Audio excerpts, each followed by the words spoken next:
Finance Committee. This is a hearing of three committees of the New York State Senate, the Committee on Finance, the Committee on Commerce, Economic and Development and Small Business, chaired by Senator Anna Kaplan, and the Committee on Investigations and Governmental Operations, chaired by James Skoupis. I and my colleagues are here as the chairs of the committees, but we're being joined by many of our colleagues here today from the committees. And so welcome everyone. I'm not going to try to read all the squares at the moment. Every year, New York State spends billions of dollars on economic development incentives and subsidies, mostly for large businesses. In return, companies promise economic development, especially with regard to the creation of new jobs. These subsidies take many forms: corporate income tax credits, property tax abatements, low interest loans, Empire Zone credits, rebates, utility rate reductions, deferrals on taxes that would otherwise be paid, incentives to invest in research and development, training grants, land site preparation, and infrastructure financing. This hearing will provide an opportunity to examine the effectiveness of various economic development incentive programs in meeting their stated goals. It will also offer the opportunity to explore ways of providing for better mechanisms for evaluating the cost effectiveness of these incentives. Today, we will hear from representatives of the Empire State Development Corporation, which administers many of the programs, but not all of the programs under discussion. I know they will be back for budget hearings in the near future, so I want to be respectful of their time and also ensure adequate time for many others who can offer their knowledge and perspective on the subjects at today's hearing. So I'm asking all of my colleagues whether they will keep in mind that they will have a second bite at the apple in budget hearings soon with the commissioner, and we do not want a hearing that uses all of our hours just with the first guest when we have 8 other full panels of information. We will hear from experts who have studied the effectiveness of economic development incentives as a whole, and others who have focused on analyzing specific programs in New York. Excuse me, I lost my way on the piece of paper. Oops. That's why I never read paper if not necessary. Among the goals of the hearing is to learn more about our best practices for incentive programs, as well as how to improve transparency around these programs. We will hear suggestions about how we can address equity through incentive programs and how we might repriority resources to ensure the incentives are directed at priority sectors such as small business and underserved communities. We will also hear from representatives of the business community and industries who are the recipients of specific incentive programs. I look forward to an informative discussion between my colleagues and our panelists. I'd now like to turn it over to my two co-chairs for them to make any opening statements they wish. I'll start with Anna Kaplan.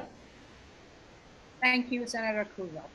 Good morning, everybody. I'm Anna Kaplan, New York State Senator for District 7. I want to start by thanking Senator Liz Krueger and also Senator Skoupis for this hearing. I'd also like to thank all of those who will be testifying today and sharing their expertise and wisdom with us. Each year, the state of New York allocates significant resources to an area of tax credits, incentives, and other economic development programs, with a litany of stated goals running the spectrum from growing and diversifying our economy, creating jobs, fostering innovation, promoting a cleaner environment, improving the business climate, and much, much more. Today, we've assembled a really diverse group of experts who will be testifying before us and speaking to the strengths and weaknesses of these programs, so that those of us in the legislature can take an objective look at what works and what might require further investigation. To make sure that we've delivered real results for the taxpayers of New York. That said, we have a very long list of panelists today and have a lot of ground to cover. So I appreciate in advance everyone respecting the time limits we've set for questions. And with that, I see to my colleague, Madam Chair, Senator Krueger. Thank you very much, Senator Kaplan. And now Senator James Skoufis. Thanks very much, Chair Krueger, and I want to extend my thanks to Senator Kaplan as well. I look forward to this hearing, and I think many of us in the state Senate have looked forward to a moment like this. Hopefully, this is the start of a larger moment, but for a long time, because I do think it's overdue that the legislature take a very close examination of all of the incentives that the state offers, the billions of dollars that are appropriated every year. And so I really want to extend my gratitude to you, Senator Krueger and Senator Kaplan, for beginning this effort. And make no mistake, we all know incentives, they serve an important purpose, especially in a high tax state like New York. But I firmly believe that whether it be local economic development at the IDA level, straight up to the discretionary funds that the executive chamber controls, and ESD in between, every level of economic development has largely gone unscrutinized. And as a result, we've seen a significant divergence from what I believe economic development should revolve around, which is the but-for provision. But for this incentive, but for this tax credit, but for this tax deduction, this good project would not happen. And instead, what I believe we've seen is economic development that is driven in large part by headline grabbing, by permitting the executive and other officials to be able to grab large pairs of scissors and participate in ribbon cuttings at the end of the project under the auspices that we gave them support, state support, and a waste of, I would argue, over the years, not millions, but billions of dollars in taxpayer funds. And so I believe this is the start of the long overdue accounting that the legislature needs to take on this issue, and look forward to the next many months, budget and otherwise, where we can insert some accountability, insert some common sense, insert some objectivity on behalf of the taxpayers that we all represent. Thank you again, Senators Krueger and Kaplan. Thank you very much, Senator Skoufis and Senator Kaplan. And I couldn't agree more that we all recognize that these are crucial issues for the legislature to delve into, and that, again, these are billions of dollars that the state is deciding to use in one way, which means we don't necessarily have them to use in other ways. So we feel that transparency and evaluation and justification for the use of these monies is crucial. With that, I'd like to again highlight for everyone that the testimony of every person testifying today is available online to take a look at. And while we had to tell some people no for showing up to testify because the hearing would just go too long, we are still open to accepting written testimony from anyone who wishes to, and it will go into the official submission of the full pre-committee hearing. And with that, I would like to turn it over to Commissioner Knight. Hello, Commissioner Knight. Hello, thank you, Chairperson. Chairpersons Krueger, Kaplan, and Skoufis, and the distinguished members of the New York State Senate. Good morning. My name is Hope Knight, and I serve as the Acting Commissioner of New York State Department of Economic Development and as President and CEO designate of Empire State Development. I am joined by Kevin Eunice, ESD's Chief Operating Officer, and on behalf of ESD, thank you for the opportunity to be here today.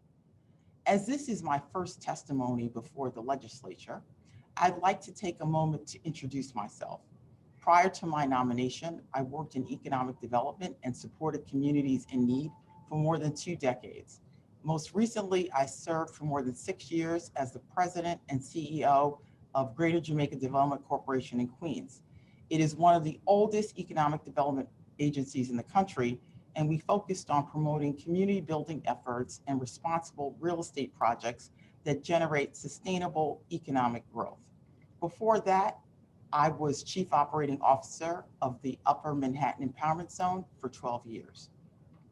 I've been a member of the New York City Planning Commission, worked internationally in the private sector, volunteered as a treasurer of the North Country School in Lake Placid, where my son attended, and have for many years enjoyed the beauty of many upstate communities with my family when my son was a competitive snowboarder.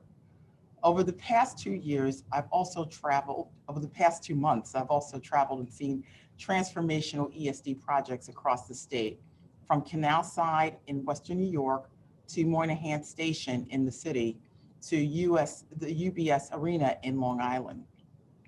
I have met with leaders from business, education, and government in our diverse 10 regions. There is a shared interest in cultivating sustainable, community-led, and inclusive economic growth that creates high-quality jobs. This is central to the work of ESD, and that's why I am honored to have been nominated to this position by Governor Hochul. With the support of our partners in the legislature, ESD administers a host of economic assistance and development programs to support state and regional growth. Providing economic incentives to stimulate business investment and job creation is a fundamental component of local and state economic development strategies across the country. Incentives are just one tool in the toolkit that we use to support businesses and industries of all sizes. Despite being one element of the greater economic development picture, they are vital to sustaining a vibrant 21st century economy.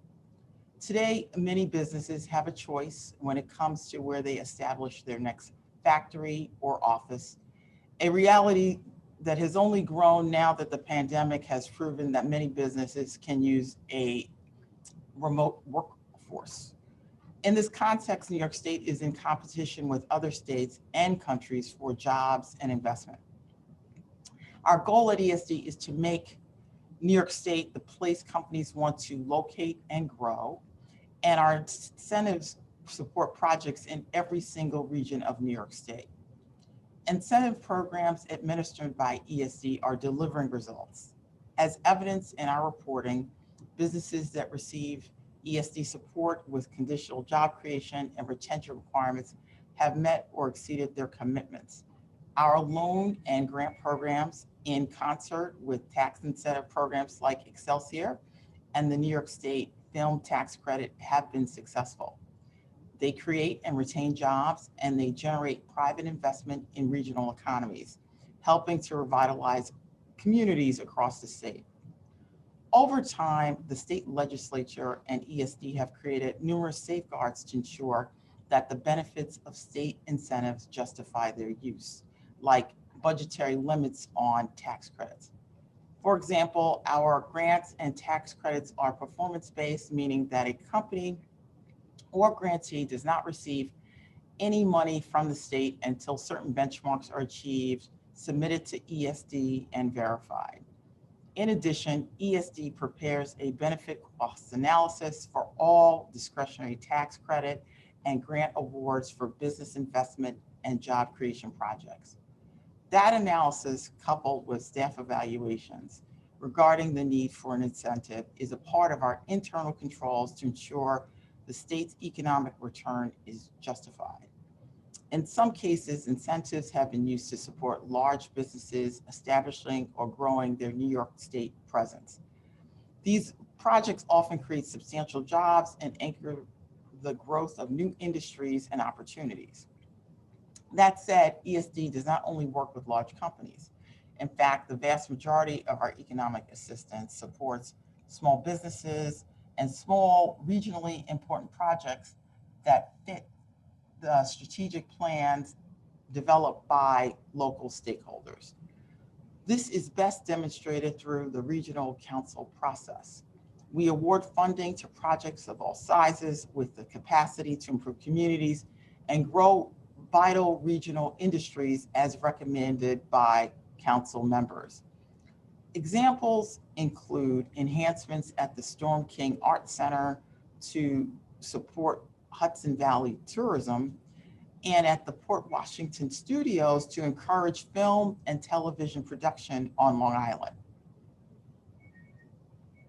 Ultimately, when it comes to ESD's portfolio of programs, we adhere to principles of transparency, accountability, and results. This commitment is critical to holding ourselves accountable to the public, to improving our programs over time, and to sharing lessons learned with the broader economic development community. To this end, in addition to the dozens of reports ESD publishes every year, we launched our database of economic incentives in May 2021. This publicly available data set includes details on more than 1,700 tax credit, grant, and loan projects overseen by ESD. Moreover, this demonstrates that most ESD projects aren't mega deals, but smaller grants and tax incentives, many which go to support small businesses. ESD remains committed to holding ourselves to the highest standard of fiscal stewardship and effectiveness. In my short time at ESD, I've seen how the dedicated and professional and talented staff at the agency are making a difference in the lives of New Yorkers. We continue to be successful under the governor's leadership in collaboration with you, our partners in the state legislature. Our doors are always open and we stand ready to work together on projects and policies to help New Yorkers overcome the remarkable challenges of the last 22 months. I look forward to your ideas and sharing my perspectives on this important topic. Together, we will build our economy back stronger, more inclusive, and more resilient than ever. Thank you. Well, thank you. A testifier who didn't even need all the time she was given. Just before I start to allow questions, I just want to maybe try to list out all the senators who have joined us today. I'll just go as the boxes are in order on my screen. Senator John Lewis, Senator George Borrello, Senator Jim Sanders, of course, Chair James Skoufis, Senator Brad Hoylman, Chair Anna Kaplan, Senator Gustavo Rivera, Senator Jim Tedisco, Senator Patrick Gallivan, Senator Michael Martucci, Senator and Ranker in Finance, Senator Tom O'Mara, Senator Sue Serino, Senator Shelley Mayer, Senator Jim Gorin, I'm losing my mind this morning, Senator Diane Savino. I believe that's all the senators I see. And you can see we have a diversity by party, by geography, everyone is interested. I'm going to first allow questioning by my two chairs. So Senator James Skoufis, I'm going to ask you to ask your questions first. Sure, thanks very much. I'm happy to lead it off. It's nice to see you, Commissioner. Thank you for joining us, and look forward to seeing you in a couple of weeks as well when you come for the budget hearings. I have a few questions. You spoke about return on investment and how ESD sort of has this process to determine whether there's a worthwhile return on investment before you deliver any discretionary funding or determine eligibility for the various programs that you offer. I am not aware, I have certainly never seen any metric, any rubric offered to the legislature that would help us or that would illuminate to us what exactly that process is. I have always viewed ESD as sort of operating this mysterious, opaque way when determining whether there is a worthwhile project to fund or not. One example that I'll mention, Startup New York, $6 million in tax breaks have been awarded to create 1,135 jobs. That's on top of $53 million in advertising. We all remember the Startup New York ads that for some reason ran in New York that were supposed to attract businesses to New York who weren't already here. That amounts to $52,000 per job created. Do you believe that's a worthwhile return on investment? So, Senator, thank you for your question. I want to unpack that a little bit. you know. Not too long. I've got a long list of questions. It's really a yes or no question. So the program has come along from the data that you mentioned, and I can turn that over to Kevin Eunice to talk about what. Well, let me ask. I'm not looking for a long answer here. I guess let me ask this another way. What threshold do you believe at ESD makes for a worthwhile return on investment? How much? What's the maximum you think we should be paying for a given job that you will help subsidize?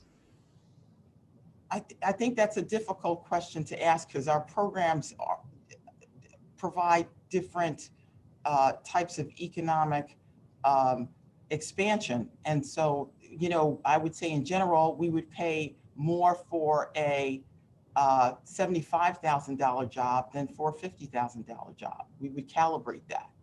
Sure. But so there's no percentage then. I mean, if you don't want to talk about raw dollars, there's no percentage. You shouldn't be paying for more than a third of the wages or a quarter of the wages. You have no metric like that.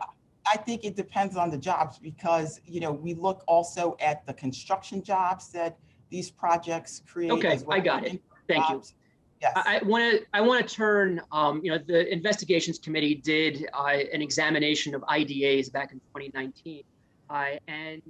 You know, we, not to my surprise, we discovered a lot of nefarious practices. The State Association, Economic Development Council, led by Ryan Silva, has turned a blind eye and has decided that they do not want to own any accountability for their members. But let me give you one example of something that we found. At the Orange County IDA, the executive team there advised a company that was seeking both local property tax breaks and ESD benefits. And they told them, quote, we found this in one of their emails, quote, please use this sentence today. Medline, the company, has interest in retaining and expanding operations in Orange County pending competitive New York State incentives and an IDA pilot. The company has competing interests from New Jersey. They literally gave the company a script to memorize and deliver to Empire State Development in order to check a box and get ESD benefits. My first question, are you aware that that happens? So, you know, I can't speak to IDAs because they're outside of ESD. I understand. Are you aware that consultants, IDAs, local county economic officials literally tell applicants that are heading to your office what to say, a script to memorize in order to check a box? So not apprised of that, but what I can say is that our professionals who are doing due diligence on these projects are looking at specific aspects of companies to make a determination whether or not the company is at risk for leaving the state. They look at whether or not the company has maxed out its current facilities and they have to move.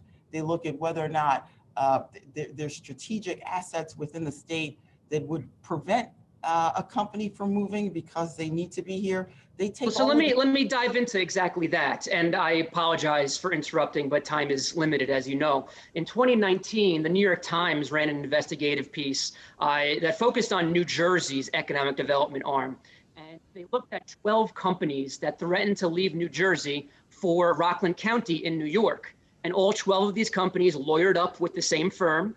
All 12 of the companies threatened to leave to the same exact business park in Rockland County.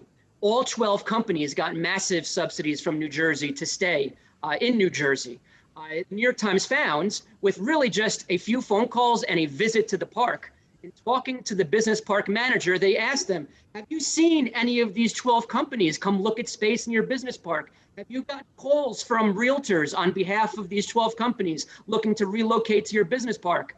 Lo and behold, not one of the 12 was actively looking at or seeking space in the Rockland County Business Park. All 12 got subsidies for lying to the economic development arm in New Jersey.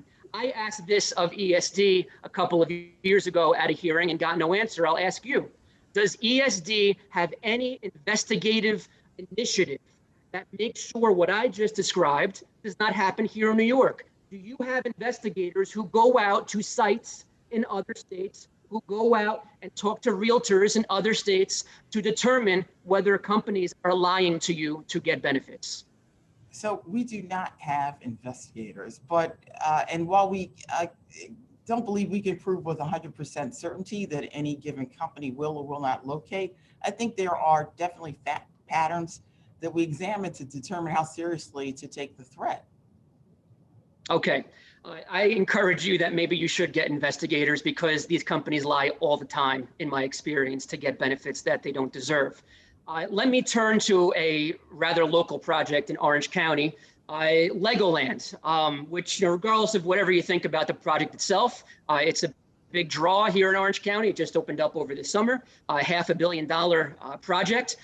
But what was interesting, striking to me, was a number of years ago, Merlin Entertainments, the parent company of Legoland, they went before the Goshen Town Board and told them point blank that we are willing to pay for the entire highway improvements necessary for this project. It's a state highway, by the way, Route 17. We will pay for the entire thing. Yes, we're talking to ESD.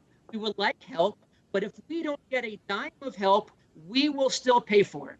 So why in the world, after they said that on the record as part of their environmental review process in Goshen, did ESD turn around and give them $10 million for said road improvements after they said, we'll do it ourselves anyway? It's my understanding, Senator, that Legoland did want to fund a project to create an exit ramp to their theme park.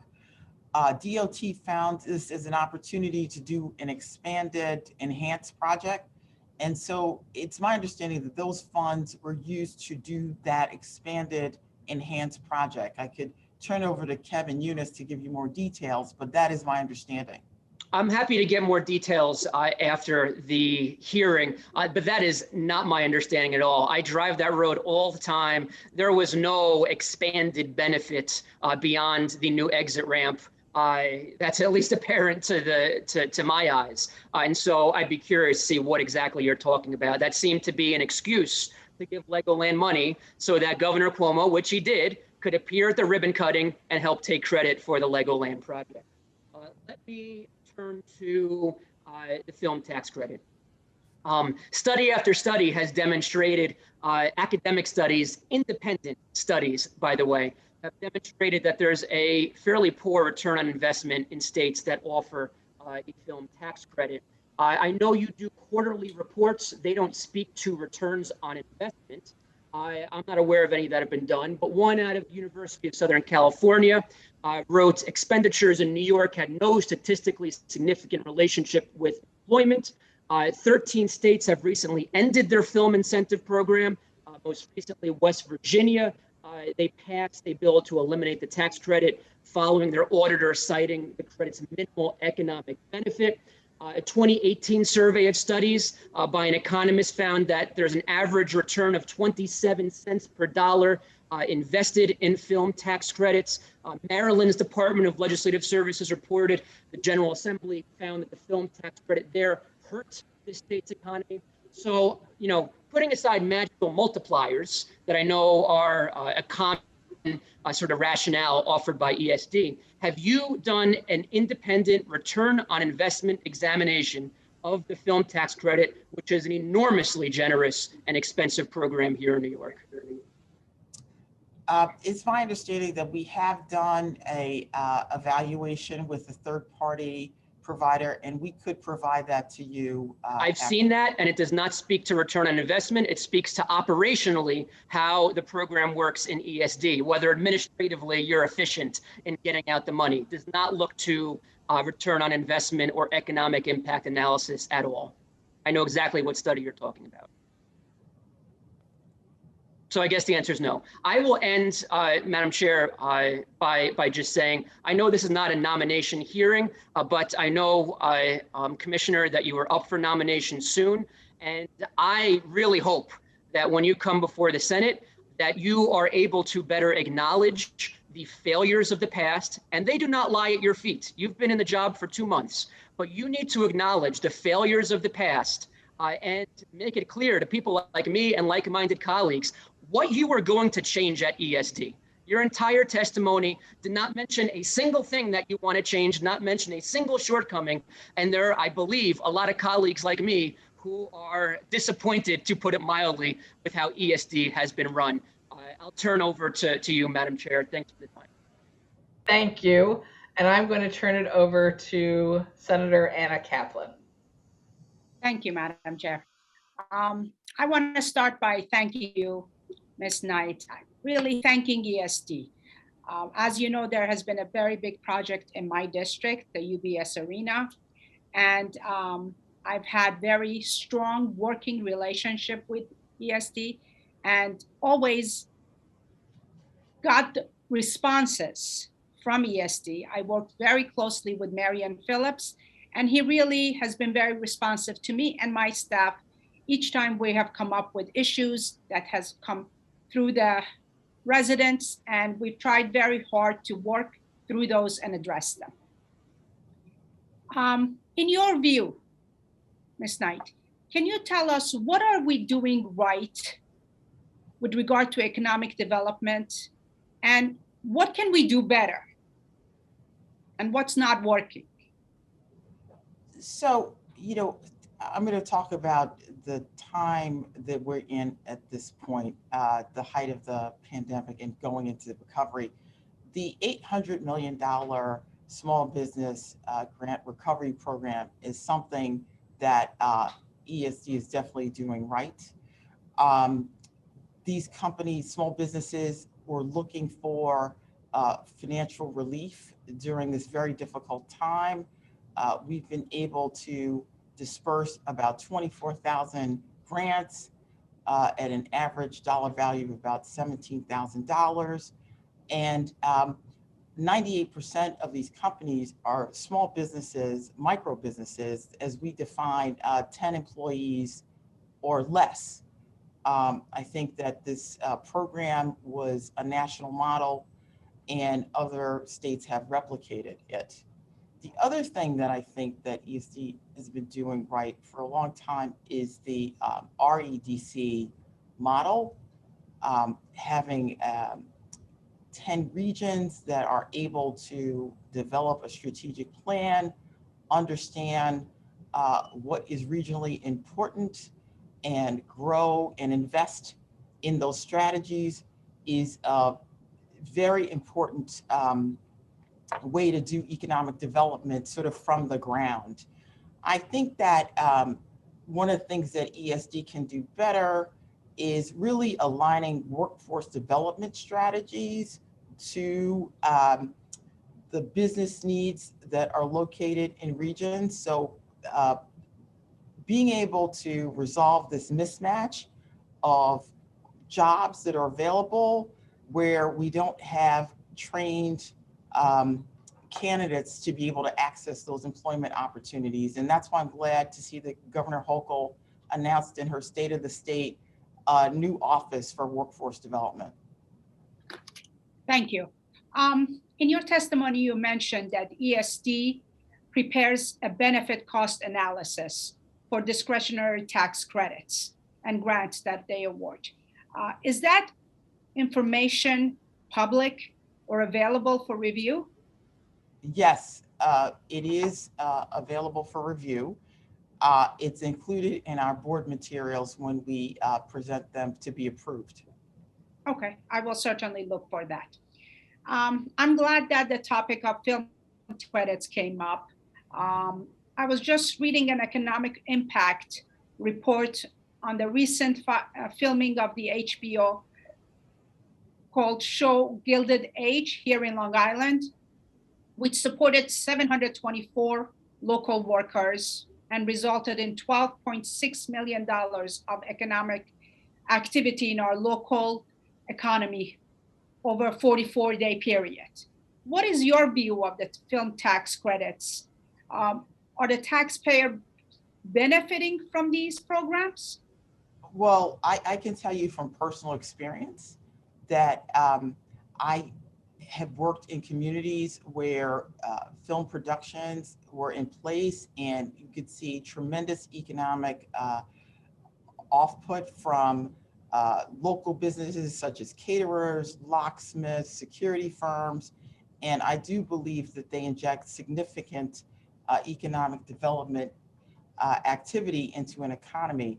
You know, the motion picture and television industry is responsible for over $12 billion in wages, and productions spend more than $9 across New York State for every $1 of tax incentives. So I do think it's significant to the New York State economy. Thank you. I'm glad you brought up the Regional Economic Development Council. As I believe the grassroots approach to economic development that REDC employs has been very successful in the times that it existed. Like any program, is there room for improvement? And we've seen issues with projects that don't deliver or promise on their promises. What can be done to strengthen and improve the REDC model without abandoning this successful initiative? I've seen the success here in my district, and there are other parts of my district that could really benefit from this.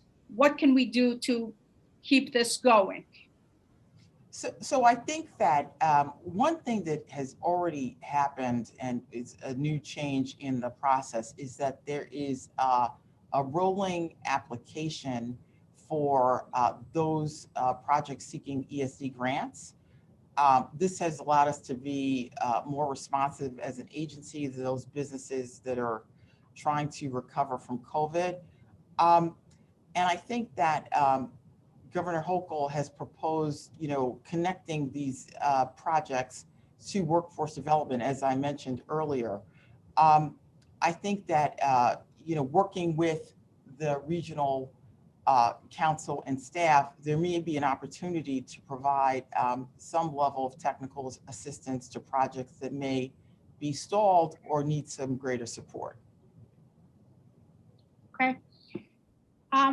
What about the downtown revitalization initiative? In your view, is that working? This is another example of something that I've seen in my district, in really areas that for a long time were neglected and there was really no help and no assistance. Is this something we should consider expanding to more communities? So I think that while DRI is not an ESD program, it is an important one. Like I said, personally, I was in Jamaica, and that community won a downtown revitalization initiative grant and really created a catalyzing effect with respect to new investment coming into the downtown. Okay, thank you, Madam Chair.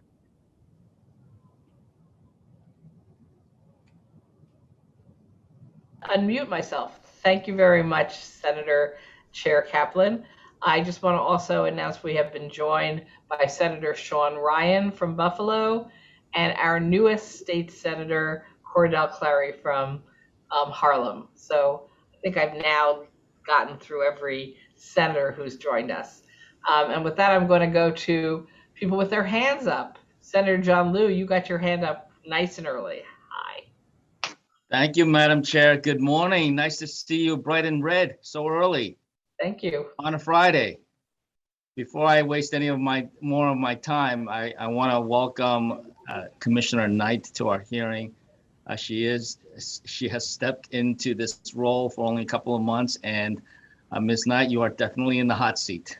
So congratulations and condolences at the same time.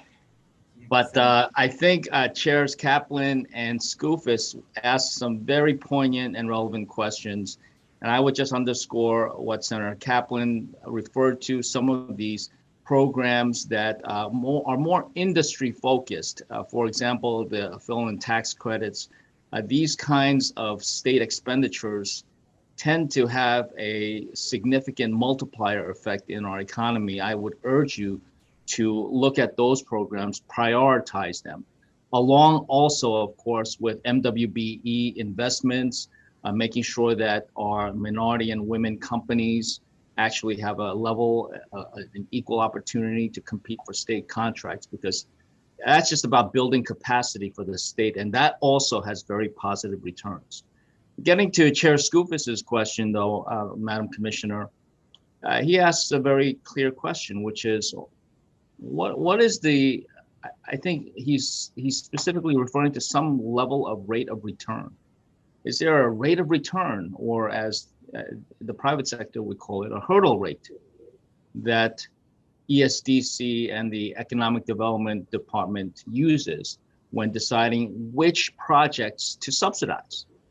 And so that's a good question that there should be much more transparency about. But I would say, even if there is this threshold of return, I remind you, Commissioner, that most of the jobs in the state of New York are created without any kind of subsidy from the state.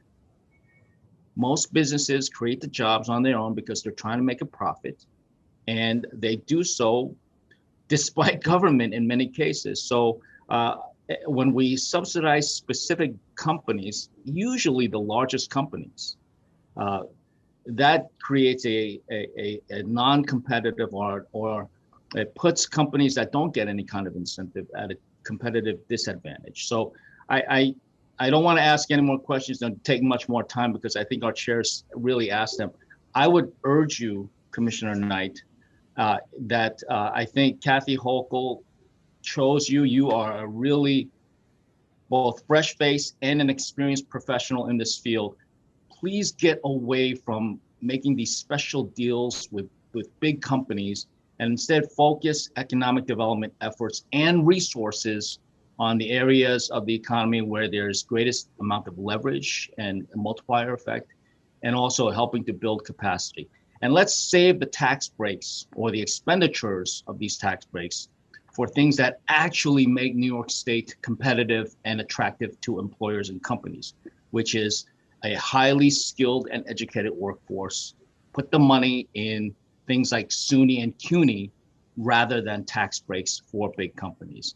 And one thing I'm going to ask you about during the budget hearings coming up is what's happening with the Tesla facility and the huge tax breaks that they have gotten. But I'll wait for the budget hearing to ask you about that. Thank you so much, Commissioner. And thank you, Madam Chair. Thank you. So I don't even think you got a question in there. You just got preparation for the next time John Liu I had a lot of questions, but I figured I'd save you time. Okay, thank you. Senator George Varello. Good morning. Thank you, Chairwoman. And Commissioner Knight, thank you very much for being here. I spent 10 years in county government, including time as county executive. And I sat on the ESD board. And fundamentally, I think the folks at ESD are doing everything they can to work in what I consider to be a difficult environment to try and bring some economic development. Unfortunately, it's because of the fact that New York State is one of the most difficult places to do business. I know this firsthand because I'm a business owner in New York State. But in my time at ESD on the board, I did see some things that I thought were very troubling, particularly the fact that the metric we use is the creation of jobs. But if you speak with business owners, the issue is not jobs. We have plenty of jobs. The issue is absolutely workforce and workforce development. In my time as county executive, my first 100 days, I made a commitment that I would visit 100 businesses in my first 100 days. I got to 107 businesses.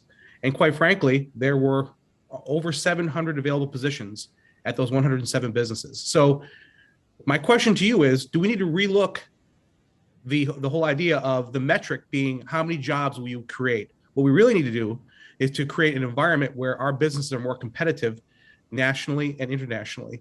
And how can we make that change? Because quite frankly, when you bring a new business in, give them an unfair playing field where they're paying less to do business in New York State, the first thing they can do is pay more money to poach employees from our existing businesses. That to me is very troubling, and it is creating problems. So we don't need more jobs. What we need is a qualified workforce to fill the jobs to support the businesses that we already have here in New York State. So I think that while jobs is a very important metric, it's not the only one. We look at capital investments. construction jobs, fiscal benefits, taxes generated, economic benefits, the income generated by New Yorkers. And, our projects usually target community revitalization. So we look at a number of dimensions when we look at investing in projects. I believe that the new proposed workforce office is a great investment, and that will help provide a workforce that is more prepared to take on jobs that are being created by the private sector. Well, I appreciate that answer. And there's no doubt that we have to have a better, I guess, a relationship between economic development and workforce development in New York State. Again, the businesses that I know, the number one concern is someone that can pass a drug test and show up at the same time every day.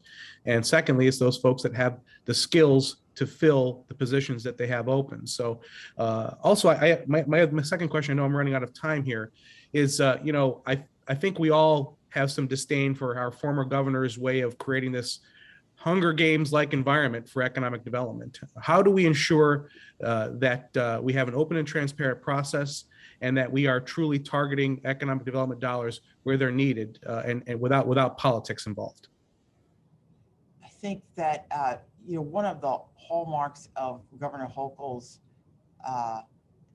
ethos is that she is leading with transparency and accountability. And so I can assure you that ESD will lead the same way. And we will put forth projects in a transparent way and continue to provide information about those projects to you and to the public. Thank you. My last question is, have you had a chance to come up to upstate, Western New York, Southern Tier? Because one of the biggest challenges that we face in my district, where I have more than 100 miles that borders the state of Pennsylvania, is quite frankly, if we use every tool in our economic development toolbox, all that does is level the playing field when the state of Pennsylvania does nothing. So have you had a chance to come in and view for yourself the challenges we face being on a border area of a state that has far more economic freedom than New York State does? I have not, but I plan to get there very soon. Right. Thank you very much, and appreciate, again, your time today. Thank you. Thank you very much. Senator James Sanders. Thank you, Madam Chairs. Thank you, Chair. Good to see you, Commissioner. I have worked with you on projects, so I can attest that you personally are a very hard worker, very smart worker, etc. I share the concern of my colleagues about the agency, however, and I have some ideas that may make it better. You mentioned transparency, and that you in the agency did an internal audit of a type. Can you release those to it? I'll ask my questions and I'll stop and let you answer. Can you release those to the Senate so we can see for ourselves and share your view that these subsidies are creating the jobs that and businesses, mind you, that we need? And I also question, what would you do different than what has been done in the past? I am extremely interested in ESDC and MWBE. I have always felt that they played little, if any, role for the development of MWBEs. My last point, and then I'll stop and let you respond. I think that the ESDC misses the boat, if you wish, on development. Let's take JFK, a place that both of us know well. I see no plan for the development of businesses that plan right now, not planning or ideas that may happen in some distant day. But when you have a mega project, seemingly you should approach it with a plan in mind of using it to create businesses, especially in the MWBE community, which surrounds JFK and also does not have enough MWBE capacity. Neither is there real ideas over vocational training. So you multiply that against LaGuardia, against Penn Station, against all of these other places, and it's a mega project failure of planning where we should be using these economic development to create community development. How do you answer this? And yes, I look forward to working. We claim you in Southeast Queens as one of our own for any who has any misunderstanding. She is one of ours. We love her. We want her to be successful. Now, how do you want to be known as the success? Thank you, Senator, and it's very good to see you. With respect to any audits, we will provide those to you, although I just want to say that under Governor Hochul's transparency initiative, we have posted all of our reports and audits on our website. And we have been making all of our information related to board meetings and publications of reports, community meetings available on our website. And the public's able to opt in with an email subscription. So getting the information out there. With respect to MWBE, that is a major priority for Governor Hochul. You know, I know you're fully aware that we do have a backlog of applications. We are working to put together a plan to reduce that backlog. And we also want to increase access to capital, low-cost capital to businesses that are MWBEs. We hit the 30% utilization mark last year, and I think that is very exciting. We want to try to drive to hit an even higher number, and we're looking to focus on how do we provide more support to MWBEs, particularly as we look at infrastructure projects coming to bear in the near future. So in the State of the State, Governor Hochul talked about putting together a interagency task force to help MWBEs have greater access to those contracting opportunities.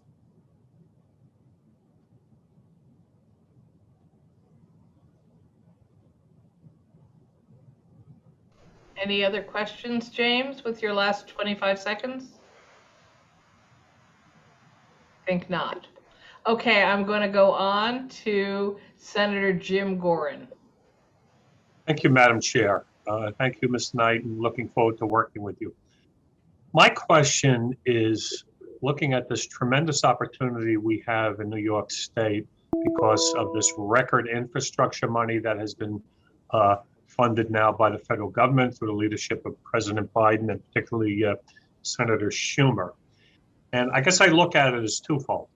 I look at it as an opportunity in that since, I represent Long Island, a lot of our major economic development projects where they're going to involve construction, some of the bigger costs are not just the roads, and sidewalks, but maybe building an entire sewage treatment system. So I look at this as an opportunity where perhaps there is a project that is going to, sort of have the federal money, and then maybe the state money could be awarded on top of that to create even a larger project and a lot more jobs, because maybe they're building a treatment plant, maybe they're building solar panels, et cetera, and so that way maybe we could bring in even a bigger project. But I sort of look at it also on the reverse side, similar to what Senator Skouf was talking about with Legoland, that maybe there is a project that's applying for our very valuable state dollars that really already has a lot of money under the federal program and may not even need it. So my question is, how are you integrating this new opportunity with all this additional money into your overall plan and your selection process for projects? Well, I think that a couple of things. We had a successful phase one broadband project to provide greater access to households in New York State.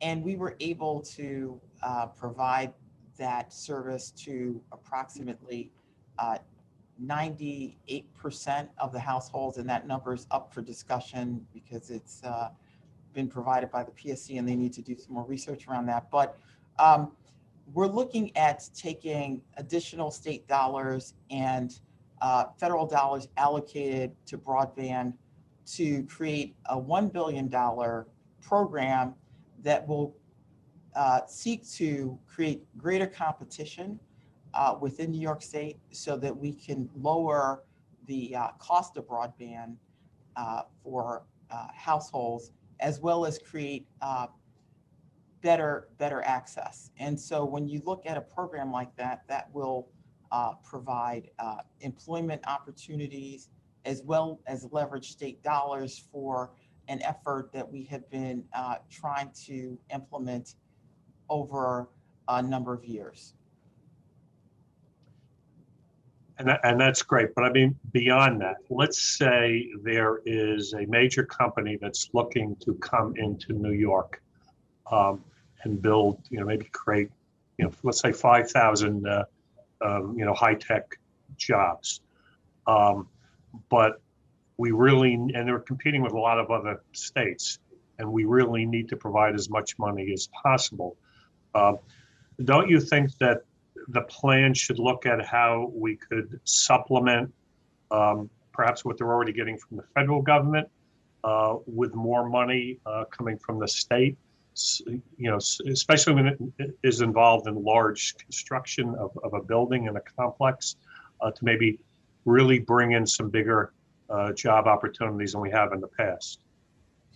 Well, I think, one of the projects that was named in the state of the state was a shovel-ready project, which provides for investing in sites that need, greater infrastructure to attract businesses to the state.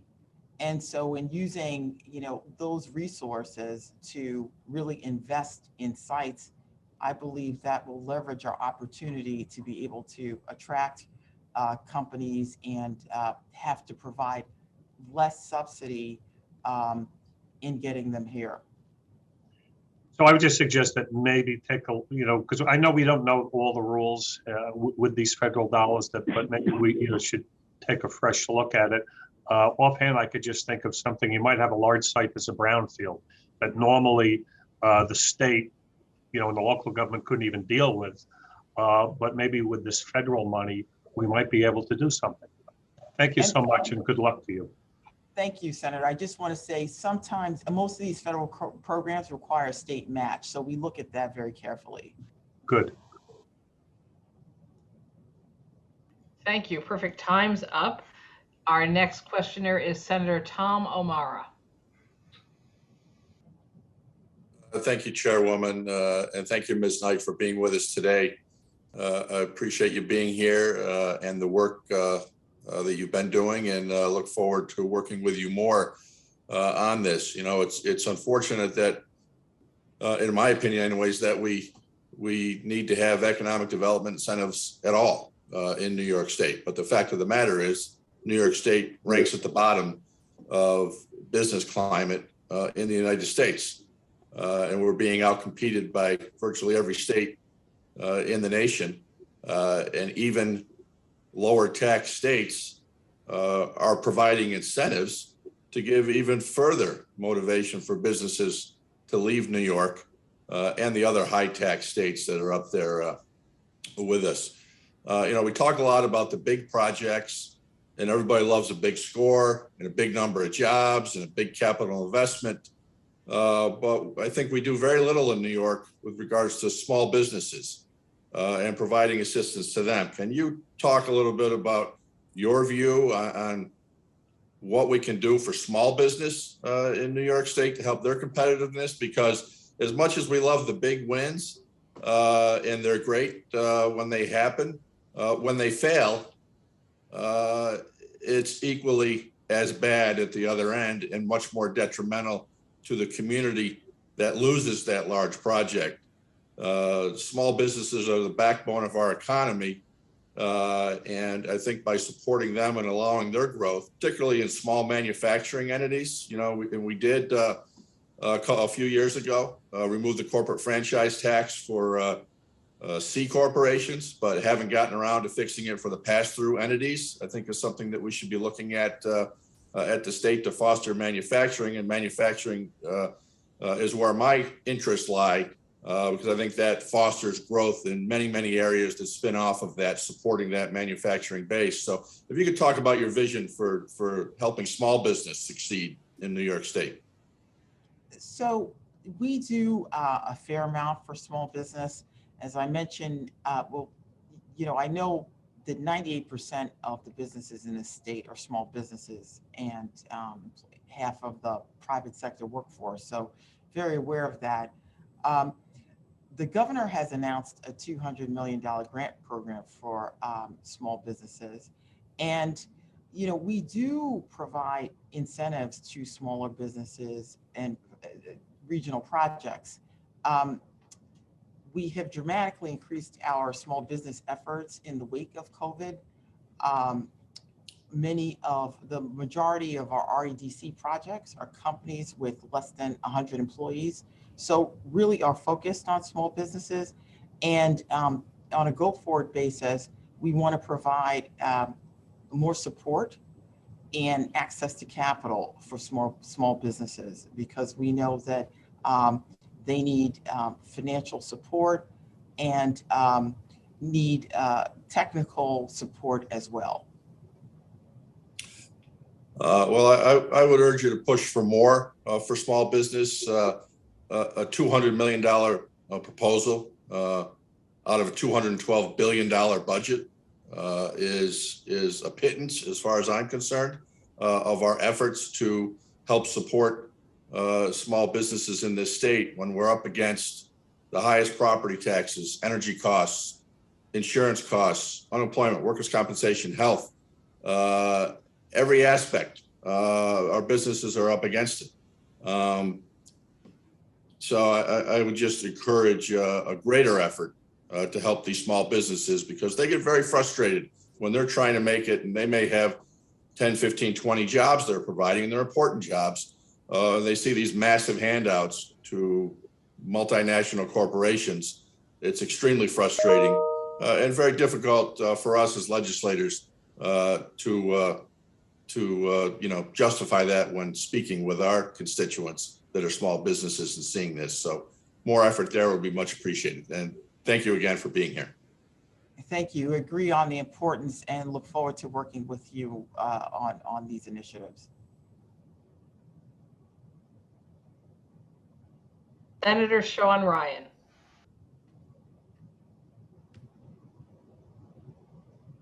Hi, good morning. You mentioned a commitment to transparency, and I don't know if you're aware, but current members of the REDC councils do not have to fill out financial disclosures. And I was wondering if your office would require financial disclosures from anybody participating on the REDC. So currently, the volunteers that serve on the REDCs fill out a code of conduct and a statement of interest. We know that we have a broad variety of members on the REDC, academics, business people, folks from economic development organizations, and that they are volunteer positions. So we feel that this statement of interest and code of conduct is very important for the council. My experience as an REDC member proves that you're providing advice you're not a decision maker. And when there is the case that an REDC member has an interest in a project, they are recused and not involved in a discussion. Don't you so think that's just a basic transparency and conflict? So you could be an REDC member and push your company through the process, have every other REDC member know this is your company, and all you have to do is recuse yourself from the vote, and then your company can get REDC dollars? Is that the system that you're supporting? No, I think, it's. Well, why would you go for the recusal? I mean, you can't be on a village library board in New York State without filling out the financial disclosure. You can't be on anything except the REDC. They're the only one that allows you not to fill out the financial disclosure. And we've seen throughout the state, people who are on the REDC boards, their companies get REDC awards. Senator, I think we're trying to strike a balance of promoting transparency. The Cuomo policy of non-transparency for a whole lot of state economic development money, I hope that's one that you do not can continue.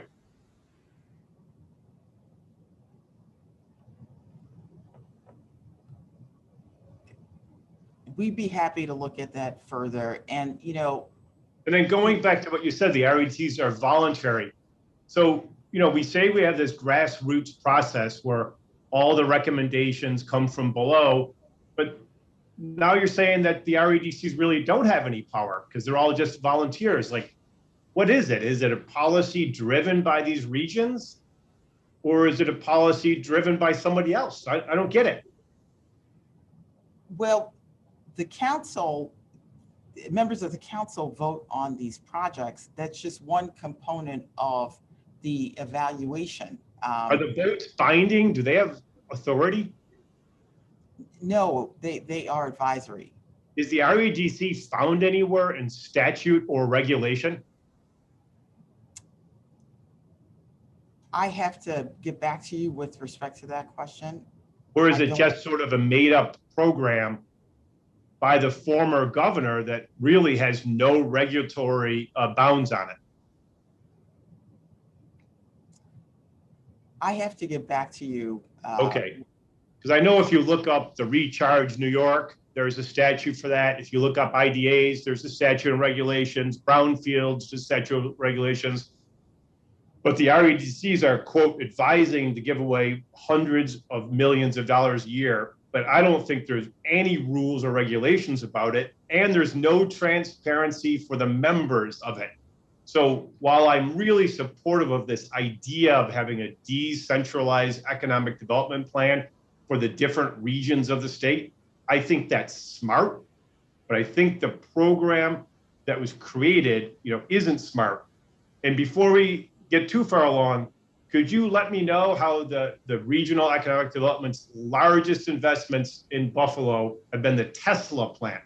How's it going with the Tesla plant? So, now it's going well. I can say that Tesla has met its employment requirements as of. Do you know if those employees are actually employees of Tesla, or are they employees of the middle man recruiter? Are they employed by the recruiters, or are they actually Tesla employees? You know what? I'm going to have Kevin Eunice jump in on this because he can speak to the specifics. Hey, Senator Kevin Eunice. Thanks for the question. Thanks, Hope. The employees at Tesla do, I think, initially for like a 30-day period come through a service. Are you sure it's 30 days? Are you sure it's 30 days, Kevin? I'm not sure it's 30 days, but I know like you to check on that. It is a set time. Yeah, it's a set time, 30 days, 60 days, but we'll definitely check. Yeah, it would be good if you can check on that. Then the other Tesla question is, in this $950 million that we gave Tesla, was there a labor piece as part of that? So if employees want to democratize their workplace, they can. And were there not job qualifications, but job quality component. Was there an amount of money that Tesla had to pay employees? No, there isn't an amount of required salary for the position. You know There's a that- required investment. For our $950 million state investment, that Tesla pays below the average industrial wage in the 8 counties of Western New York?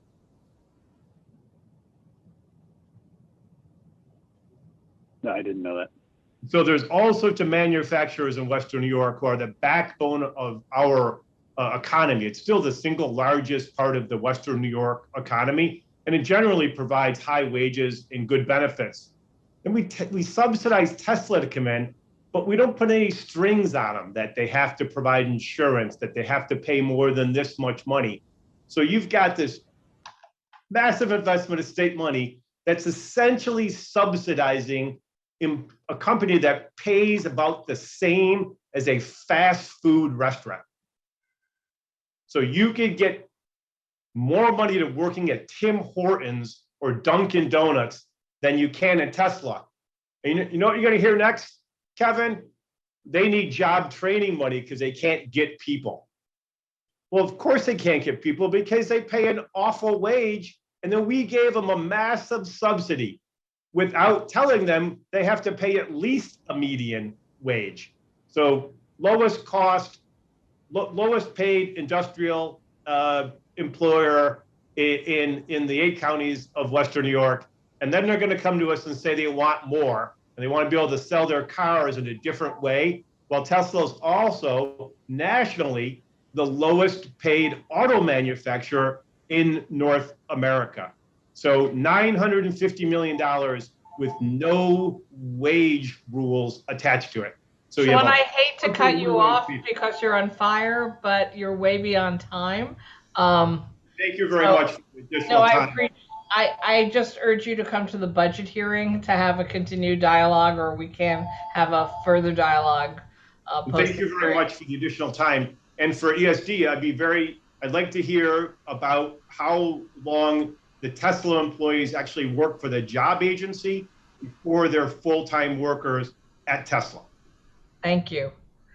Thank you. And we may want to, as committees, also explore mandates on the regional economic committees about requirements of standard disclosure that we require of everyone else. That is new information to me. But since I'm the finance chair, just for a moment, I am establishing a rule that a governor's nominee to anything that goes through the Senate cannot be a paid lobbyist. On the same logic that there's conflicts of interests set up when lobbyists are on the boards of authorities and other entities, that it's impossible to have 2 bosses. James Sanders has his hand up, I'm assuming for a second round, which we didn't actually discuss in advance. So I'm giving James Sanders 1 minute for a second round. I thank you in 1 minute of JFK and the other mega projects, and how the ESDC should have planning for these. I know that you were not there, but what are you going to do now? The ESDC should be taking a front role in planning and helping build the communities so that they can take advantage and not be bypassed as we build beautiful airports and the community just doesn't flourish. How are we going to do it different? So, Senator, as I mentioned a few minutes ago, ESD is going to lead interagency task force to focus on, and I know this is near and dear to your heart, MWBE access to large projects as well as infrastructure projects that will take place. And we're going to look at a number of ways to be able to create greater access for these small businesses to get contracts on these large projects. So more Can I encourage ESDC to create a MWBE advisory board, I'd be delighted to serve on it. That way they can hear from the MWBE community itself and not others who think they know about the MWBE community. Absolutely. Thank you. Thank you, Madam. Thank you to all the chairs. Thank you. All right. Thank you very much, Commissioner Knight. I think we get to excuse you now, but I think you have an idea of some of the issues you will face from the Senate during confirmation and the budget hearings coming up. So thank you, and thank you, Kevin. Our next panel will be Marilyn Marks Rubin, Distinguished Research Fellow, Rutgers University School of Public Affairs, Tim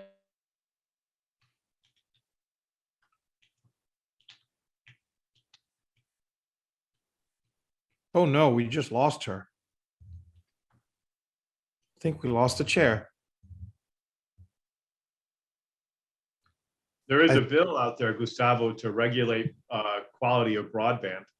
Yeah. Senator Kaplan, you probably need to take over while she figures it out.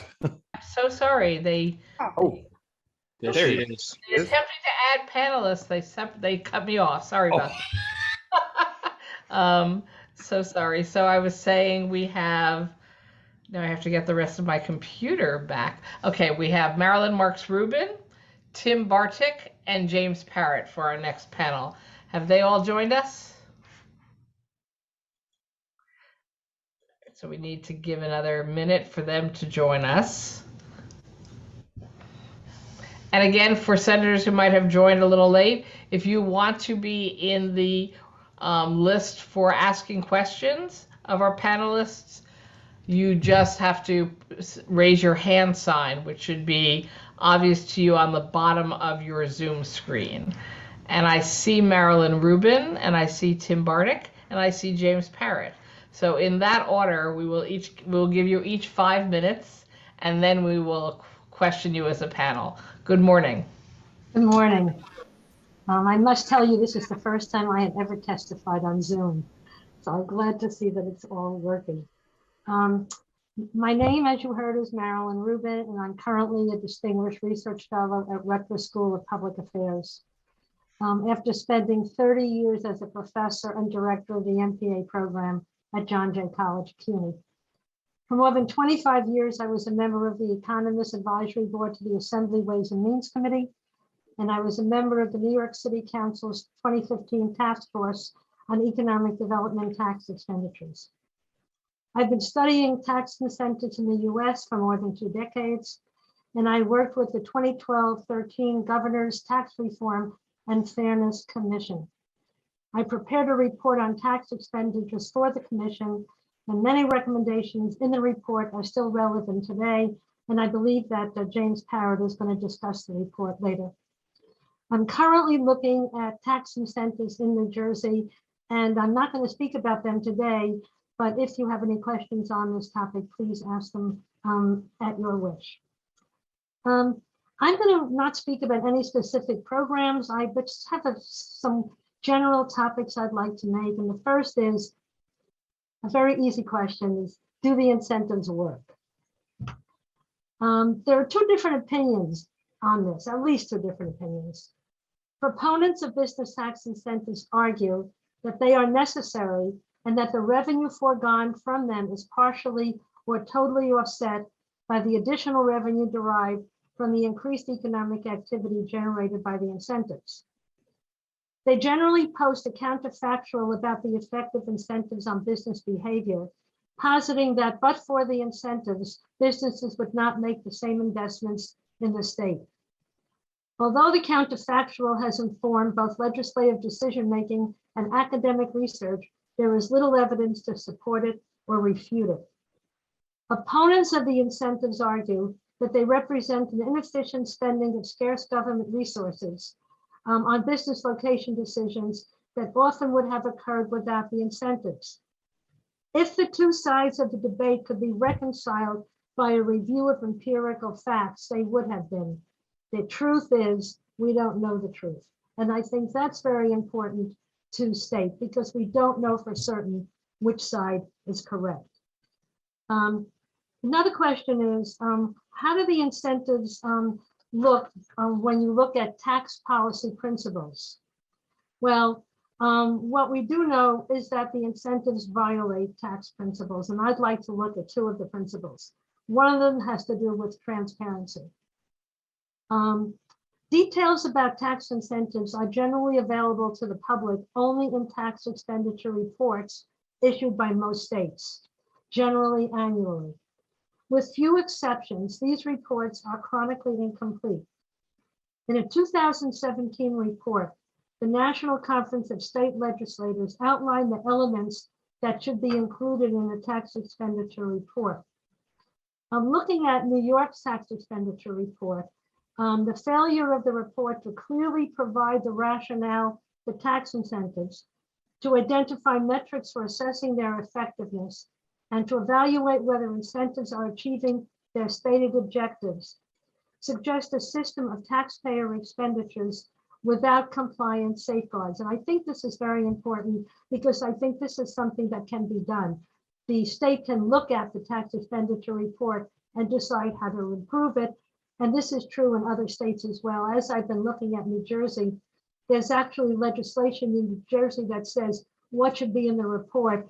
And that legislation has been in place over a decade, and almost everything in the legislation is not included in the report. Another aspect of tax incentives that contribute to their lack of transparency is refundable tax credits. Refundable tax credits, as you all know, mean that if the dollar value of the credit is greater than what a business owes in business taxes in the year in which the credit is received, the state refunds the remaining balance to the business, actually writes a check to the business.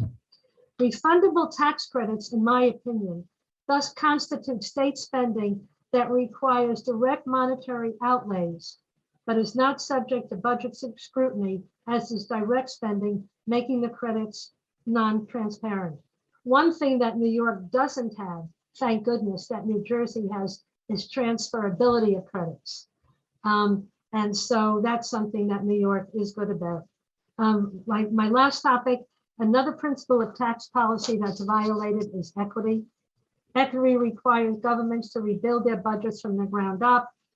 Tax expenditures that's spent through the tax code should be part of the government's effort to use budgets to promote equity. In my study of New Jersey tax incentives, I found that equity is generally not one of the objectives of the incentives. And so I think this is something that the state could consider. For example, if jobs are going to be created for whom, maybe that should be written right into the legislation. The last topic, I promise, is evaluation. Once these incentives are given, they usually remain in place unless there's a sunset clause or they're revoked. And there's a need to assess performance on a regular basis. I recommend that you go to the Pew Research Foundation and look at what Pew has found about evaluations. There are many states that are moving ahead on this. Performance reviews that should be conducted every few years. My colleague Don Boyd and I write a lot about this in the study that we prepared for the state, and a lot of what we recommended almost a decade ago has not yet been put in place.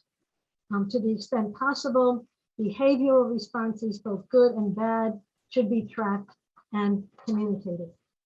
So I think there are many things that the state can do that should not be subject to a lot of political debate. I mean, I say this hopefully, changing the way the tax expenditure report is put together, the whole notion of refundable tax expenditures and evaluation. And so I'm glad to take questions on either my study for the state of New York that I did several years ago, or what I'm now doing on New Jersey. And thank you again for giving me the opportunity to address all of you. Thank you, Marilyn. And next, Tim Bartik. Thank you for giving me the opportunity to testify. My name is Tim Bartik. As was mentioned, I'm a senior economist at the Upjohn Institute for Employment Research, which is a nonprofit and nonpartisan research organization in Kalamazoo, Michigan. So I'm gonna mention, by the way, I'm gonna make some statements about what research shows, and my written testimony contains links to the research, because I don't have time to go through all that in 5 minutes. I want to make 2 points. One, cash incentives to business have a much higher cost per job actually induced than is sometimes realized. However, there are things you can do in redesigning incentives that can raise the benefit cost ratio for incentives significantly, and I'm going to go and get into that. So why are incentives so costly? So the typical business incentive in the US for the average state is about $50,000 per job. Now, the problem is that the research suggests that only in less than 1/4 of the time, less than 25% of the time, does that incentive actually induce a different location or expansion decision than would otherwise occur. Other 75%, it would have happened anyway. So the actual cost per job is not 50,000 per job. It's 4 times as high, at least 200,000 per actually induced job. And so they're costly. So we need to use them carefully. We need to look about how to maximize their benefits relative to cost. So there are 3 ways that I'm going to mention in my oral testimony that you can increase the benefit cost ratio of incentives. First, make the incentives more upfront. I mean, business executives are focused on next quarter's profits, next quarter's stock price. The idea that some cash incentive you provide 10 years from now on an incentive package plays any role in location expansion decisions is not correct. So one thing you simply do is cut the term of your incentives in half. If you cut the term of incentives in half, you'd probably get 90% of the effective cash incentives, and the long-term cost will be half as great. Second, before you provide cash incentives, make sure that you're providing adequate non-cash incentives, by which I mean various services to individual businesses that increase the quality of business input. So I mean things like customized job training, business advice programs such as manufacturing extension services, small business development centers, land development programs that include things like research parks, business incubators, brownfield redevelopment. The cost per job of these non-cash incentives is 1/5 the cost per job, actually induced job, of cash incentives, such as business tax incentives. Third thing is target distressed places where there are lots of unemployed people. When you create a job in a distressed area, 3 times as many of the jobs go to local residents. Create a job in a booming area, mostly just induces in-migration. Does not have the same effect on local residents.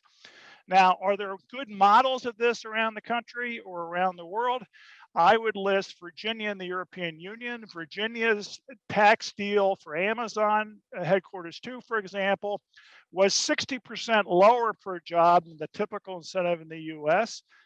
Maryland offered 5 times as much, did not get the deal, so cash incentives aren't anything. And Virginia combined this cash incentive, which was more modest, with upgrades to infrastructure, to highways and metro transit, and that was more effective than just handing out cash. European Union is interesting because the typical cash incentive in the US in the European Union is restricted to distressed regions like Bulgaria. In most of France and Germany, you're not allowed to do the maximum cash incentive per job is less than 1/5 of the typical incentive in the US. So I think this model of varying incentives by place and targeting distressed places with these very costly incentives makes a lot of sense. So in sum, you need to recognize these things have high cost. You need to target them at distressed places. You need to make sure you, first of all, adequately fund the non-cash incentives, which are more important than the cash incentives in determining location expansion decisions. And when you do cash, limit its term. Don't do incentives for more than a 5-year term. And if you want more details or recommendations, I have a whole book on incentives that came out in 2019. It's a free download. It has very detailed recommendations on what I think state governments, and for that matter, the federal government, should be doing about economic development incentives in the US. Thank you for your listening to my testimony. Thank you very much. I know I'm embarrassed to be giving you all just 5 minutes each, but there was so much interest in this hearing, which is also highlighting why this is such an important hearing. And with that, I'm turning it over to James Parrott. Hi, James. Good morning. I think we're getting a little feedback here. Is the sound quality okay on your end? It's okay. Everybody, please mute if you're not talking. Thank you. Good morning, distinguished chairpersons and members of these committees. My name is James Parrott, Director of Economic and Fiscal Policies at the Center for New York City Affairs at the New School. Thank you for the opportunity to testify on the effectiveness of business subsidies and tax incentives. I have studied the experience of New York State, New York City regarding business subsidies and tax incentives from several different perspectives over the past 30 years. I have worked for the City of New York in the early 1990s as chief economist in the economic development area and for the State Comptroller's Office in the mid-1990s. I was chief economist for the Fiscal Policy Institute for nearly 2 decades, looking closely at economic development programs in New York State and its relation to the state economy. I was chief economist. I have served on the 2012-2013 Governor's Tax Reform and Fairness Commission that Marilyn mentioned, which looked closely at the state's growing business tax expenditures. I was on the City Council's 2015 Task Force on Economic Development Tax Expenditures, and I also served on the Advisory Commission on New York City Property Tax Reform that just issued its final report 2 weeks ago. I concur with the conclusions of the 2013 Marilyn Rubin, Donald Boyd report done for the State Tax Reform Commission. Let me quote, "There is no conclusive evidence from research studies conducted since the 1950s to show that business tax incentives have an impact on net economic gains to the state above and beyond that would have attained absent the incentives.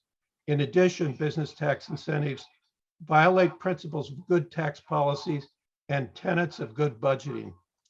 Lower taxes for some taxpayers require higher effective tax rates for the vast majority of taxpayers for a given level of revenue." The latest New York City tax expenditure report identifies $4 billion in annual spending for economic development tax expenditures. There is no analysis that I am aware of that has determined that these city business tax expenditures are worthwhile. And there are studies by EDC and the IBO that show that particular programs are not cost effective. I have closely followed the city's experience with the considerable property tax breaks provided for the Hudson Yards development since the 2005 rezoning. I've seen no evidence that the hundreds of millions in property tax breaks were needed to incentivize that massive development. This is a case where the property tax burden from a massive scale luxury development was shifted to other taxpayers. I have several concerns about the state's proposed Penn Station area redevelopment.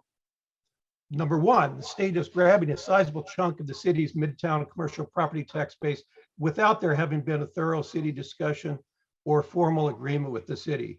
Two, the details of the financing proposal are exceptionally vague. Tax breaks for developers could be a significant factor, which I think would just be a replay of the mistake made in Hudson Yards, and that shifts the tax burden to others. The financing plan could entail significant fiscal risk for the state and the city that need to be recognized and carefully considered. While the final report of the Advisory Commission on New York City property tax reform did not present findings on business property tax expenditures, we raised the need for some form of relief for low-income renters. And there was discussion of the need to separately re-examine the advisability of current city business tax expenditures. I urge the senators to carefully review our recommendations for a substantial overhaul of the city residential property tax system. It's a separate topic than we're talking about today, but it's really important. And those recommendations will provide substantial tax relief for hundreds of thousands of moderate income New York City taxpayers. To address the New York State's lagging COVID-19 recovery, I proposed in a policy brief released yesterday that the state use some form of federal COVID-19 fiscal relief to fund a massive wage subsidy and workforce redevelopment effort. While I am generally skeptical of the value of business subsidies, I think that an exception is warranted in this case, given the lopsided economic impact of COVID-19, and that the business restrictions that have pushed thousands of small businesses to the brink were imposed to protect public health. As our research shows, the workers who remain dislocated are overwhelmingly low paid and less educated, with a disproportionate share who are persons of color and young workers at a critical early stage in their careers. The state needs to respond to this unemployment emergency to avert more years of double-digit unemployment rates for young workers and workers of color. Finally, I firmly believe that rather than continuing to provide tax incentives to predominantly large and profitable corporations, that New York State should substantially expand investments in the accessibility and quality of public higher education, as Governor Hochul proposed in her State of the State agenda. Such investments would have a far greater positive impact on New York's economic future. Thank you for the opportunity to testify today. Thank you very much, Jim.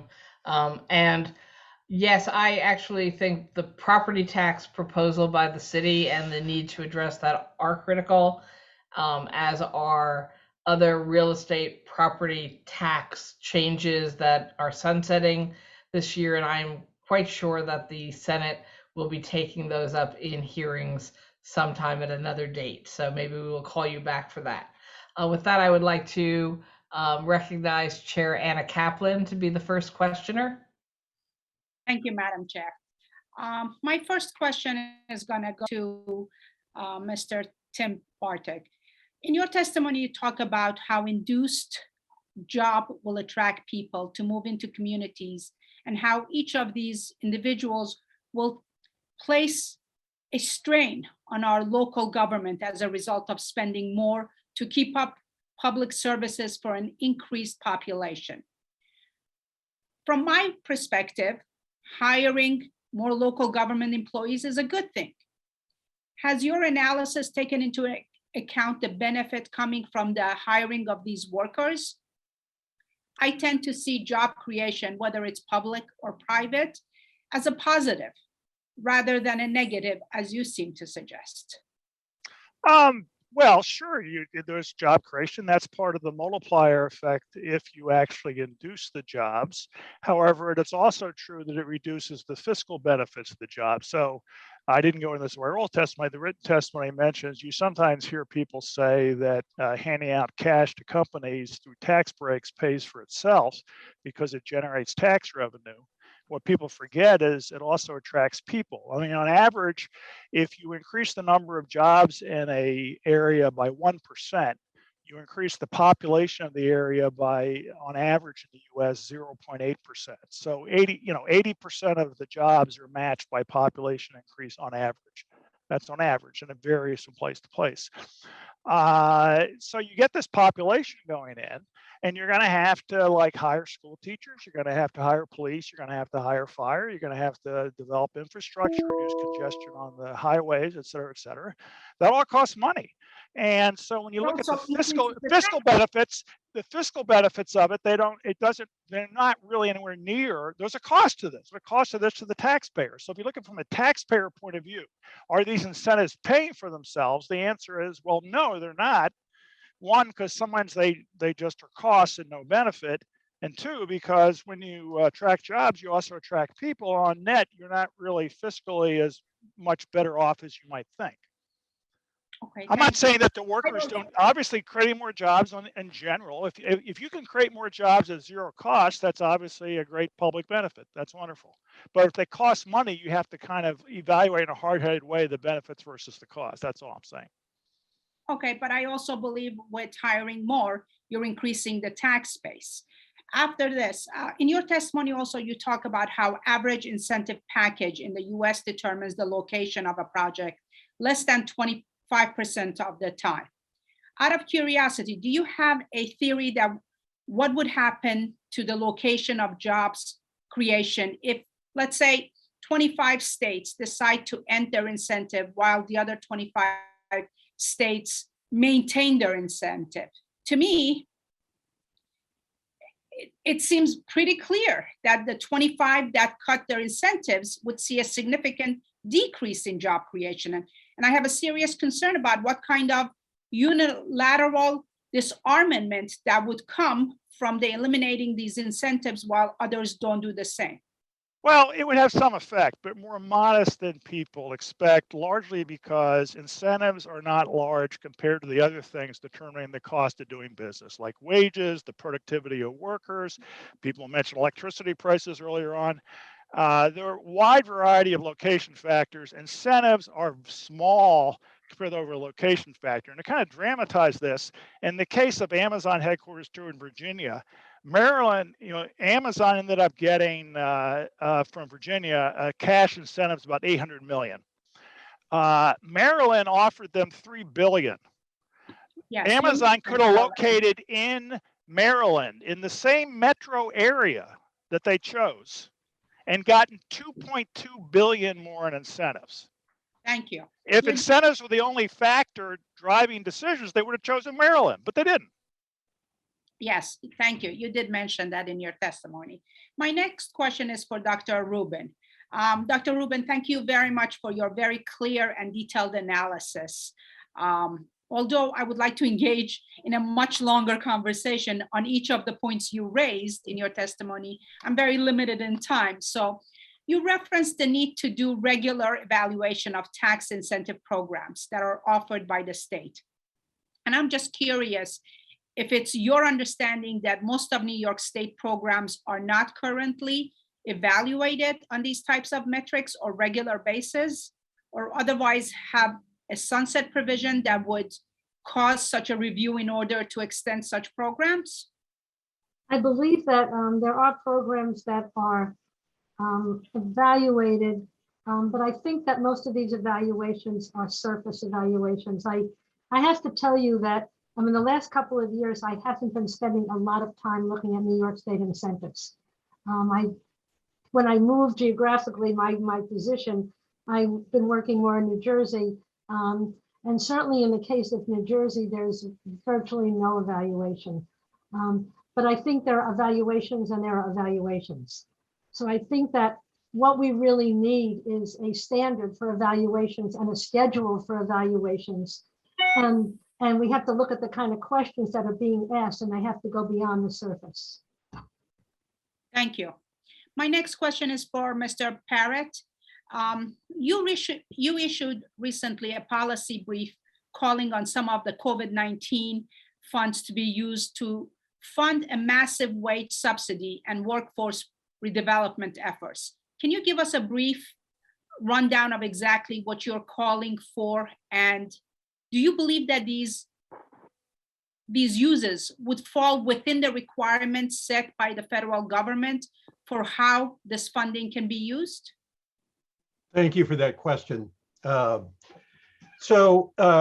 Actually, the use to help COVID dislocated workers get back to work and businesses affected to stay in business and to grow and thrive in the future is one of the main purposes of the federal fiscal relief under ARPA that was passed back in March.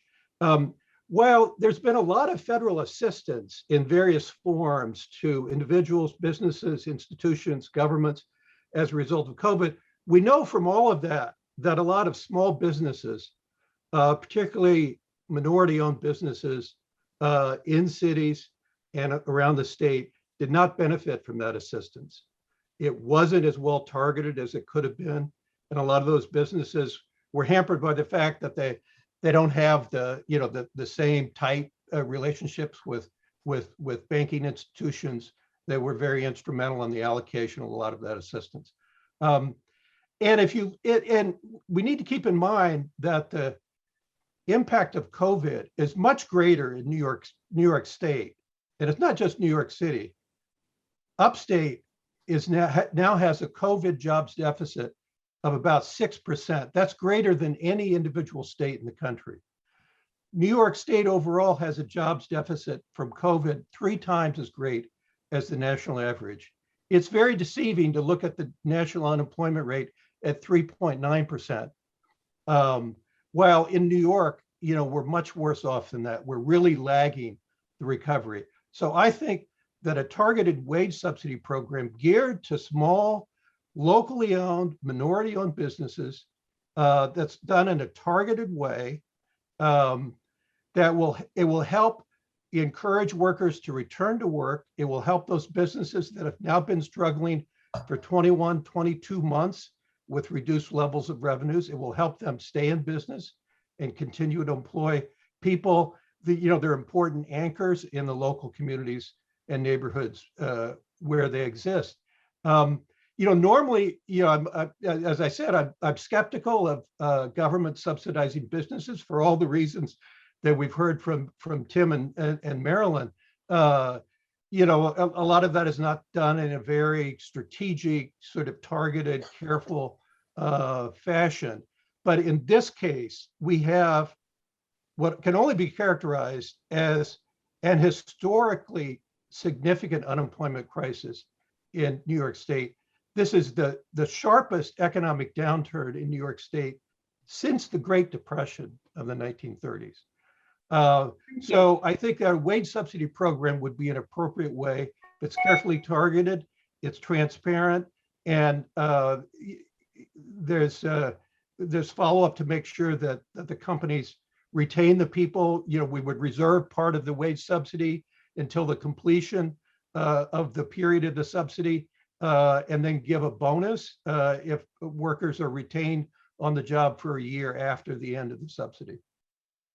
Thank you, Mr. Barrett. I agree with a lot of things that you said, and I think that's why it was really important to all of us in our conference and our leader who helped us get the 800 million for the small businesses. We understood that there were small businesses that were left out, the MWBEs, the minority and woman-owned businesses that were left out. And we tried with that $800 million grant really target those small businesses first. And now we're just expanding it because there is still need for other businesses to tap into. With that said, I want to thank all of you for appearing today and giving your testimony. And I thank you, Dr. Rubin, but I think we do need to look at and see if there's any study that has been done in New York. You're saying that you've moved to New Jersey and you haven't really done any work here. We need to really look at New York and what we're doing here. With that, thank you very much, Madam Chair. Thank you, Madam Chair. I just want to jump in that I have been following tax expenditures here in New York, and Ms. Rubin, Professor Rubin is absolutely right. We don't do evaluations and we don't have sunsets, but I have a couple of bills that would set sunset dates unless the evaluation was done and reauthorized by the governor or the legislature. It's the one thing in our budget that just goes on every year without anyone ever asking questions. And I even have a small version bill just to go after tax expenditures on fossil fuel incentives, because why would we be incentivizing through tax exemptions fossil fuel activity in New York State in the 21st century? So I'll love to share the bills with you after this hearing. So thank you for that question in particular. And I see that we also have the hand up of our third chair, Senator James Skoufis, so I'm going to allow him to take the next set of questions. Aaron, thanks to the panel for your testimony. I have a few questions. I'll start with sort of a lightning round, though, because I want to touch on a few items here quickly. And I guess what I'll do is I'll ask you, the three panelists, to raise your hand if you think that the items I'm about to share with you, the questions I'm about to pose, are problematic in your mind from an economic development standpoint. So raise your hand if you think they're problematic. First, in the first few years of the Regional Economic Development Councils existing, there were approximately 1,500 recusals, 1,500 recusals, most of which I assume were because there were conflicts of interest between members of those REDCs and the projects they were considering to fund. Do you think that scale of recusals is problematic? So just raise your hand if you think that's a yes. Not you, John. Might be better than if they hadn't recused, I guess. I mean, a little hard to say, but. Right. So a couple hands, 2 out of 3. Second, do you think there ought to be strict, or do you think it's problematic when there are not strict clawbacks attached to incentives? There are countless examples, I won't go through them, of the state building factories for particular companies that then abandon their project. Other companies that receive huge subsidies that create half or a quarter or 10% of the jobs promised. And in many of those cases, the subsidy is not clawed back. Do you think, as a general practice, virtually every single incentive ought to be, or do you think it's problematic when there is not, as a general practice, a clawback attached to subsidies? Yeah. Okay.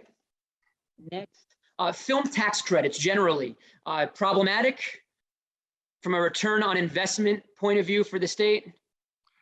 They're usually too large in most states. Right.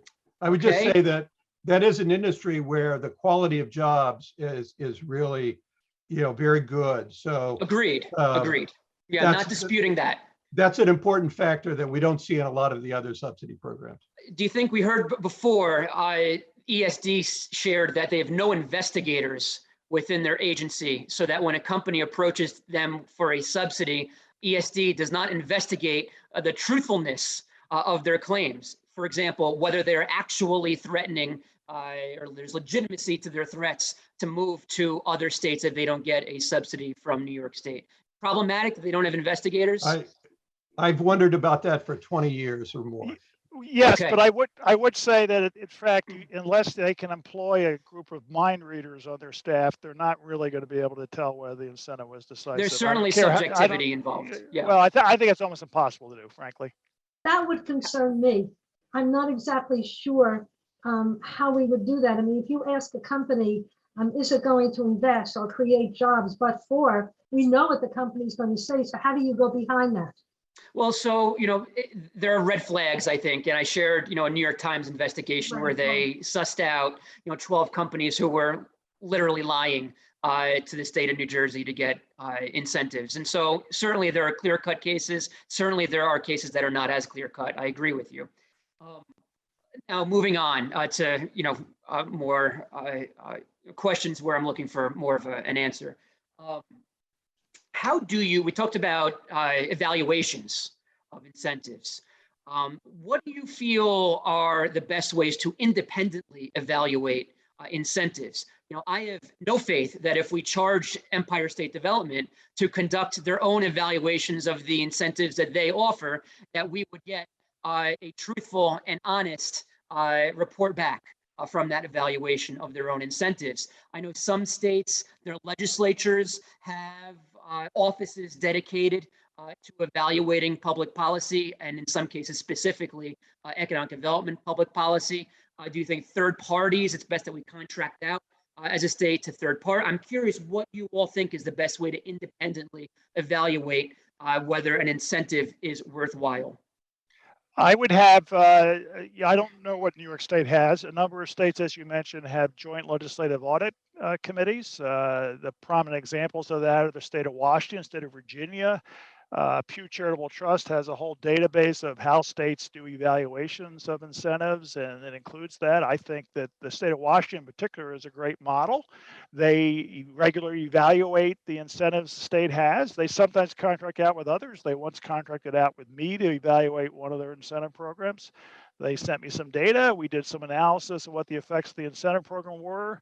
And because the evaluation suggested that it probably wasn't particularly cost effective, they then cut out this incentive down the road. So I would try to imitate you. You don't need to reinvent the wheel. There are some very successful models of how to do evaluation. I would look at JLARC, the Joint Legislative Audit Review Commission in the state of Washington, or a similar one in the state of Virginia. After the 2015 City Council Economic Development Task Force issued its report, the City Council adopted a local law to have the independent budget office of the city evaluate economic development programs in the city as they come up for renewal. So the IBO has done 2 of those studies, maybe possibly 3 at this point. So Unfortunately, we don't have anything like the independent budget office at the state level so far. Right. Maybe that's something we should consider. I do think please. it should be considered, and I do suggest that you look at the Pew, but also it's really interesting because GASB is now requiring that state and local governments under their 77 resolution, that state and local governments issue information on incentives. And so I think perhaps it would be worthwhile perhaps to consult with GASB because maybe they might have suggestions as well. Okay, thank you. And I guess just to close, since many of you have looked at other states and examined what they do, maybe, best practices, worst practices, et cetera. How, just, I guess, baseline question here. How would you grade New York in this area? In terms of our efficacy, in terms of our intelligence in approaching economic development and incentives, A through F, what grade would you give us as we stand here on January 14th, 2022? I haven't evaluated New York's incentives in detail, so I wouldn't want to give a grade. I will say that New York State, I have an incentives database, and as of the latest data, New York State had the second highest incentives in the U.S. Right. So in general, if I were New York State, I would be thinking about not eliminating incentives, but let's see if you can cut back the term of them some. Let's see if you can target some of them more towards the stressed areas of the state, such as upstate. That is, I would particularly limit them more and more prosperous areas of the state. And then I would make sure that the cost savings for that part of that was put into things like infrastructure, customized training, land development activities. So I personally think that a lot of the non-cash stuff, although it's harder to design, is more effective in boosting long-term economic development than handing out cash. So the reason why cash is so big in the U.S. in terms of tax breaks, it's easy to do. We know how to hand out cash, and there's no one who is against being handed cash. And it's easy to do. It's easy to claim credit. It's nice to have ribbon cuttings, yeah, especially for large projects. Who wouldn't want to hand out cash to a large project? It's great. But it's a lot harder to work on the fundamentals of economic development, was do you have the land? Do you have the labor? Do you have the trained labor? Do you have the infrastructure in place? That's what you need to spend more of the resources on. It's harder to do. Anyone else? On evaluation, based on what I know, I would not give New York a very high grade. I think that has to be done. Again, some of the other areas, in terms of the equity of the tax incentives, I wouldn't give New York a high grade. In terms of refundability, I would give it a very low grade. Okay. I haven't looked at a lot of other states on this, but I have watched what New York City has done in this area over the years. And I really believe that there's been a tremendous lack of oversight regarding the Hudson Yards property tax breaks, which were massive, to a super luxury development. No one has been able to present any solid evidence that those subsidies were needed on the scale. And from what ESD is now looking at in terms of Penn Station, it looks like they are replicating that model in Penn Station, which I just find unbelievable. Well, it's believable because once you set precedent and you offer scales of incentives that we are talking about, every subsequent similar project in that scale category is going to point to the last one and say, well, they got it. How come I'm not going to get it?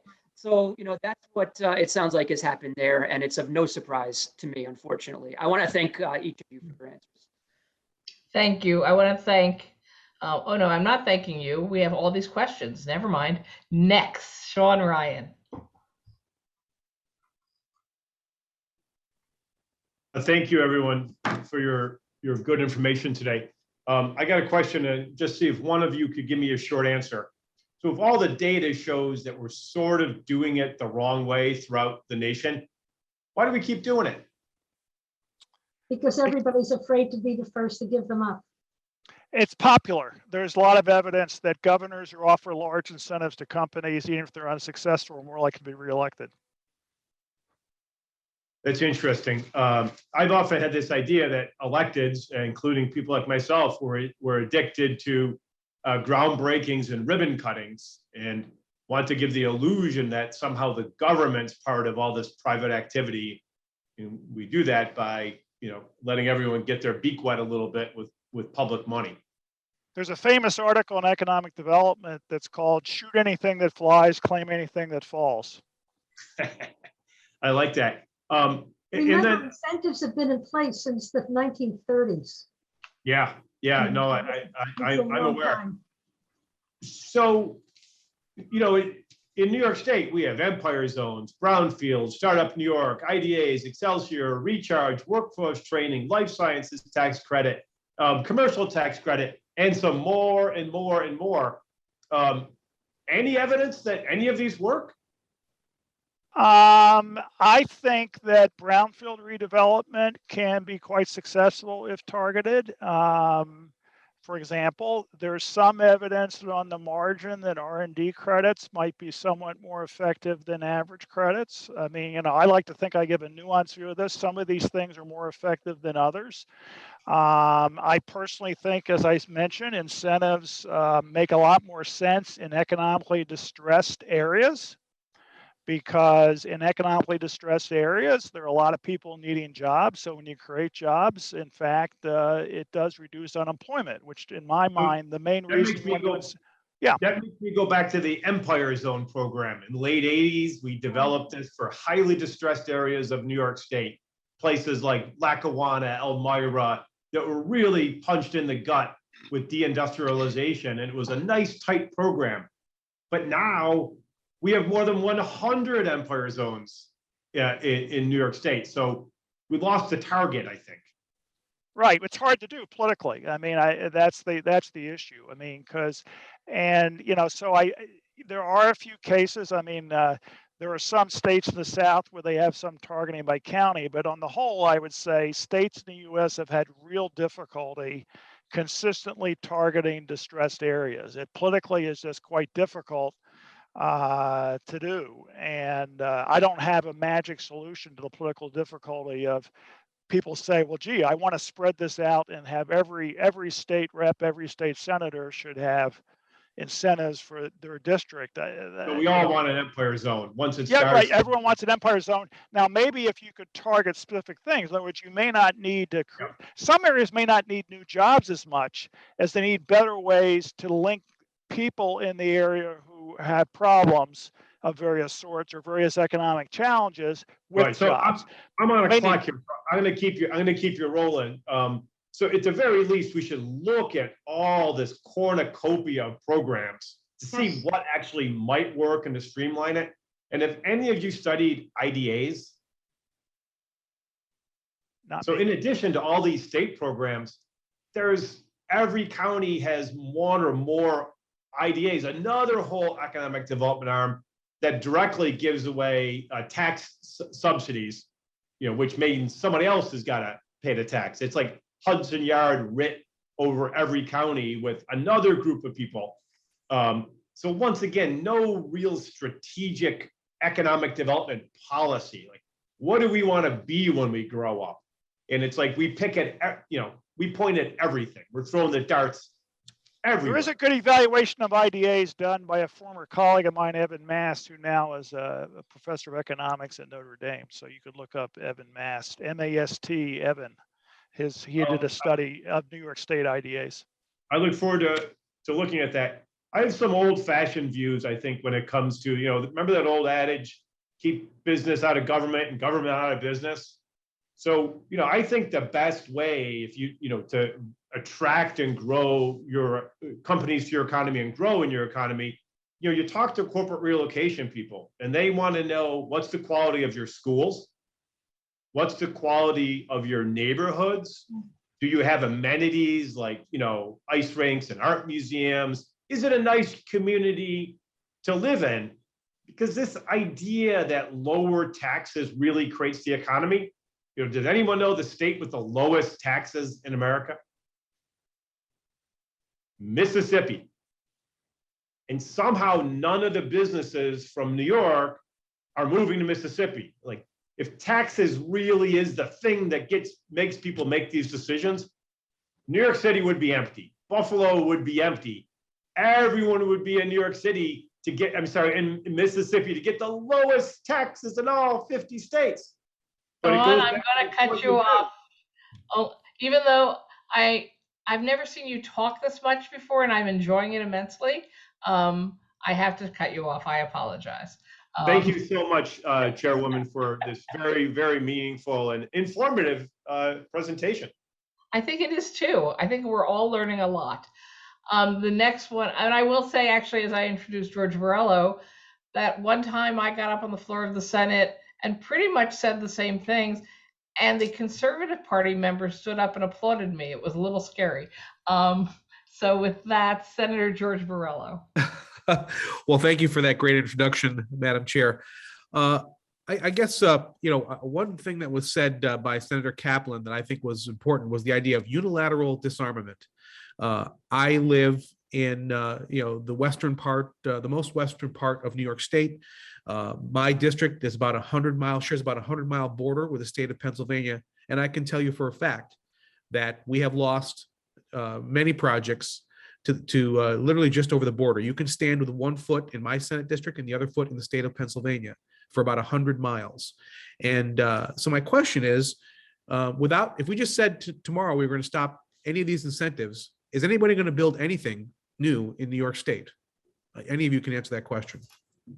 Answer is yes, but I'm not saying it wouldn't have any effect. I mean, I do think there is an issue of unilateral disarmament, and I don't know your district in terms of the economic need there. I certainly think that the stressed regions of the state should continue incentives. But then I also think that you should recognize, for example, in Pennsylvania, there are numerous studies been done of, say, the success of Pittsburgh, the success in the Lehigh Valley area of dealing with the collapse of the steel industry there in the early 1980s, which you look at why those areas succeeded.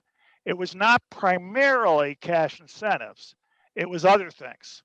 I mean, Pittsburgh, Carnegie Mellon, University of Pittsburgh working together on some high-tech things.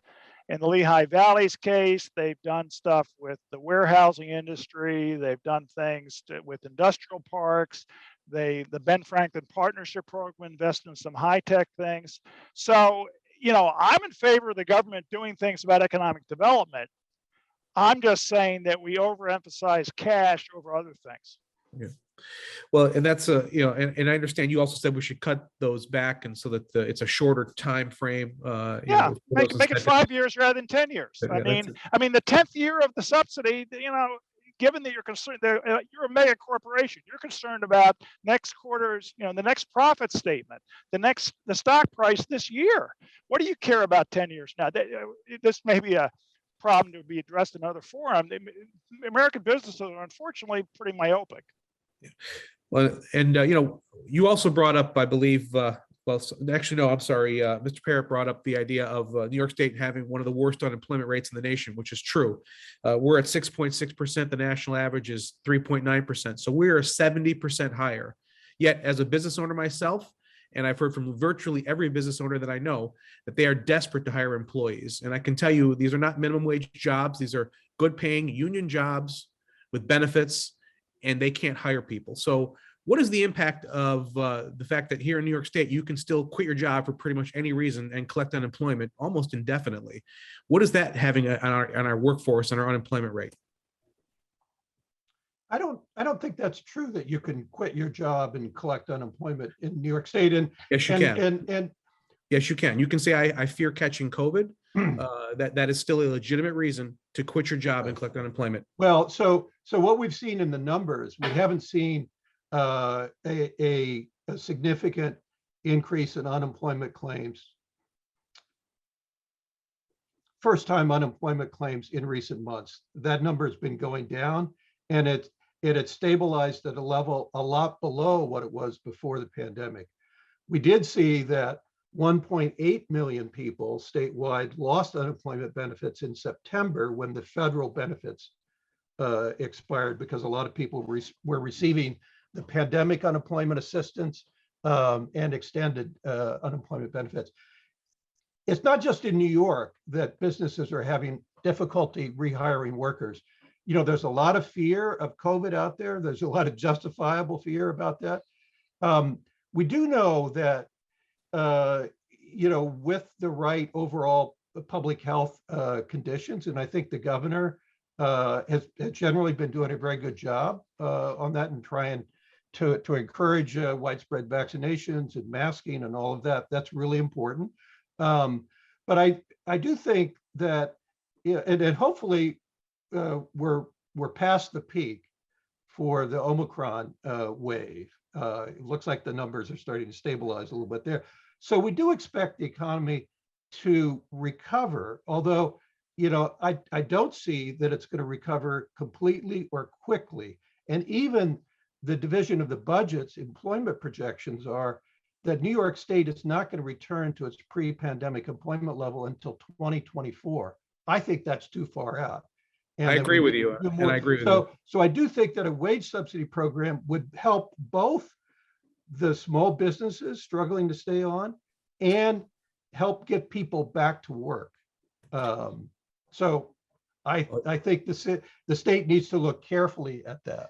Well, again, I think the only way you can really justify the fact that we have the highest unemployment rate or among the highest in the nation, along with so many companies desperate to hire employees, is due to bad government policy. That really is the only way you can justify those two things together. But I certainly agree with you that we need to incentivize people to work and not to work versus not working. So thank you.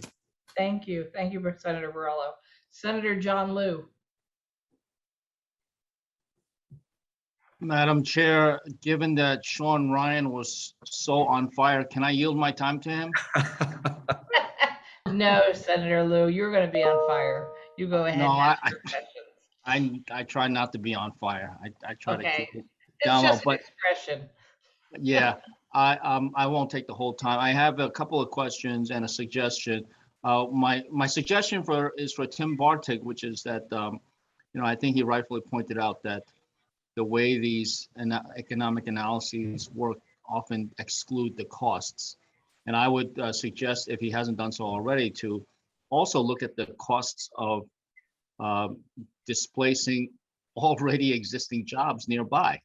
Because I've seen so many of these so-called net positive present value analyses for these tax incentives or tax breaks that just look at the new taxes to be generated by the entity versus the amount of the subsidies, but don't even contemplate the very real possibility that existing nearby jobs get displaced. So that often is excluded from the analysis. I have one question for both Dr. Parrott and Dr. Rubin. For Dr. Rubin, you gave a really great testimony, in my opinion. I just want to see if would it be inaccurate for me to basically say that you testified that even though New Jersey has all of these fancy tax breaks, et cetera, that they lavish at employers and companies, that we shouldn't be so paranoid about it in New York, and that they do very little, in fact, to displace jobs away from New York State. Would it be too simplistic for me to conclude that from your testimony? Well, it's really interesting. I don't want to tell you how many decades ago I worked for the deputy mayor of New York City. In fact, that's when I met James Parrott, so we won't talk about how many years ago it was. And we talked about this question then, and there were efforts that were made. Port Authority was involved to try to bring people from New Jersey and New York together to talk about the fact that they were taking jobs, that they were fighting one another, and what we should really be doing is looking at other regions of the country. I think that there have been some companies that have moved to New Jersey, particularly to Jersey City, because of the incentives, and the state of New Jersey offered some gigantic incentives for companies to move. And you could look. I grew up in Hoboken, and there was nothing in Jersey City when I was a child, and now the skyline in Jersey City looks like the skyline of New York almost. And so, and the incentives that the state of New Jersey has offered has been part of that reason. So I think and I think that there is research that shows that when these tax incentives do matter, or when different tax rates do matter, it's more within regions than between regions. And so I think we can't brush off their impact totally. So I don't know if that answers your question or not, but I don't think. Well, yeah, it does. Thank you. It's helpful. I mean, I could also point to what happened with the insurance industry in Hartford, Connecticut. True, Right. true, that's They another one. lured But them, yeah, the industry away with huge breaks and couldn't sustain them, and guess where they're coming back to? right, but it's interesting because in Jersey City, I don't think that you would have seen a great deal of that development without the substantial assistance that the state and the city gave. Thank you. And but Dr. Parrott, I think it's very interesting, your comments about the Hudson Yards subsidies. It would be really helpful to get some bottom line figures about how much the subsidies were there, what the benefits actually were. Did it turn out to be a net present value project? And why, well, you already said it would be it would be terrible for that project to be a precedent for what the former governor envisioned around Penn Station. Unfortunately, and this is despite the fact that for many years, I've talked to people in the mayor's office and in the city controller's offices. I don't know if we talked when you were the city controller, and the independent budget office about the need to do an assessment of what the Hudson Yards property tax breaks cost the taxpayers of New York City. There is no estimate out there, official or otherwise, about that. And I think that's a shame. It's unfortunate. It is long overdue. Maybe the new administration will take that on. Thank you. Thank you, Dr. Parrott. I like your outfit, Jim. Thank you, Madam Chair.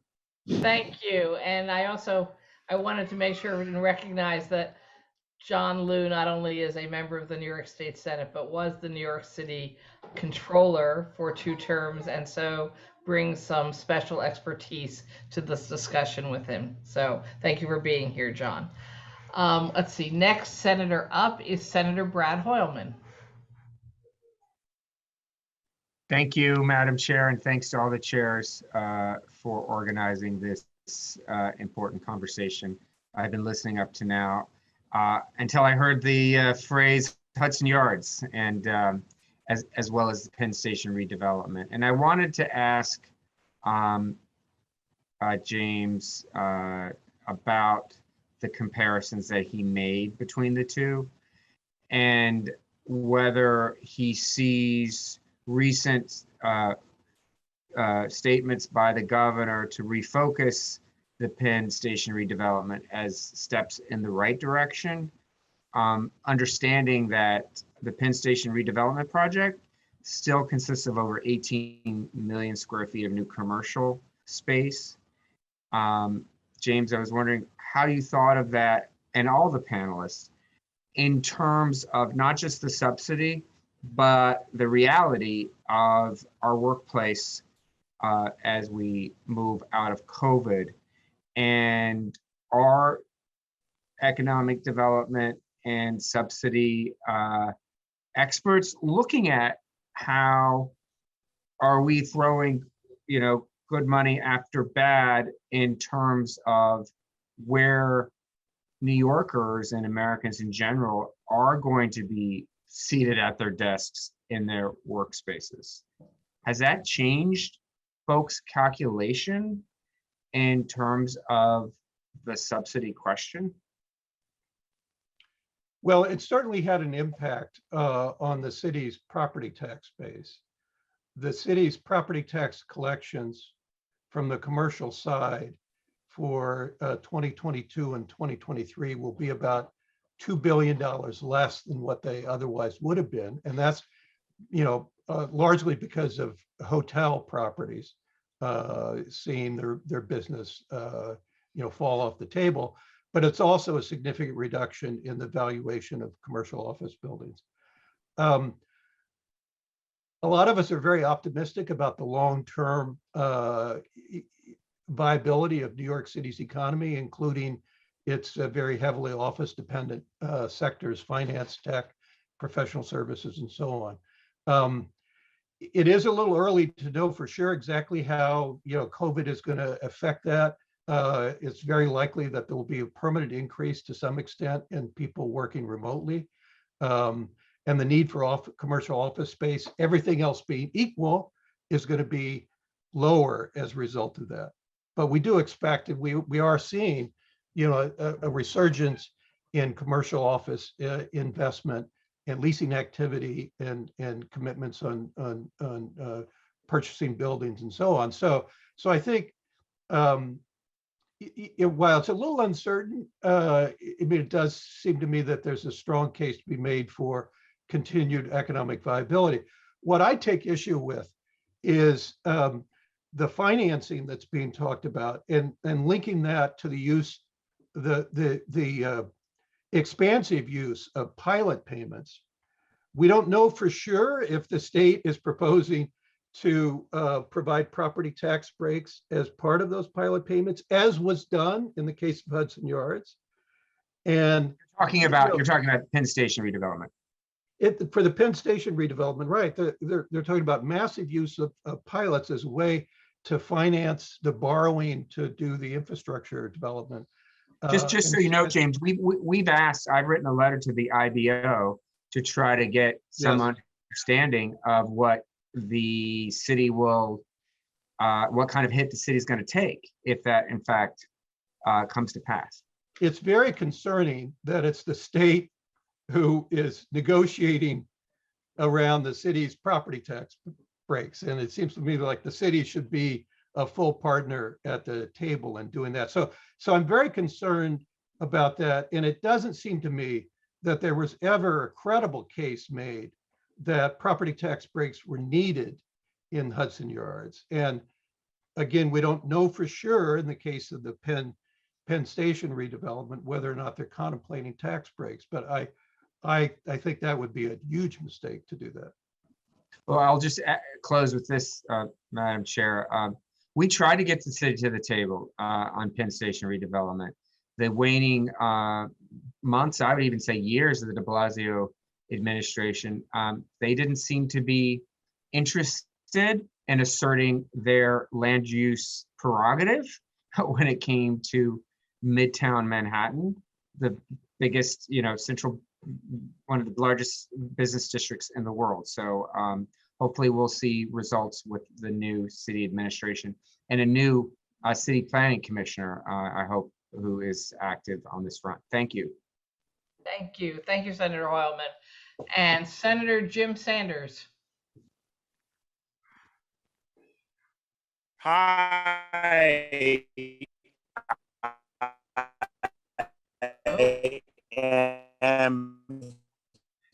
We're having trouble hearing you, Here. James. We all Okay. have a can you hear me? No, I love Jim. this stuff. Can you hear me? You cannot hear me. You're fading in No and out. hearing me. I guess it wasn't. No, you're fading in and out, but try it one more time.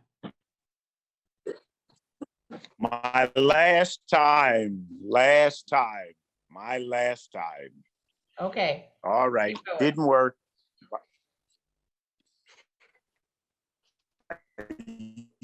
Oh, Can I'm sorry. hear me. No, James, I'm really sorry. We cannot. I feel bad. I want to give you the chance to speak, Okay. but I don't know. Okay, such is life. Well, no, the Such Is Life came across. All right. Yes. Keep going. I'm speaking. I'm doing what I need to do, and you hear me still in the fight. You're still in the fight. We know you're still in the fight. And unfortunately, you're not on the mic. So I'm really sorry. This isn't going to work because we're not going to understand your questions to answer them. So I apologize to you. I know that all three panelists will be happy to talk to you off the record. Thank you. I'm sorry, James. I'm very sorry. I want to thank all three panelists for joining us today, and you all submitted meaty testimony, and so we look forward to reviewing your full testimony, as the public will also have access to the same. And we thank you very much for being with us, and any number of individual senators may be following up with you. And just senators, for you to know, the contact information for all of our testifiers are there on the version of the agendas you receive so that you can follow up with people.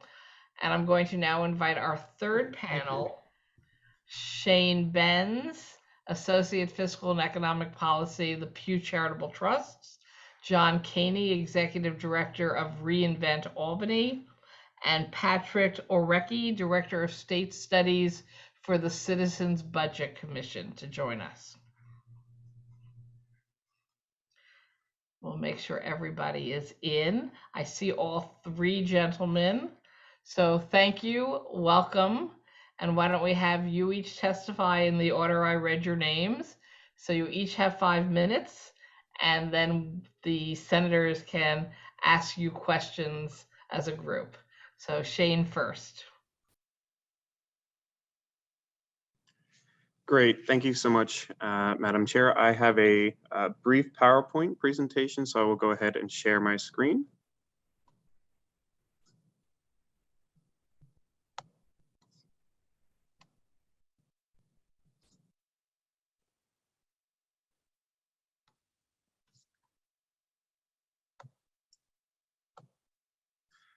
Okay, thank you very much again. Chairpersons Kruger, Kaplan, and Scofis, and members of your respective committees, thank you for the invitation to testify today. My name is Shane Benz, and I'm a researcher with the Pew Charitable Trust's State Fiscal Health Project. Pew is a nonpartisan research and public policy nonprofit that provides research and technical assistance to state policymakers to help them make evidence-based decisions across a wide range of policy issues. Today, I will provide a brief overview of the national landscape of state tax incentive evaluations and how states have used evaluations to inform policy discussions. Now, Pew does not take a position on whether incentives themselves are good or bad. Our focus mainly is on helping states use high quality and objective analysis to inform policy discussions about incentives, much like we're doing today. We do this by helping states design processes to regularly evaluate their tax incentives and by sharing research on ways to increase the effectiveness of incentives. So when we began this work nearly 10 years ago, as you can see here, only a small number of states required ongoing incentive evaluations of their programs. Today, over 30 states regularly review these programs, including many of New York's neighbors. So most states employ incentives to encourage a wide variety of activities, including economic development. However, policymakers historically had little information about whether incentive programs were meeting their objectives. Additionally, their costs are often hard to estimate and to forecast.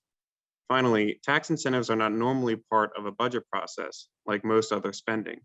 This means that most states do not have a mechanism to reassess spending on these tax incentives. So policymakers across many states have called for more and better information about how these incentives are performing and whether they're, I'm sorry.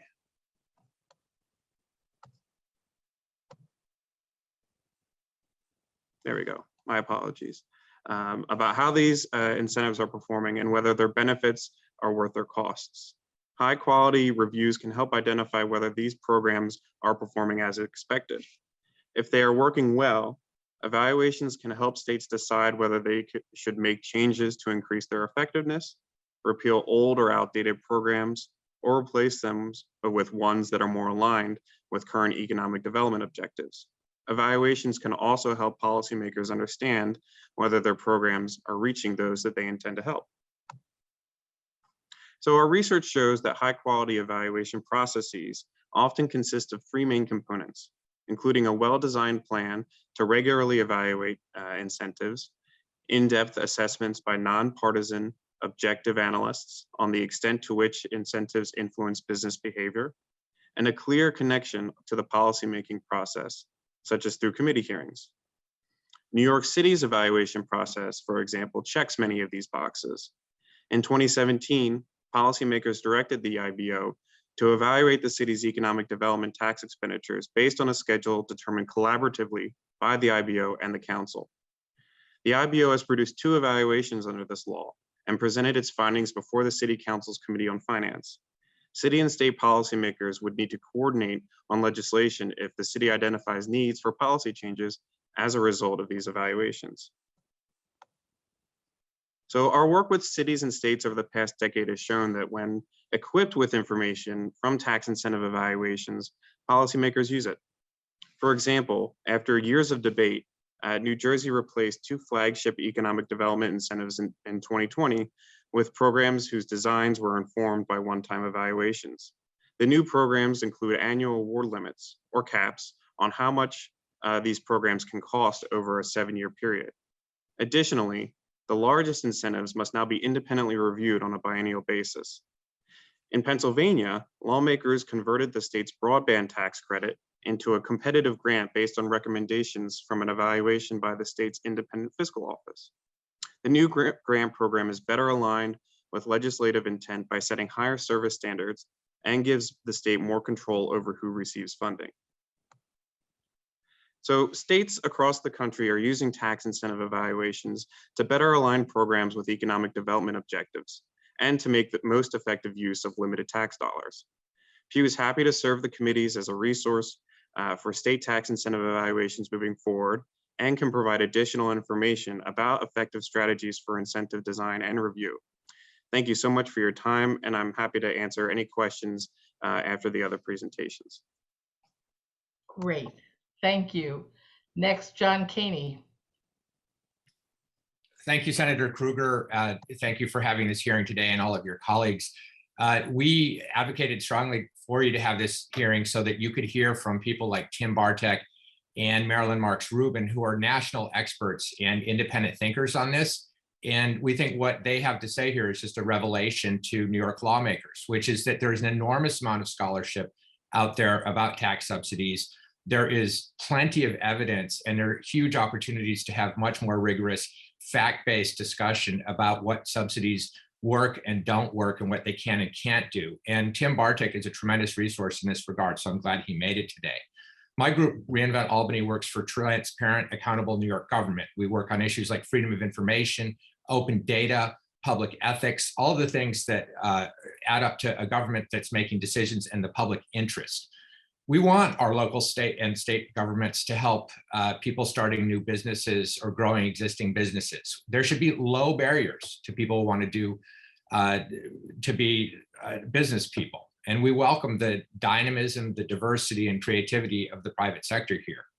That said, if we heard anything today, it's that subsidies to businesses do not equal economic development, which was a clear theme of what our academic experts said, and Bartek in particular offering evidence to that end.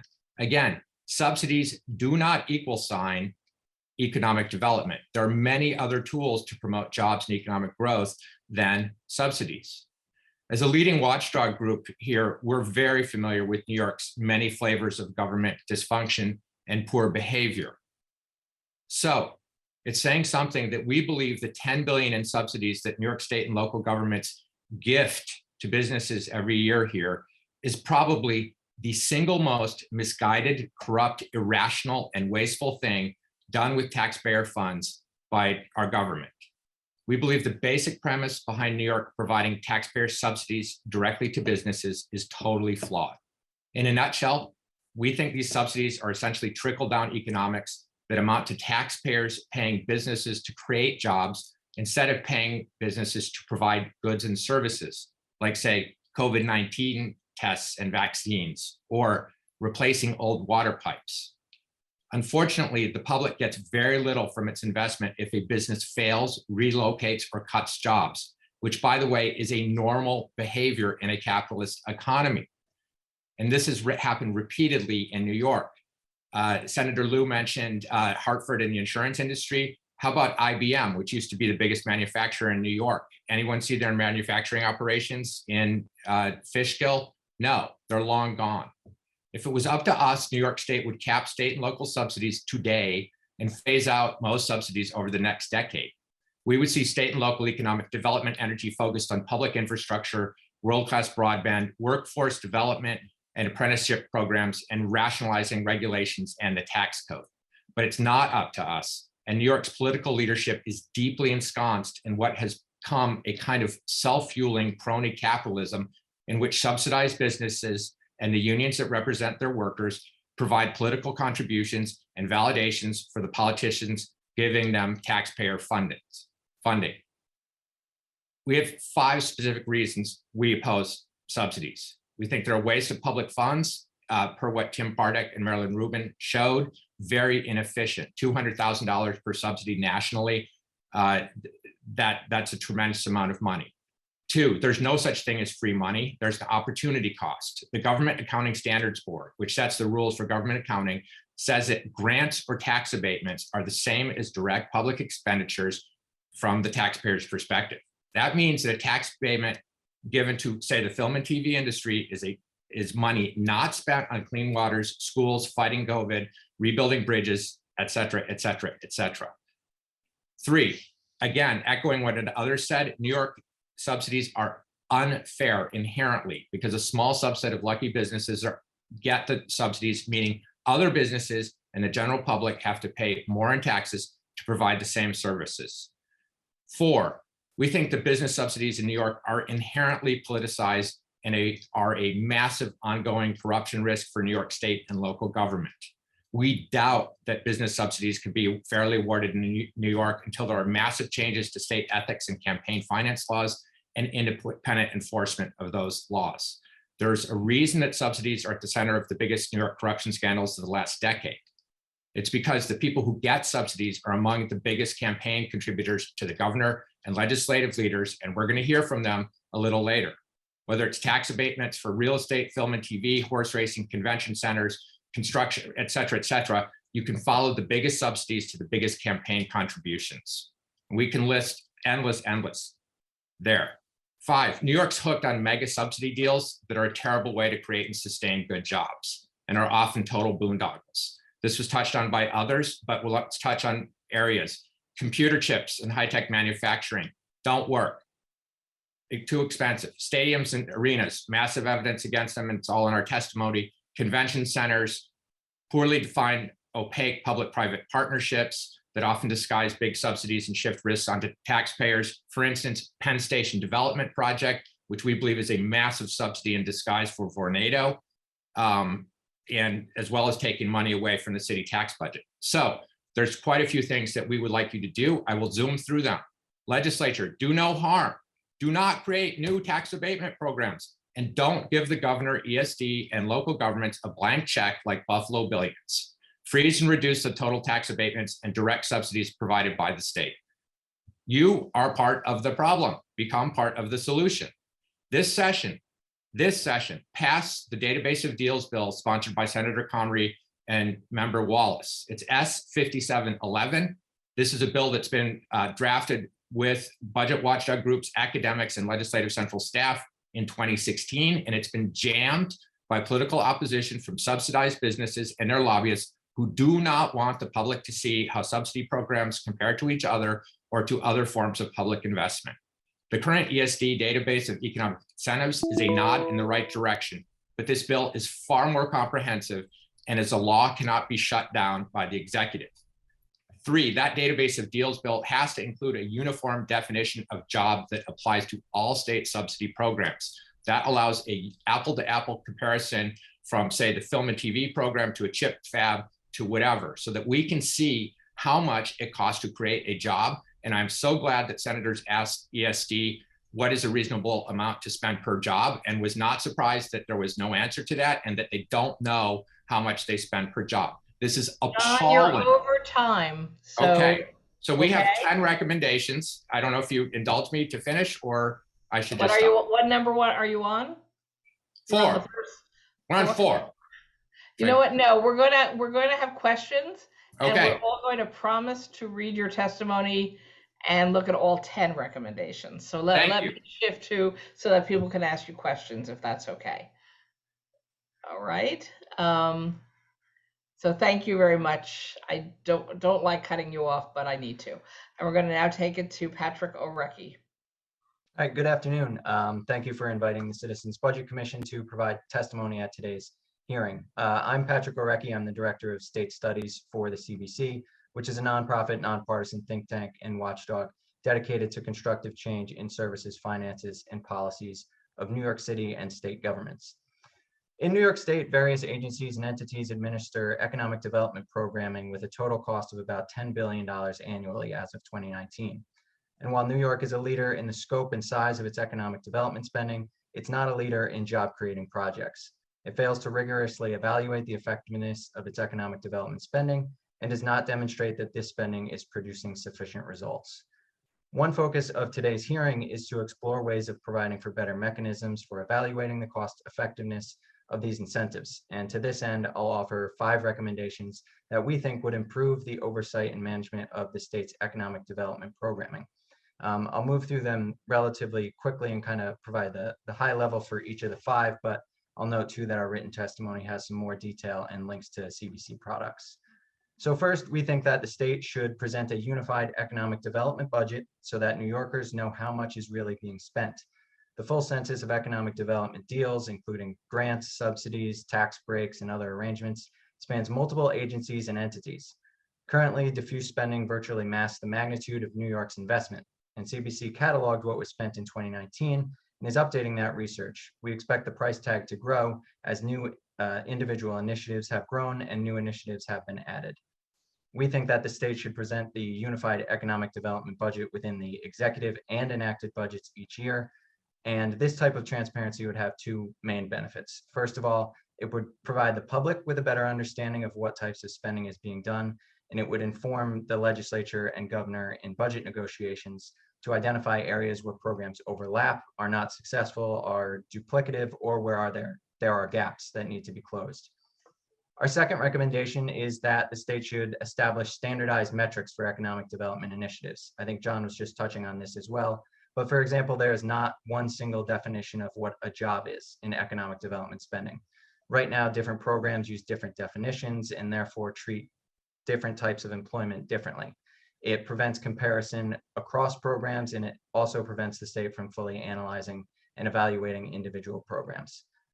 Third, we want the state to improve the database of deals. We were encouraged 3 years ago when the database of deals was funded, and last year when the first iteration of the database of deals was released. Still, there are some gaps that need to be closed. Specifically, CBC, reInvent Albany, and other watchdogs identified 20 criteria for what would make a good database of deals. We think what was released last year achieves about 8 of those 20 criteria. Specifically, it's very functional and is user-friendly, but misses the mark in the scope of what's included in the database of deals. It only covers ESD over the last 3 years. It needs to be broadened. It also needs some other information and links to direct actual documents for each of the deals included. Our fourth recommendation is related to program design. So there are a lot of improvements identified here.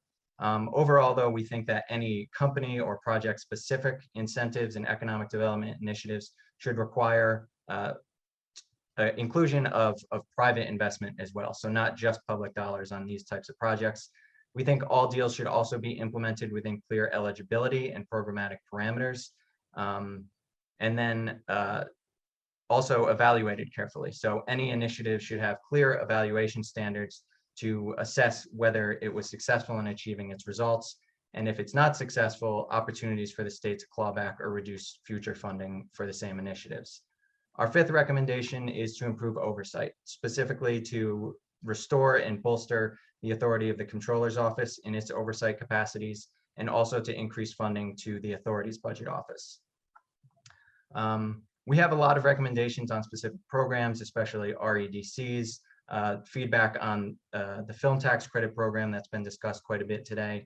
We've also noted that things like fossil fuel subsidies and tax breaks should be considered very carefully, whether they are competing with the state's other goals related to greenhouse gas emissions and so forth. We've also identified other programs for specific industries such as horse racing that should be more closely examined. And I want to close with two additional points in addition to our 5 recommendations. First of all, we know one thing that might be considered, whether it's in this budget or over the course of the year, is a stadium subsidy in Buffalo. We want to prospectively urge caution if the state does consider supporting the construction of a new stadium. It's critical that the parameters of any proposal be completely transparent and that the proposal's full costs and benefits be evaluated appropriately. Historically, most substantial public sector subsidies for stadiums have not proven to provide commensurate benefits. And in closing, I want to note too, that economic development incentives are often not a cost-effective strategy to compensate for high taxes and high cost of doing business. In New York State, we have the highest personal income taxes and business taxes in the nation, and all of that interacts with economic development in the state. So thank you again for inviting us to testify, and happy to answer any questions today and in the future. Thank you all for your testimony. Greatly appreciated. And I am going to turn it over. Oh, we have both our chairs again. So I'm going to first turn it over to Chair Anna Kaplan. Thank you, Madam Chair. This question is for Mr. Benz. When it comes to high quality evaluation process for economic development projects, is there a gold standard in New York or any other state that you can point to that meets the metrics you believe are appropriate? And if so, can you describe that process for us? Sure, Madam Chair, Senator, thank you. I'd be happy to. We, as I mentioned, we've identified a few main components to what makes high quality evaluation processes across states. I'd mentioned states having a well-designed plan. States with high quality evaluation processes tend to identify the scope of incentive programs that they choose to evaluate. Some states choose to look just at economic development incentives. Some include just tax incentives. Some include cash grants as well. Other states include all types of tax expenditures that might go beyond economic development incentives as well. So, but what we find in that regard is, states should do what they think is most effective for them in terms of the type of information that they're looking for. And it would also include setting a regular schedule as to how often those incentives are reviewed. Generally, we've seen some schedules for economic development incentives come between 3 and 6 years as to how often they're reviewed. These processes also include, as I had mentioned, in-depth assessments from nonpartisan experts. A lot of different states see, I'm sorry. I don't mean to cut you off. I just Oh, wanted it's quite to all right.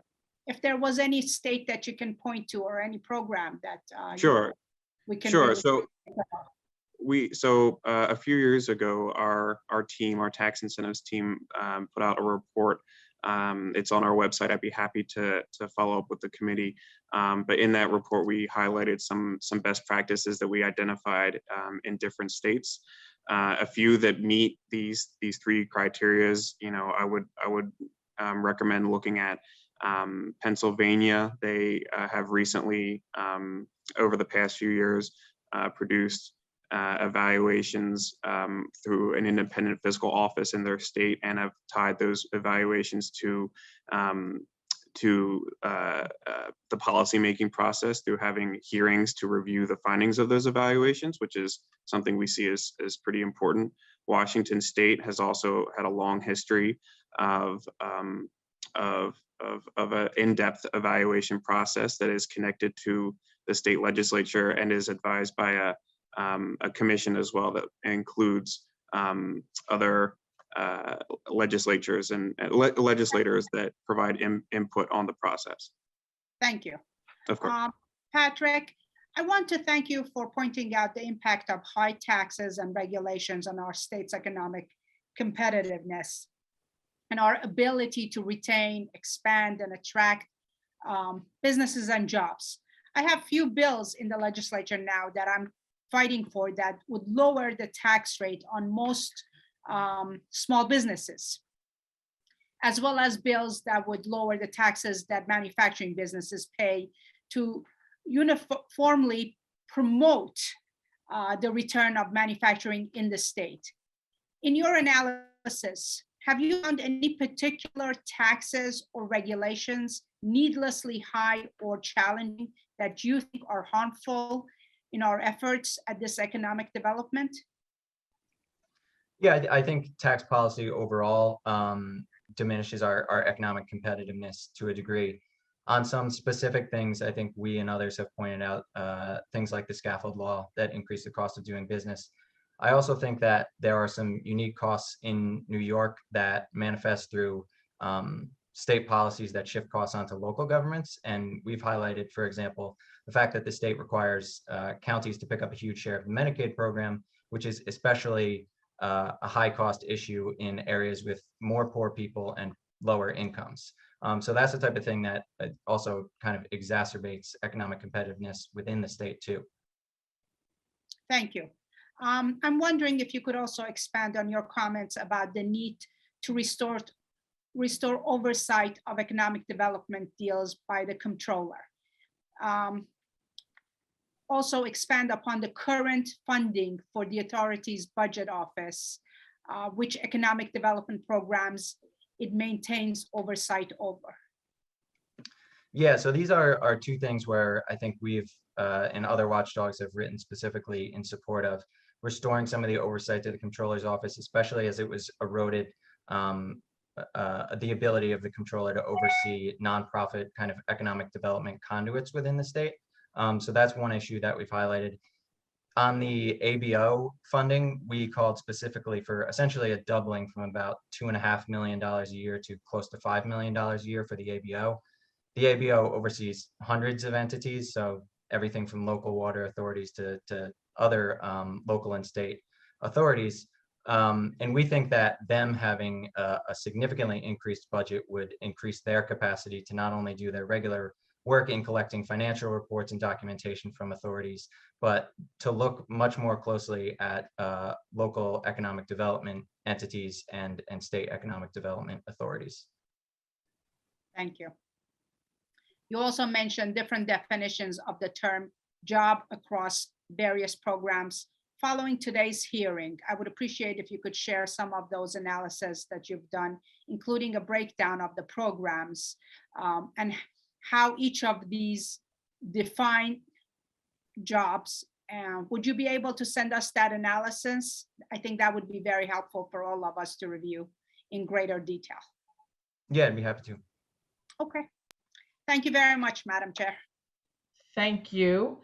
And our other chair is also with his hand up, James Skoufis. Thanks very much, Senator Krueger. I'll jump in with sort of a top line question, and I suspect this is probably going to be able to be answered by only John and Patrick. If you could pick one program, economic development program, incentive, tax credit, et cetera, to do away with or dramatically reform, the biggest problem, what would be that one program? That's a tough one. I mean, film and TV tax credits are we believe are far too large and should be reduced. It's $420 million a year. It's already oversubscribed for the next some years.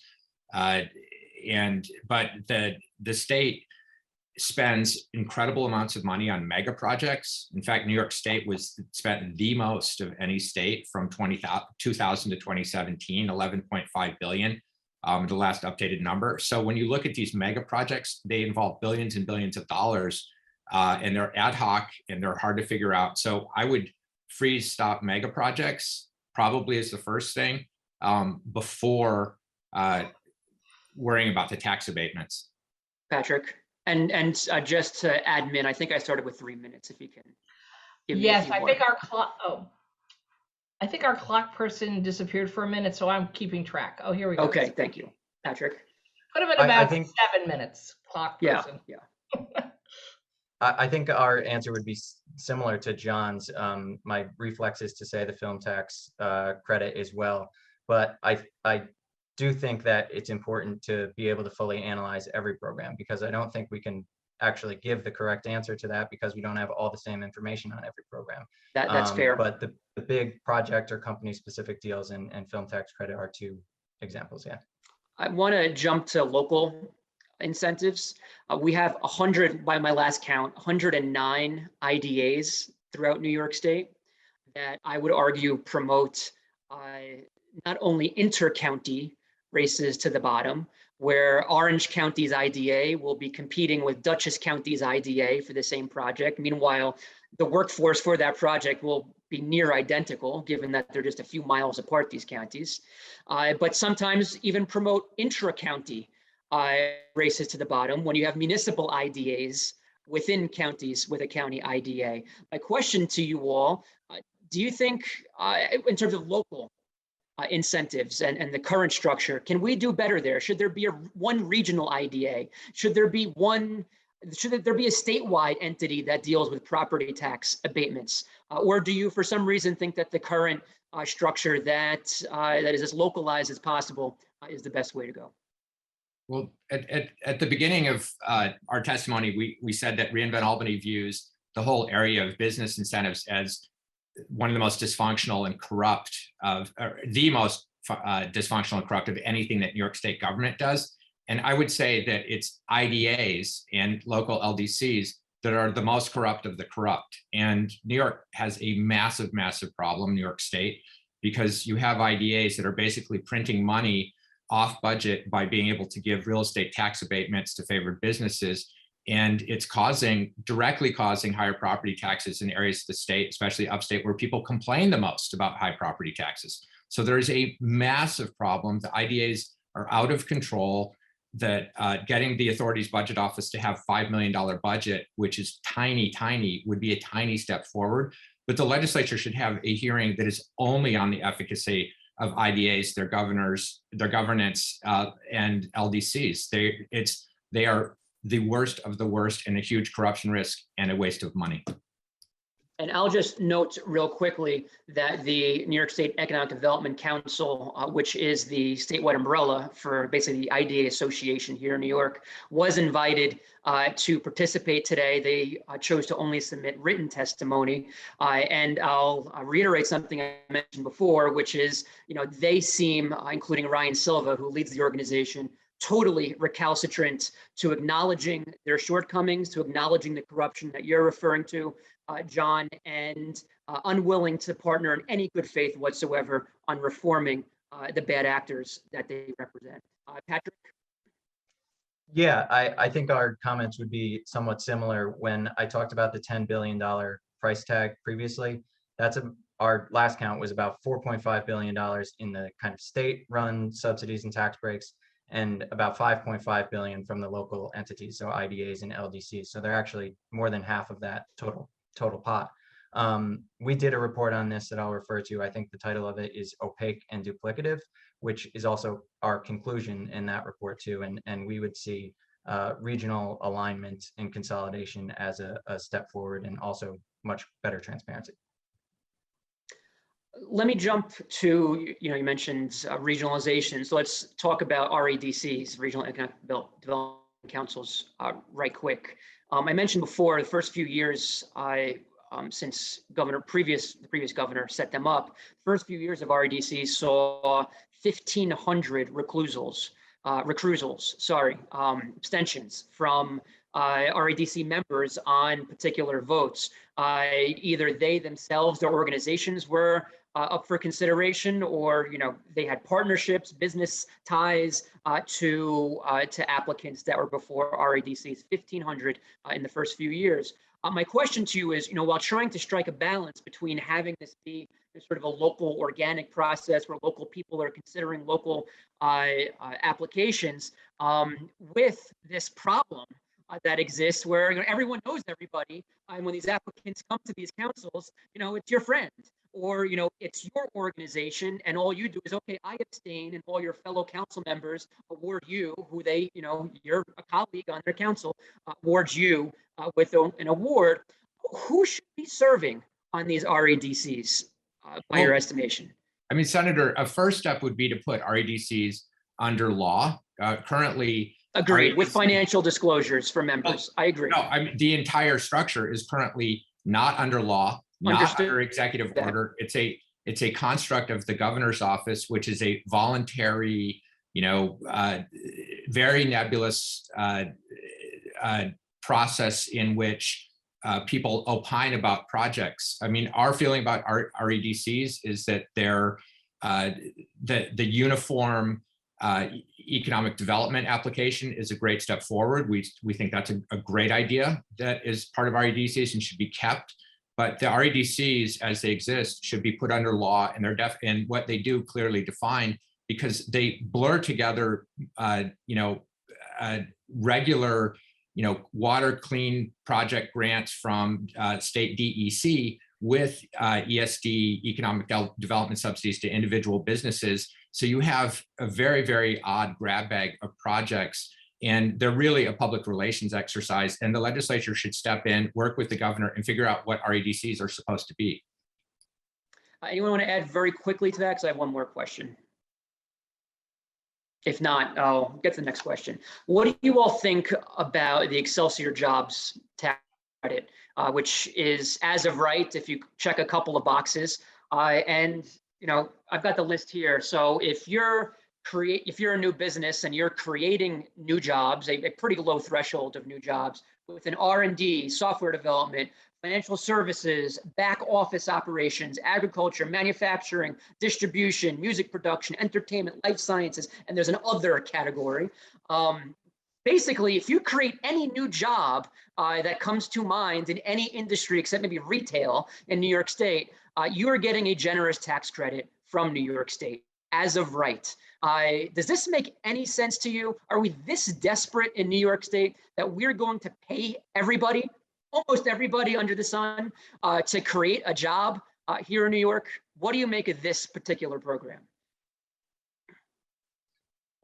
Yeah, I think, well, like any of the programs, it needs much closer evaluation. I will say one positive component that we see in it is that you only get the incentive if you are delivering, which isn't the case for all economic development spending. So the fact that this requires and is based on the company performing is a positive characteristic. Okay, thank you. My time is up. Thank you. Thank you, James. Thank you. I haven't really been asking questions, but I do just want to slide one or two in now.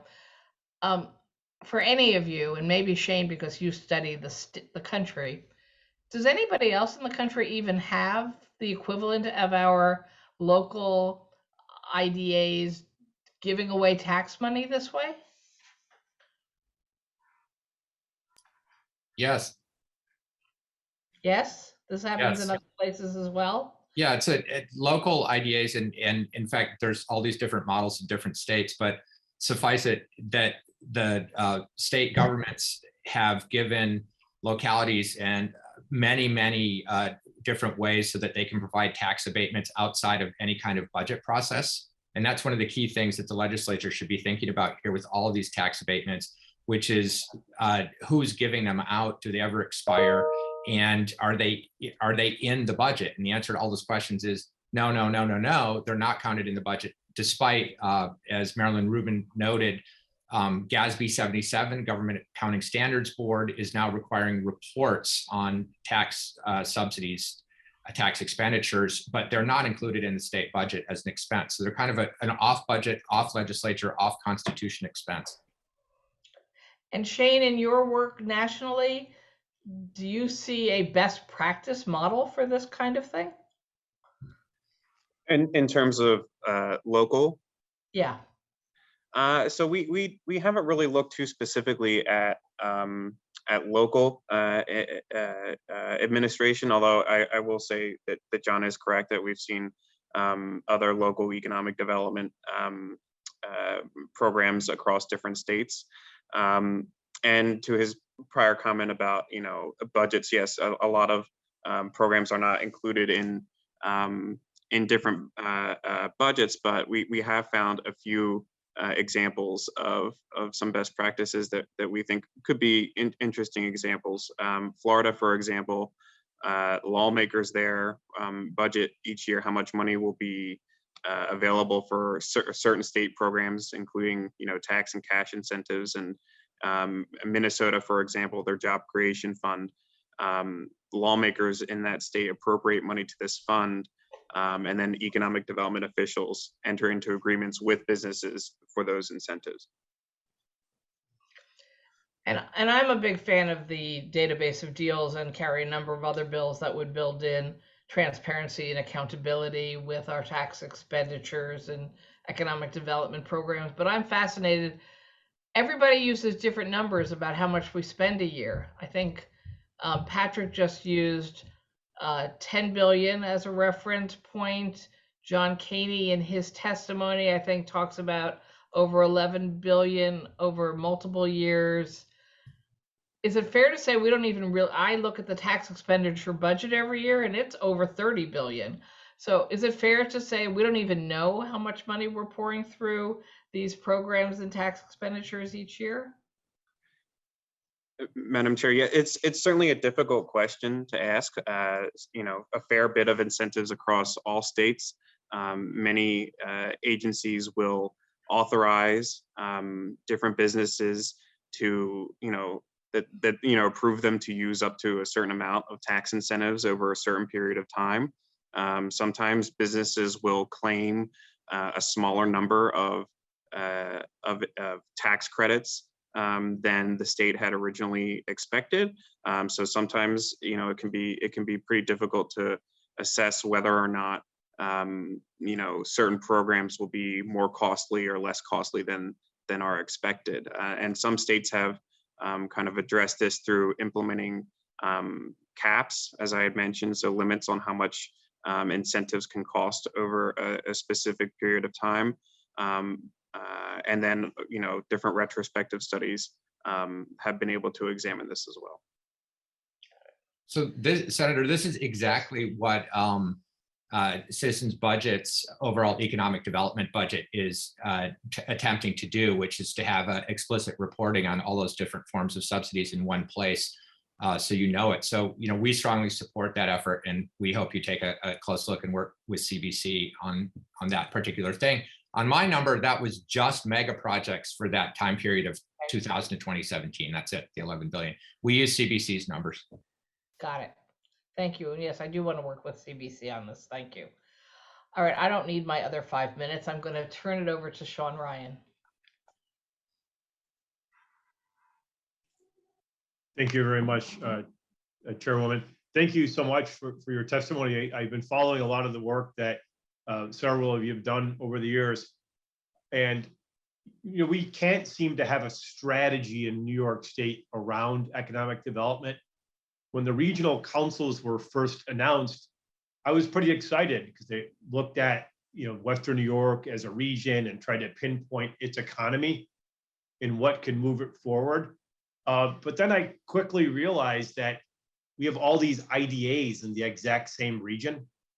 So if New York State really had a strategic approach to Western New York, which, we had the Brookings Institute write a report for us, we were sort of on it. And then at the same time, we had all these other IDAs. There's 109 IDAs in New York State pursuing a drastically different economic policy. And the metaphor I used, it was like New York State was bailing out the canoe and 109 IDAs had drills and they were drilling holes in the canoe and letting more water in. So at the same time, we were trying to develop this rational policy. We had IDAs still incentivizing, pizzerias. So I think you folks put your finger on it. I think you said something like $4.5 billion in state-controlled subsidies, then $5.5 billion from these others that we have no control of over in New York State. They're authorities. We created them, we birthed them, and they just go on their own. So, I believe in a strong economic development policy in states, and I just don't think, we're anywhere near it.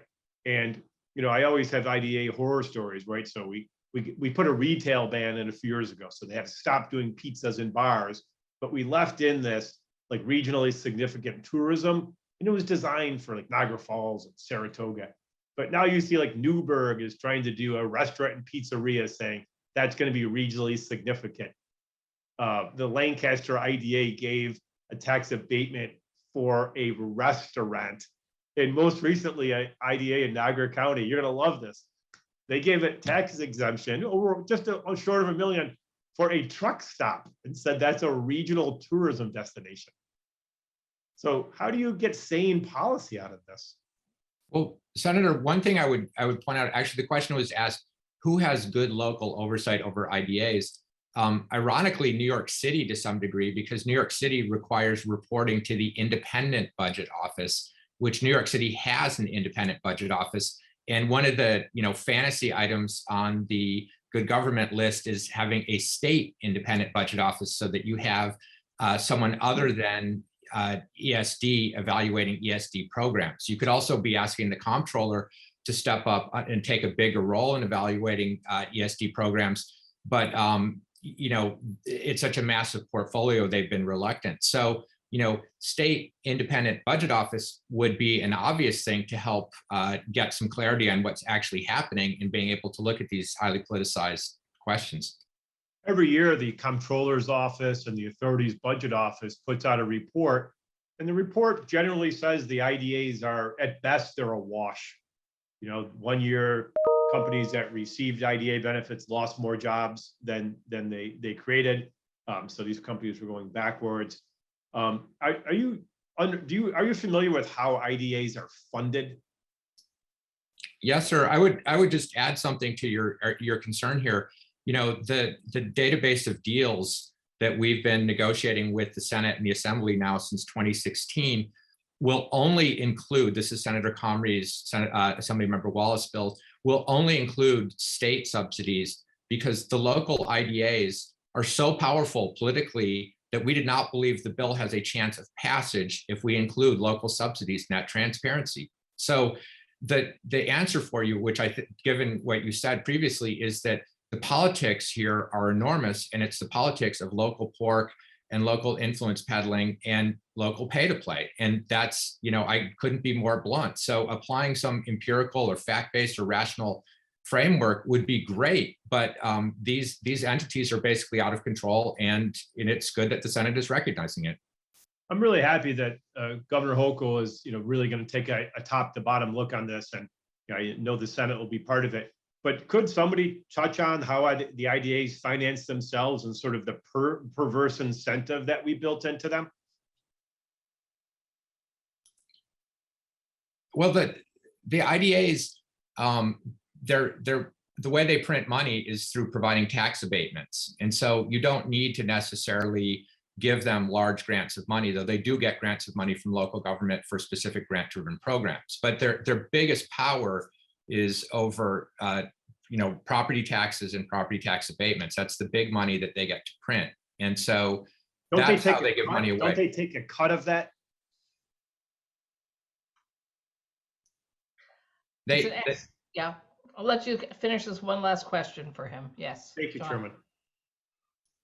The IDAs get funded by different streams depending on where you are. Some get direct funding from the locality from different parts of taxes, and then they also get streams from the development that they give tax abatements to. So they're kind of kicking back money to themselves that way by giving that free property tax, which raises property taxes for everyone else. It does put in that perverse incentive where if you have to fund yourself off your own deals, if there's no good deals, then how do you pay for yourself? So it becomes a real incentive to just subsidize anything so you can keep paying your staff and yourselves. But I appreciate everyone's testimony, and hopefully we can come to some good policy changes this year. Yes, thank you, Senator Ryan. Senator Borrello. Thank you, Madam Chair. I'm going to start off by directing this to Mr. Caney. I want to talk about the feeding frenzy of green energy projects. We've talked a lot about incentivizing businesses, but yet most of the green energy projects that are built here in New York State require perpetual subsidy. You're talking about, and largely they're being manufactured overseas, and you have foreign companies, foreign ownership. We had a situation recently where one of these projects was sold 3 times in my district before the first shovel hit the dirt. And then the Netherlands-based company that was building it tried to get out of the union contract.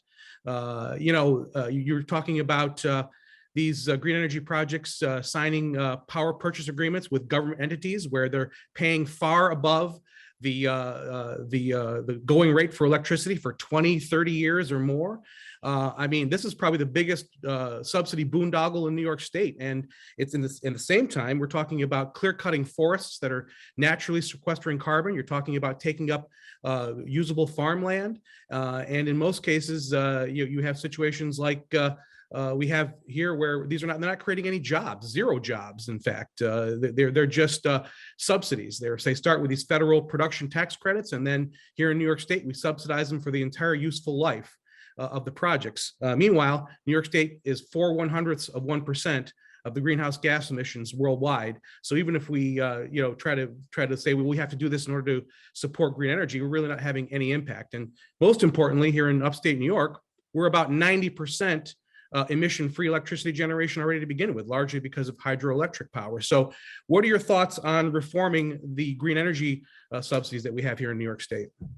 Well, making the subsidies explicit is the first part of what we would do. And many of the green energy subsidies are demand side subsidies, demand side subsidies. They're not subsidies to specific businesses. So that we have better understanding of the size of the subsidy first.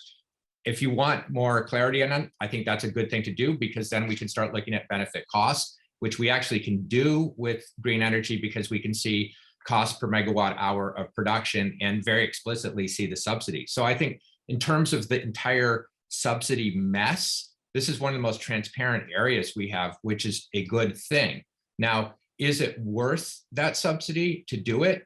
I don't know. I mean, it fulfills, I'll just pose this though, it fulfills a state policy goal, which is to reduce dependence on greenhouse gases, whereas we're simultaneously, as Senator Krueger noted, subsidizing fossil fuels, which makes truly no sense, because it actually is against the whole point of the wind subsidy or sustainable subsidies, and is against state policy goals. So I think you asked good questions there.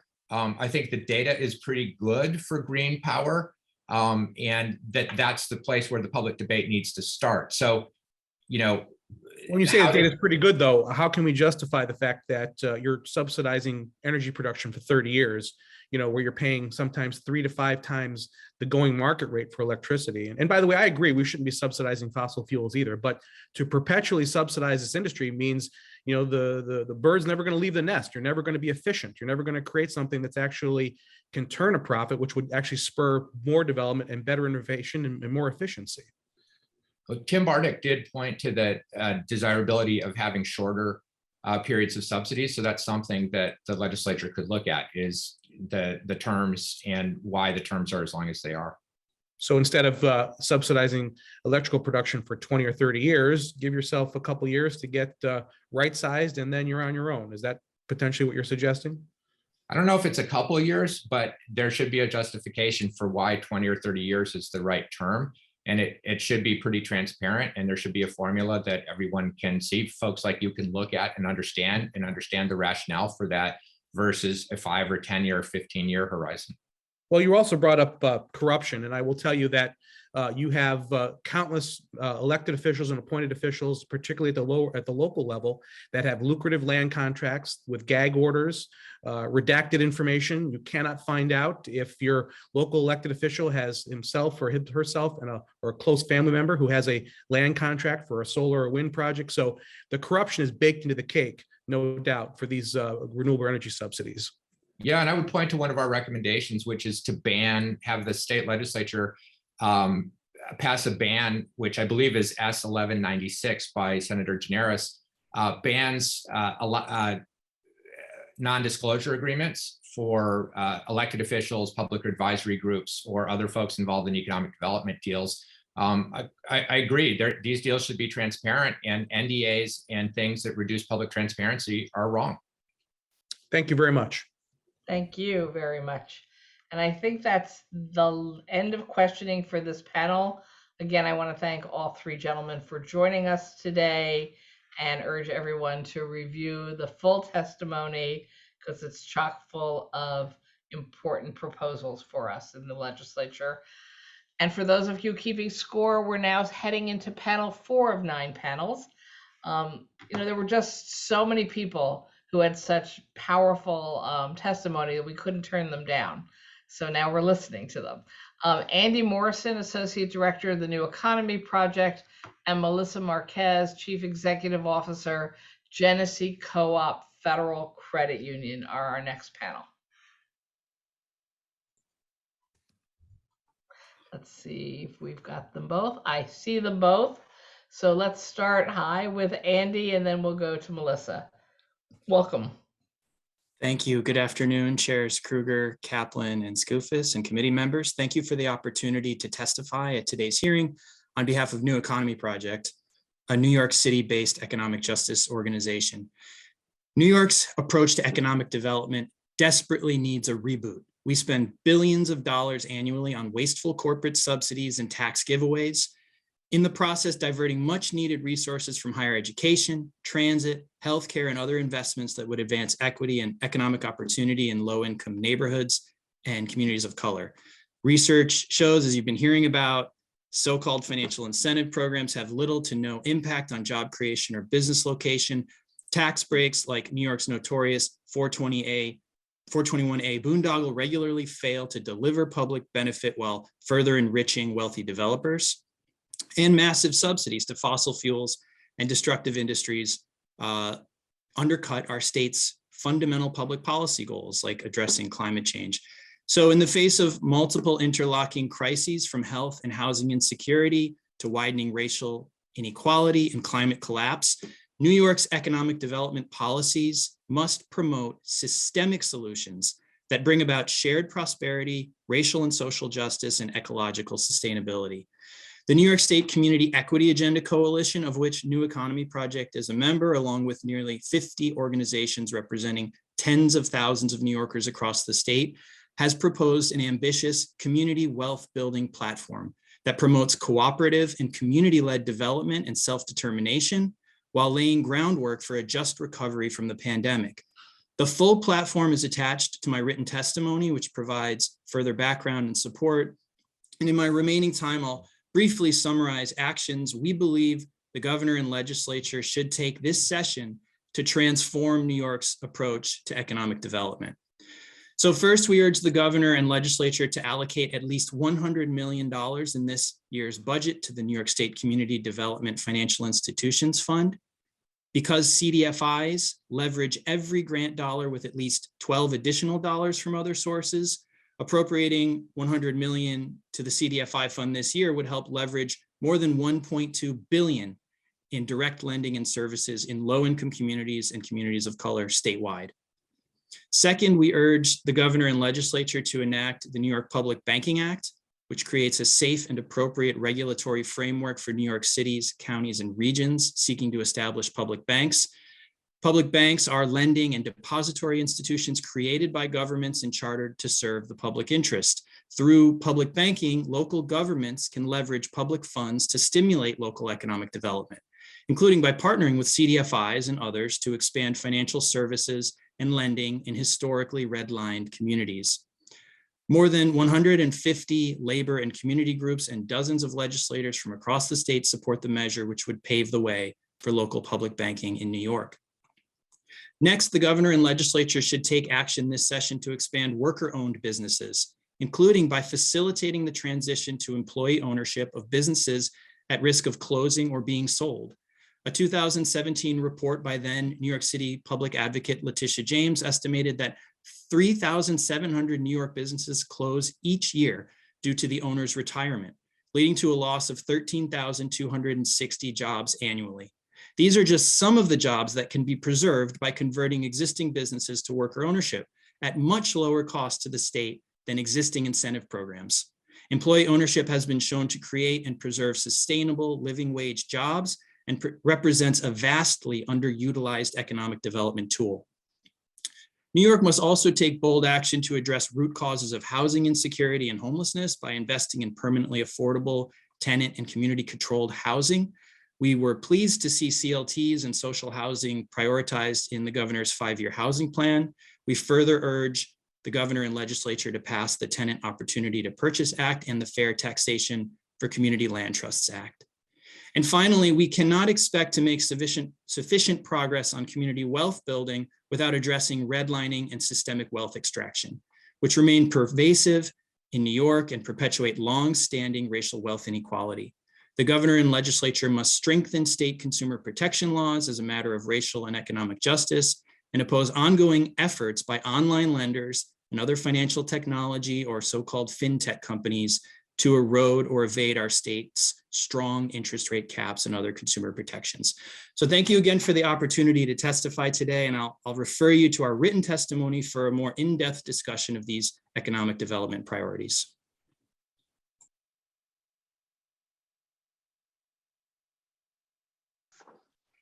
Sorry, I couldn't get mute off. Thank you very much.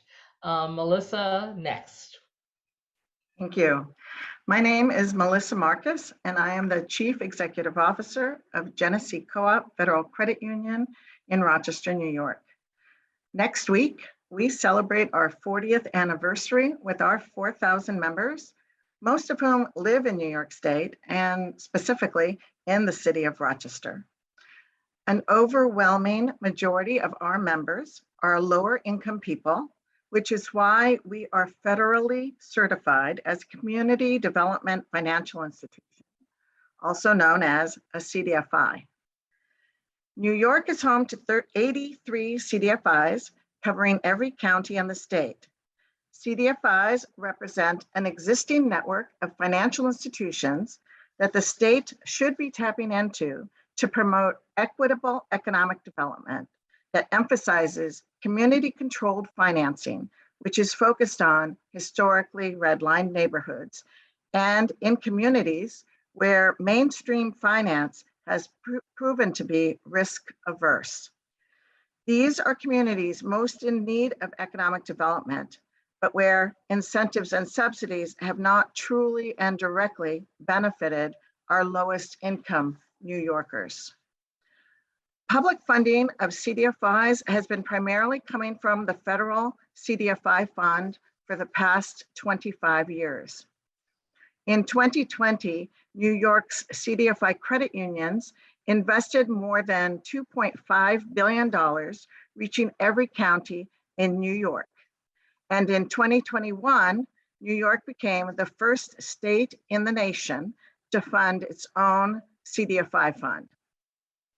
CDFIs are a proven model for channeling financial services, loans, and investments to working families, small businesses, and affordable housing in low-income communities and communities of color, which mainstream banks fail to adequately serve. When my own $35 million financial institution makes more mortgages in the city of Rochester than JP Morgan Chase, the largest depository in Rochester, it is easy to understand that something is seriously and obviously wrong. CDFIs that are depository institutions, like the Community Development Credit Union I run, have liquidity. We have our depositors, we make loans, and we have our own earnings, even as a not-for-profit institution. Grants to CDFI credit unions directly increase our capital reserves, enabling us to grow, take in more deposits, and make more loans to people. As documented by the US Treasury CDFI fund, for every dollar invested in a CDFI, 12 additional dollars in loans are made to increase home ownership among low-income New Yorkers, increase affordable rental units, increase permanently affordable housing on community land trusts, and increase lending to small businesses to grow their business. Some CDFIs, such as business and housing loan funds that are not depository institutions, struggle with liquidity and need capital to lend. An investment of $100 million in CDFIs will leverage more than $1.2 billion in new community development lending, increase banking access for thousands of New Yorkers, and attract millions more in federal funding.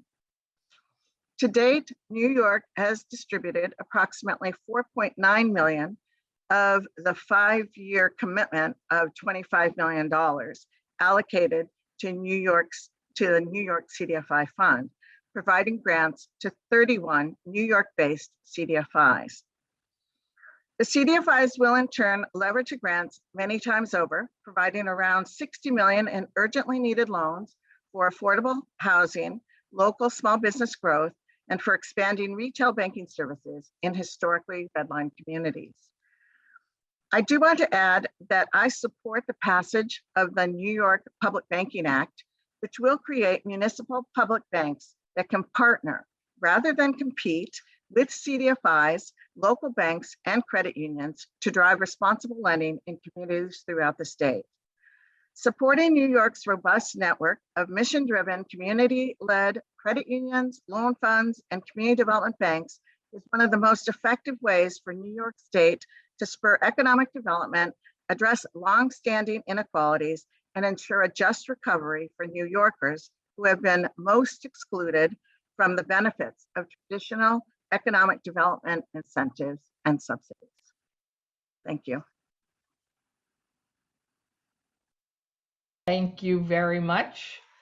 And I see the hand of Senator Anna Kaplan. Thank you, Madam Chair. This is a question for Andy. In your testimony, you talk about how we could expand democracy in workplace by expanding worker cooperatives. I want to make you aware of the bill sponsored by Senator Bailey, bill number 3313, that actually is going to be before the Commerce Committee next week, which does exactly that. Can you walk the senators here through exactly what an employee-owned enterprise worker cooperative is and why it's so beneficial? Sure. So a worker cooperative is in many ways, just like any business, but the key difference is that the business is owned by and governed by the workers. And so the benefits of worker co-ops, and there's tons of research on this, are manifold. It's been shown to create and preserve sustainable living wage jobs. There's profit sharing among the workers. And they're local jobs. So worker co-ops by nature, are local. In New York, overwhelmingly, they're women of color, often immigrant women of color. And so it's just a tremendous, and as I said in my testimony, underutilized community wealth building opportunity for New York to invest in. And so, yeah, we're aware of Senator Bailey's legislation, and that's the kind of thing we think New York should be embracing as an alternative to the failed policies that we've been, that you've been hearing about all morning and afternoon. Thank you. My next question is for Melissa Marquez. I'm glad you were here today to represent the community of CFDIs in New York. I'm a strong believer in the power of CFDIs to support growth and development of minority and woman-owned businesses. We often talk about this in my committee, and we try to find ways to help out, particularly this help that could come in communities that have been historically marginalized. From your perspective, what more can be done to help CFDIs so that CFDIs can go ahead and support more small businesses and promote economic development in communities that have suffered from a historical lack of investments and lack of funds, really? Right, right. Well, and so one of the reasons that I've gotten very involved with the work of the New York State Equity Agenda Coalition, and even more specifically, the work around the Public Banking Act, the New York State Public Banking Act, is specifically because our institution, while we can make loans and our money recycles very, very locally in the city, we need another actor, another partner to support the kind of lending that we do, and a municipal bank would serve as that example for me. It's something that I wish got started 30 years ago when I was a community organizer before I became a CEO of a community-based financial institution. We need our institution, while we're making loans and providing access to credit for people who have very low credit scores or maybe new to credit, need to rebuild their credit before they can become a homeowner or get financing as a small business. We need a partner. And for me, I see that as the municipal bank, because we've tried partnering with local banks. It doesn't work very well. They're too risk averse. A municipal bank could bring to scale the kind of financing for worker co-ops. We've done worker co-op financing, but to do a large scale worker co-op financing would be very challenging. And so to me, the municipal bank is a model that I think we need to bring to New York State, and that will be so much more beneficial to meeting the financing needs for development projects. And I feel it would absolutely be a better bang for the buck than IDAs, which I've been frustrated for the 30 years I've lived in Rochester with our local IDA. Thank you. I want to thank both panelists for their testimony, and thank you, Madam Chair. I'm good. Thank you. So I also want to do a follow-up question for Ms. Marquez. So you talked about that the state had finally come through with some money, I think 25 million over 5 years, so it's 5 million a year, right? But that's spread over all the CDFI institutions. And we all know as legislators how hard it is to actually ever find any real new money.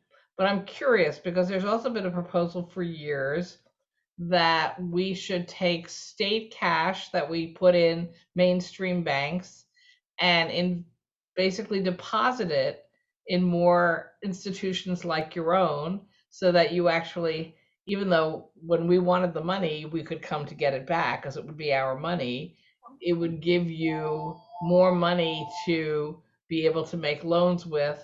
Because as I recall in my research, credit unions have an extraordinarily successful rate of return on lending. So you don't have a lot of defaults. And so you would have the money. So would that be helpful if we also provided that state money could be put in accounts in your institutions? So I appreciate that question. It can and could be helpful to have money on deposit at our financial institution. The challenge with that is that we have to, have a certain amount of net worth. And thankfully, because we've really only received funding at the federal level from the CDFI fund, we now do have money that we've put into our net worth.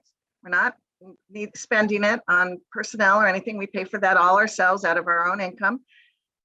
It's really sitting there so that we can grow. So in this case, now I could say, yes, that would be a helpful policy to permit our institution to receive funds that we would then be lending out. But, just as any depositor, when you need the money, we give it back to you. We manage our asset liabilities. But that's just with the caveat that there is a need for net worth, and some of the work of the loan funds, they're not a depository. So they don't have access to liquidity in the way that a community development credit unions do. Got it. So it would only work for some of you, not Yes, it all. would only work for the community development credit unions, not for the rest of the CDFIs, which are an important part of community development, community-based economic development. Yes. Okay, I really appreciate your clarification of that. And how many community credit unions are there in the state that could take advantage of this? Do you happen to know? I don't know, but there are fewer and fewer. I think there are, gosh, I don't know if you know, Andy, I want to say only about 13 community development credit unions.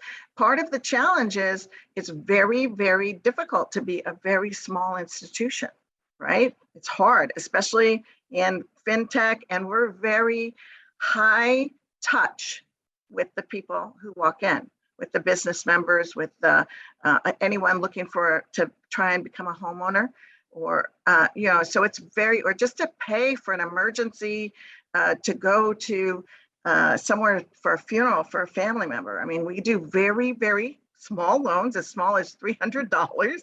And so it can be very challenging for our institutions to be sustaining ourselves in this marketplace. But the ones that do exist, we are growing. I mean, we have been growing dramatically in the last 5 years.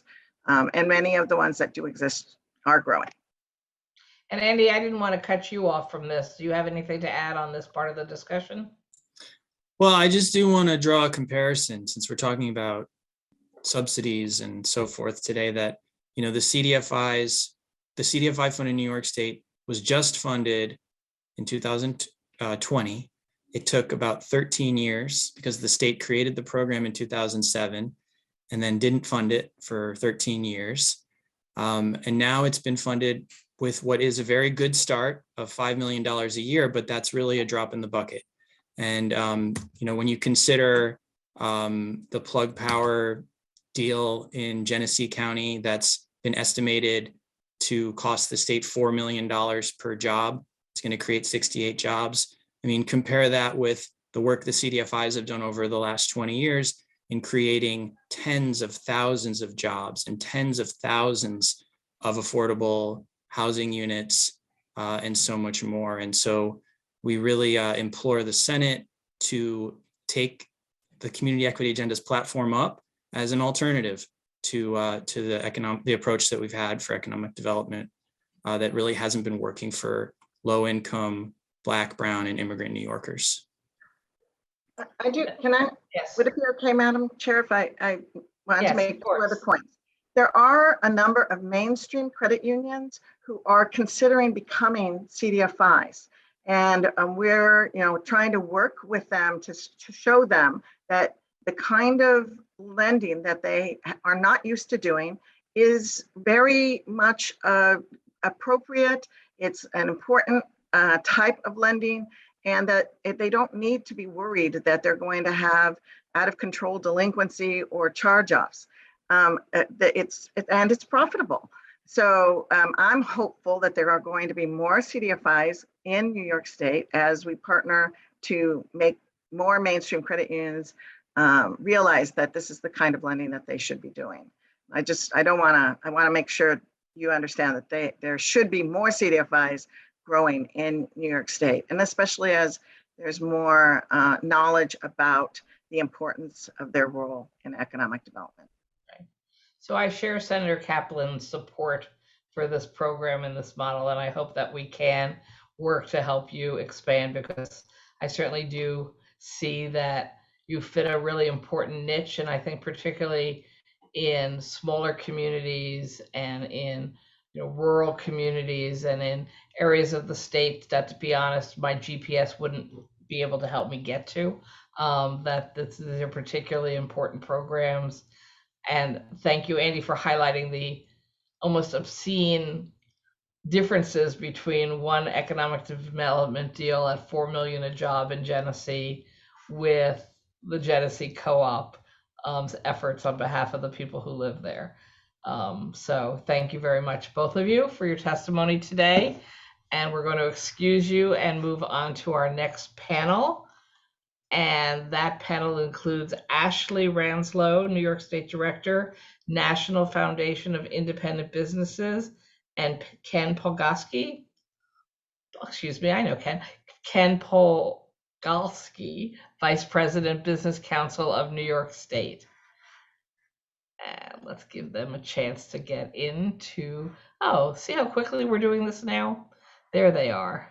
Okay, so well, let's see, I'll call you in the order that you were listed and have Ashley testify first and Ken testify second. Good afternoon. Good afternoon. And thank you, Senator Krueger, Senator Kaplan, Senator Skoufis, all of the senators here today, legislative staff, for inviting NFIB to testify.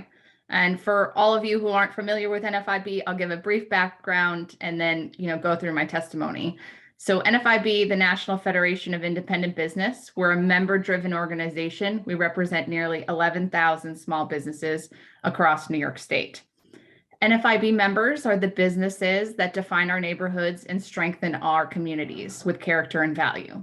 Local hardware stores, independent restaurants, florists, dry cleaners, convenience stores, farmers, roofers, landscapers, retail boutiques, these are NFIB members. And as you all know, small businesses continue to battle unparalleled and unique challenges due to the pandemic and the economic trials. But challenges existed before COVID. In NFIB's 2020 Problems and Priorities Report, New York small business owners ranked 75 potential business problems, with the top 10 problems relating to taxes, regulations, and the cost of insurance. As these committees consider economic development, the livelihood and success of small businesses must be acknowledged and considered. While certain economic development initiatives are helpful to downtown revitalization efforts, certain industries or specific regions, for far too long, New York State has used economic development spending to pick winners and losers. New York State, county, and local governments, as we talked about today, spend billions of dollars each year on economic development that often does not directly benefit Main Street native businesses. As an example, the film production tax credit cost New York State $465 million in 2020 alone, a massive amount of money that goes to Hollywood film production companies rather than small businesses right here in our neighborhoods. New York has poured billions into certain industries, sectors, or regions with little transparency or oversight. Programs such as Startup New York have proven to be a failure. Investigative reporting, research, and audits have shown that projects such as the $750 million state-built and equipped factory for Solar City and the $14 million Central New York Film Hub have not generated the jobs or tax revenue promised. And the effectiveness of these initiatives has and should be the subject of scrutiny and forensic examination. So to put it quickly and succinctly, most of the tax incentive programs that are available through Empire State Development are not geared towards native small businesses. And, when I use that term small business, I'm not just using it as 100 or fewer employees. I'm talking about NFIB specific membership, because there are certainly small businesses that qualify for programs, businesses that are in certain sectors or industries. So for example, ESD has the Life Sciences Research and Development Tax Credit or the Commercial Tax Credit Program, but these are geared to specific segments of the economy. And most of our members don't fall into those buckets. But there are established programs that do work and that our members do benefit from. For example, the Brownfield Cleanup Program or Historic Preservation Tax Credits. These are things that our members have used before and are helpful tools. And one of the other things that the legislature did in 2020 was pass a bill that allowed IDAs to offer COVID-related loans and grants to small businesses. Nearly 1,500 small businesses used those grants through their local IDAs to acquire PPE. That was something that was helpful and beneficial to existing small businesses. So looking at programs like that, where the money is directed to businesses that have been in our communities for 50, 20, 30 years, hardworking New Yorkers that put their blood, sweat, and tears into their businesses, how can we help them? So, and I want to be clear, NFIB does not suggest the complete elimination of economic development incentive programs, nor does it suggest that state-based incentives be solely judged by job creation. Transparency and scrutiny are important, But there also does need to be some flexibility. Successful economic development initiatives can also protect existing jobs and businesses. They can maintain vibrant communities. They can invest in critical infrastructure. But there's no doubt New York State's existing economic development strategy needs significant improvement. And I'll stop on this. You know, generating a thriving economy really doesn't require billions in subsidies and headline grabbing projects. Instead relies on creating a better business environment with lower taxes, fewer regulations, and more affordable insurance. And with that, thank you for inviting me to testify. And I turn it over to my colleague. Okay, just dive right in. Well, good afternoon, everyone. Appreciate you having us. My name is Ken Pakulski with the Business Council of New York State. We're a statewide employer association, represent about 3,500 private sector businesses across New York in all sectors. About 80% of our members are small businesses with under 100 employees. So a pretty diverse organization. I'm certainly not going to read my testimony. For the most part, I'm not even going to refer to it. And mostly I'm going to talk about some things that were covered today earlier in the hearing. I think this has been interesting, fascinating.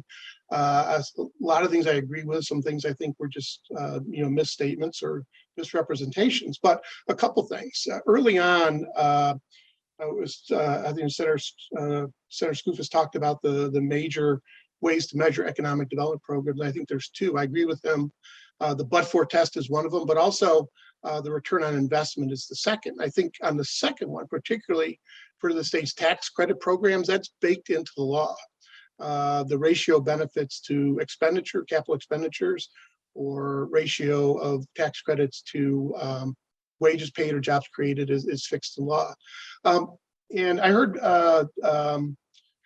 Marilyn Rubin say that the evidence is not set on whether these programs achieve the but-for test. But one thing I would suggest, the way to look at that in terms of evaluating programs is, are we achieving the economic outcomes that we expect or desired? Do we have the manufacturing sector that we hope for? Are we developing good paying jobs in New York State? And where we're failing in those areas, I think that's good evidence as to where New York State should be directing its economic development programs. I can see that our testimony submitted today is incomplete. We started looking at the body of research out there, and in our testimony we did include reports that provided overviews and citations of research work that illustrates the positive effect of pro-growth tax strategies from the Congressional Joint Committee on Taxation to Nonpartisan Tax Foundation and others. And we'll be providing some additional detail from those reports to committee as well. And one of those that's out there, and your testimony about it today, was the 2013 Solomon Commission, which looked at both tax incentives and overall tax reform. I think it's important to note that some of the major tax credit programs, some of the significant recommendations of that Solomon Commission report have been implemented, particularly in the Brownfield program, which I know better than most. I think it's fair to say that despite best efforts, few bills are perfect when passed, but we've seen examples in the Empire Zones and Brownfield program and others where initial language as adopted produced unintended results. I think this legislature has been pretty responsive in addressing those types of unintended consequences or loopholes in economic development programs. I think oftentimes those loopholes are identified by the development community itself. So I do think these are all ongoing processes. And as I said in our written testimony, we look forward to working with the legislature on improving programs, on improving the state's oversight and reporting of programs. The other thing I just want to emphasize is incentives are a tool. They're one aspect of the state's economic development climate and economic development efforts. They're certainly not the only thing. As Ashley said, business climate is so important. And maybe our greatest frustration is, even in years where the state has done something very useful, like provide significant state assistance for small businesses heavily impacted by the COVID recession. We, at the same time, are imposing significant new mandates, costs, restrictions on business. These are particularly impactful on small business.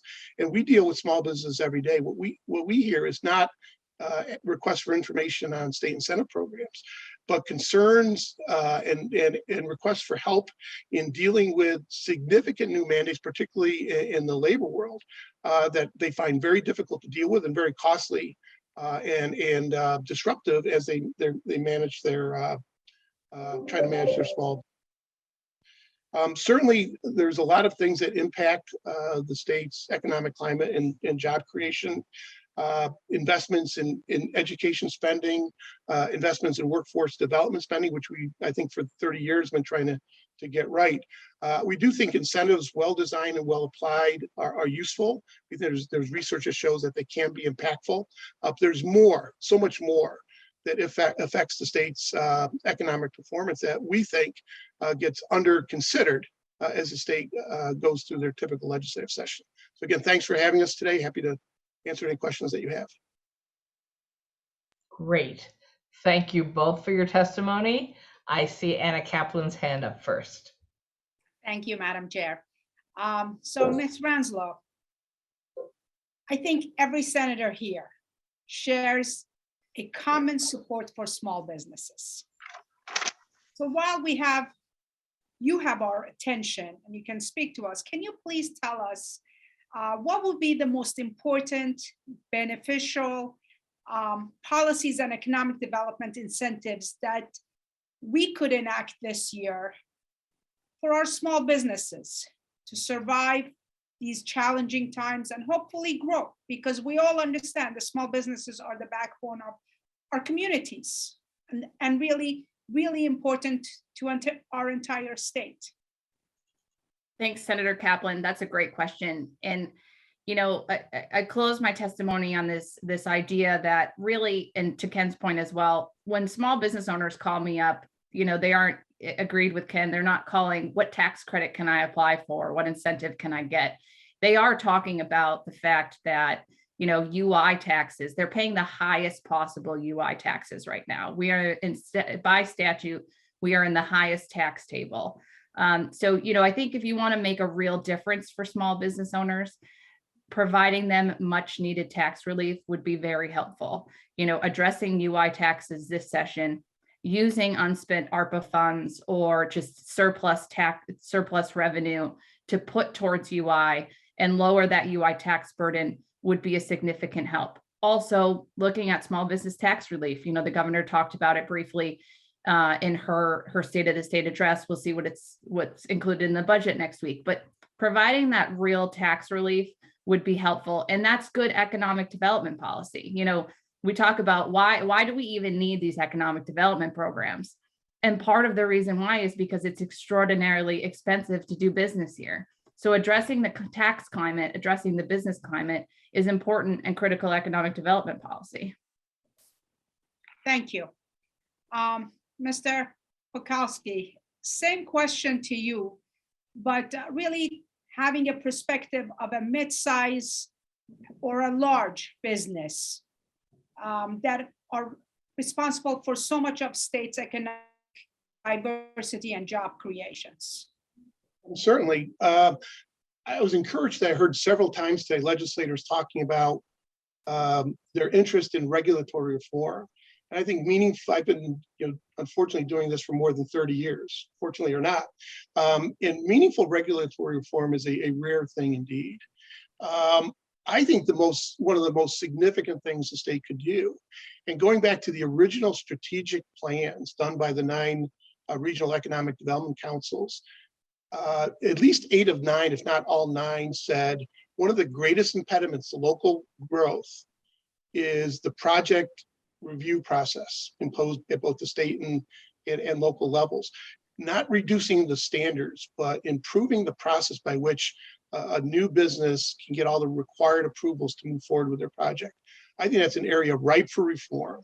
Can be as protective as necessary, but just adding both time certainty and cost certainty to new businesses would be enormously helpful.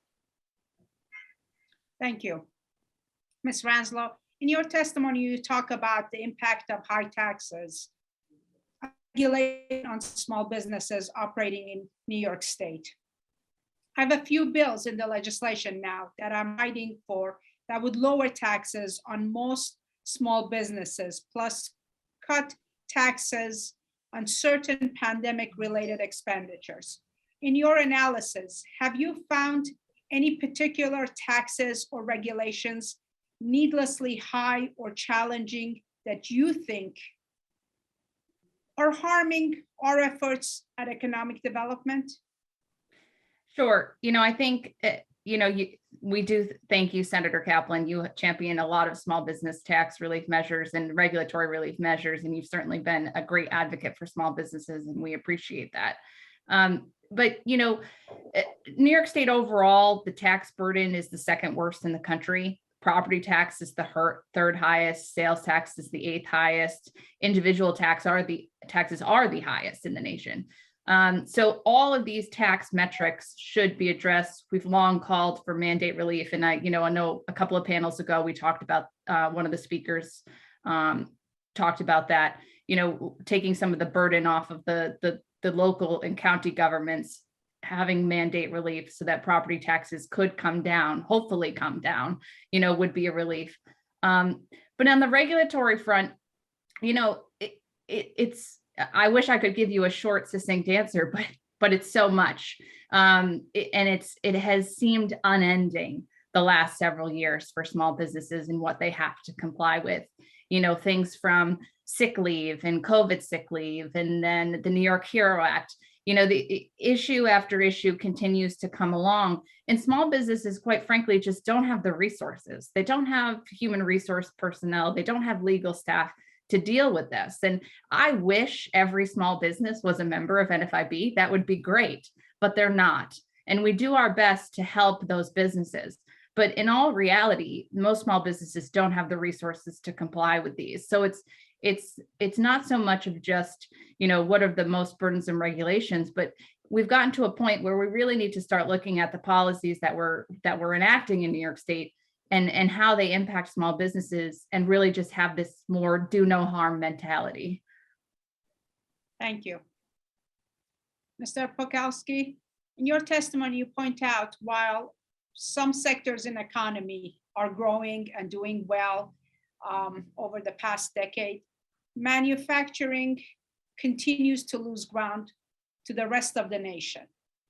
I think pandemic has taught all of us a valuable lesson about just how important it is to have local manufacturing that can help make critical supplies here at home, create good jobs, and avoid the kind of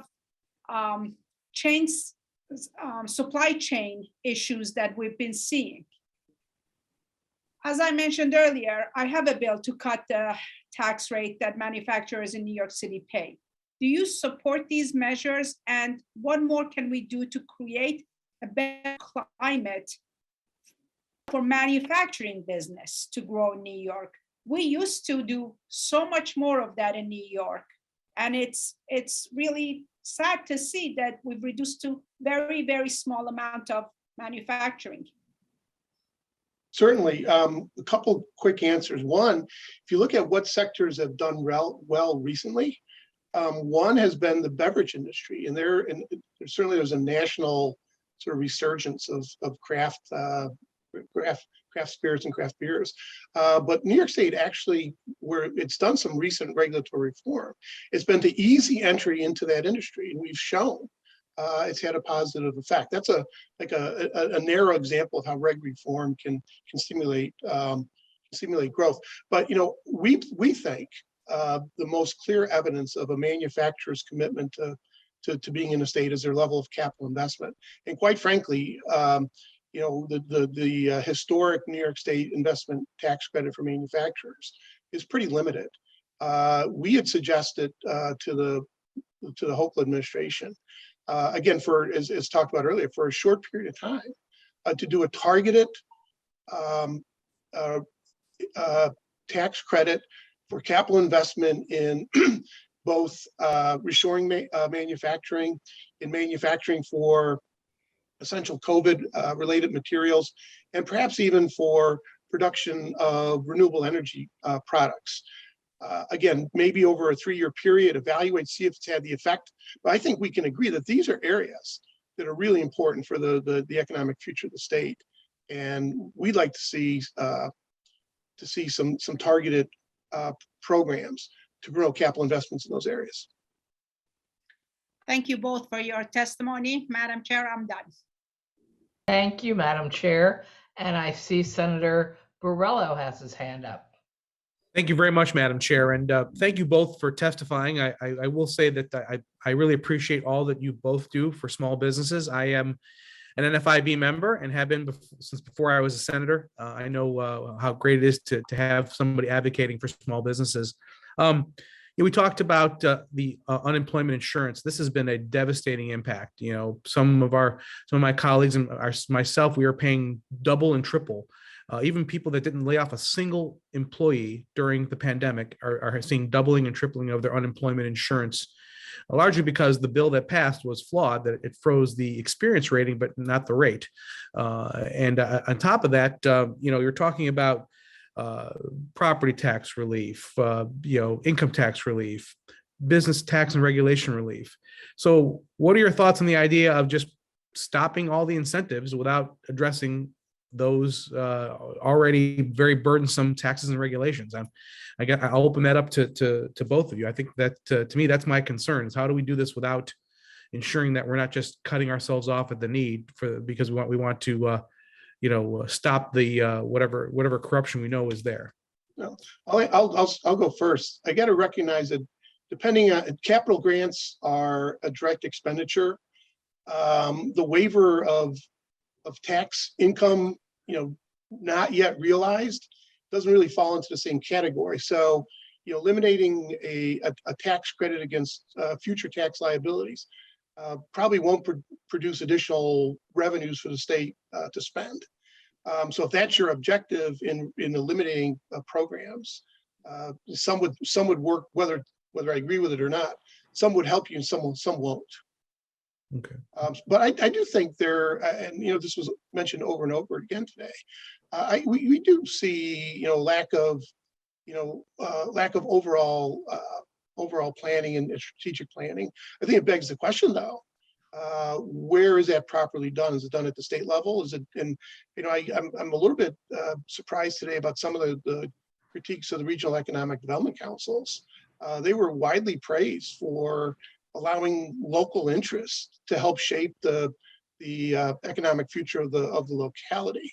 But I think we do need to do a better job of making sure the programs are doing what are important and doing them well. Well, thank you very much for that. I agree. And Ashley, any thoughts on the idea of where we are right now as one of the most burdensome states when it comes to taxes and regulations, and what we can do to improve that besides picking winners and losers in economic development? Yeah, so I mean, to piggyback on what Ken said, I've heard some of the, I've been listening to the testimony throughout today, and I would caution the idea that we just, and to Ken's point, not all of the revenue and the dollars that we're talking about, it goes, is what we're spending now, right? It's projected out into the future as well. But, I would caution this idea of just taking that whatever $9 billion, however you want to define it, and getting rid of it, right? Just kind of throwing it out and saying economic development programs don't work. New York State is an expensive state to do business in. So, if we're not looking at economic development programs that really help businesses, then you do need to visit the tax and regulatory environment. But this idea that we can just take away the $9 billion and then just apply it to something else, education or whatever other initiative you think of, at the end of the day, that's not going to help a small business owner.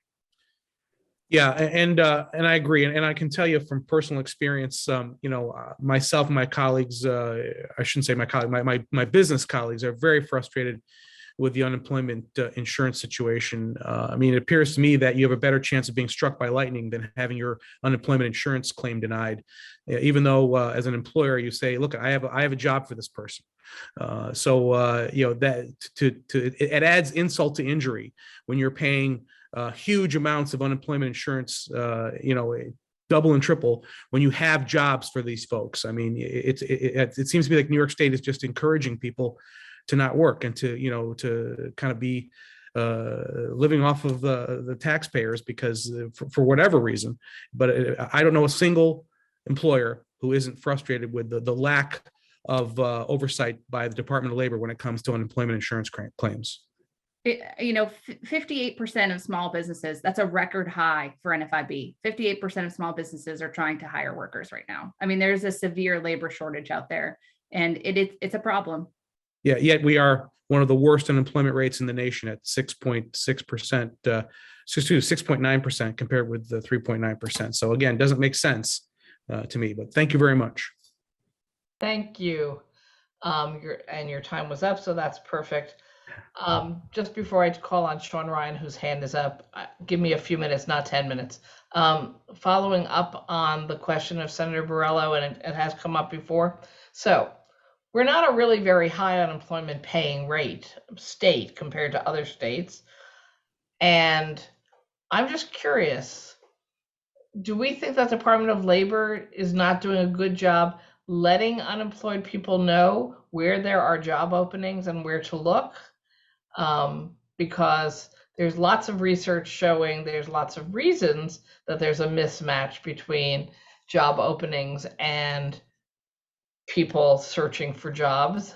But I'm just curious whether we're not doing what we should be as a state to make sure that the 10 people over here looking for a job know that Senator Borrello's business is looking for 10 people. What's your experience with that, Ashley? It's a good question. It's a complex problem, and it's something that we have tried to drill down on. Unfortunately, I don't have a great answer for you, Senator. Part of it is, New York State did reimpose its work search requirement. But I'll tell you that from just anecdotally feedback we've heard from members, I mean, the requirements and parameters about that are pretty limited. Somebody could just truly apply online and they satisfy that work search requirement.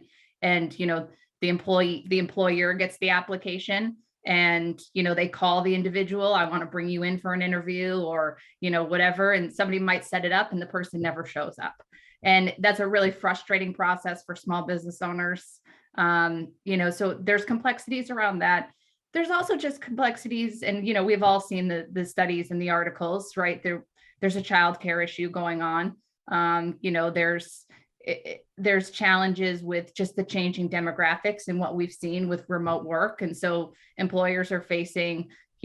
Some employers just don't have flexibility options, right? If you're a restaurant, you need people to come to work. Right. And, there's not really a remote working option. So there's significant challenges around the labor market right now, and there's no easy answer. But I will tell you that what we hear the most from our members is certainly that they get applications, they call people don't show up for interviews. So I think that there could be significant improvement in that.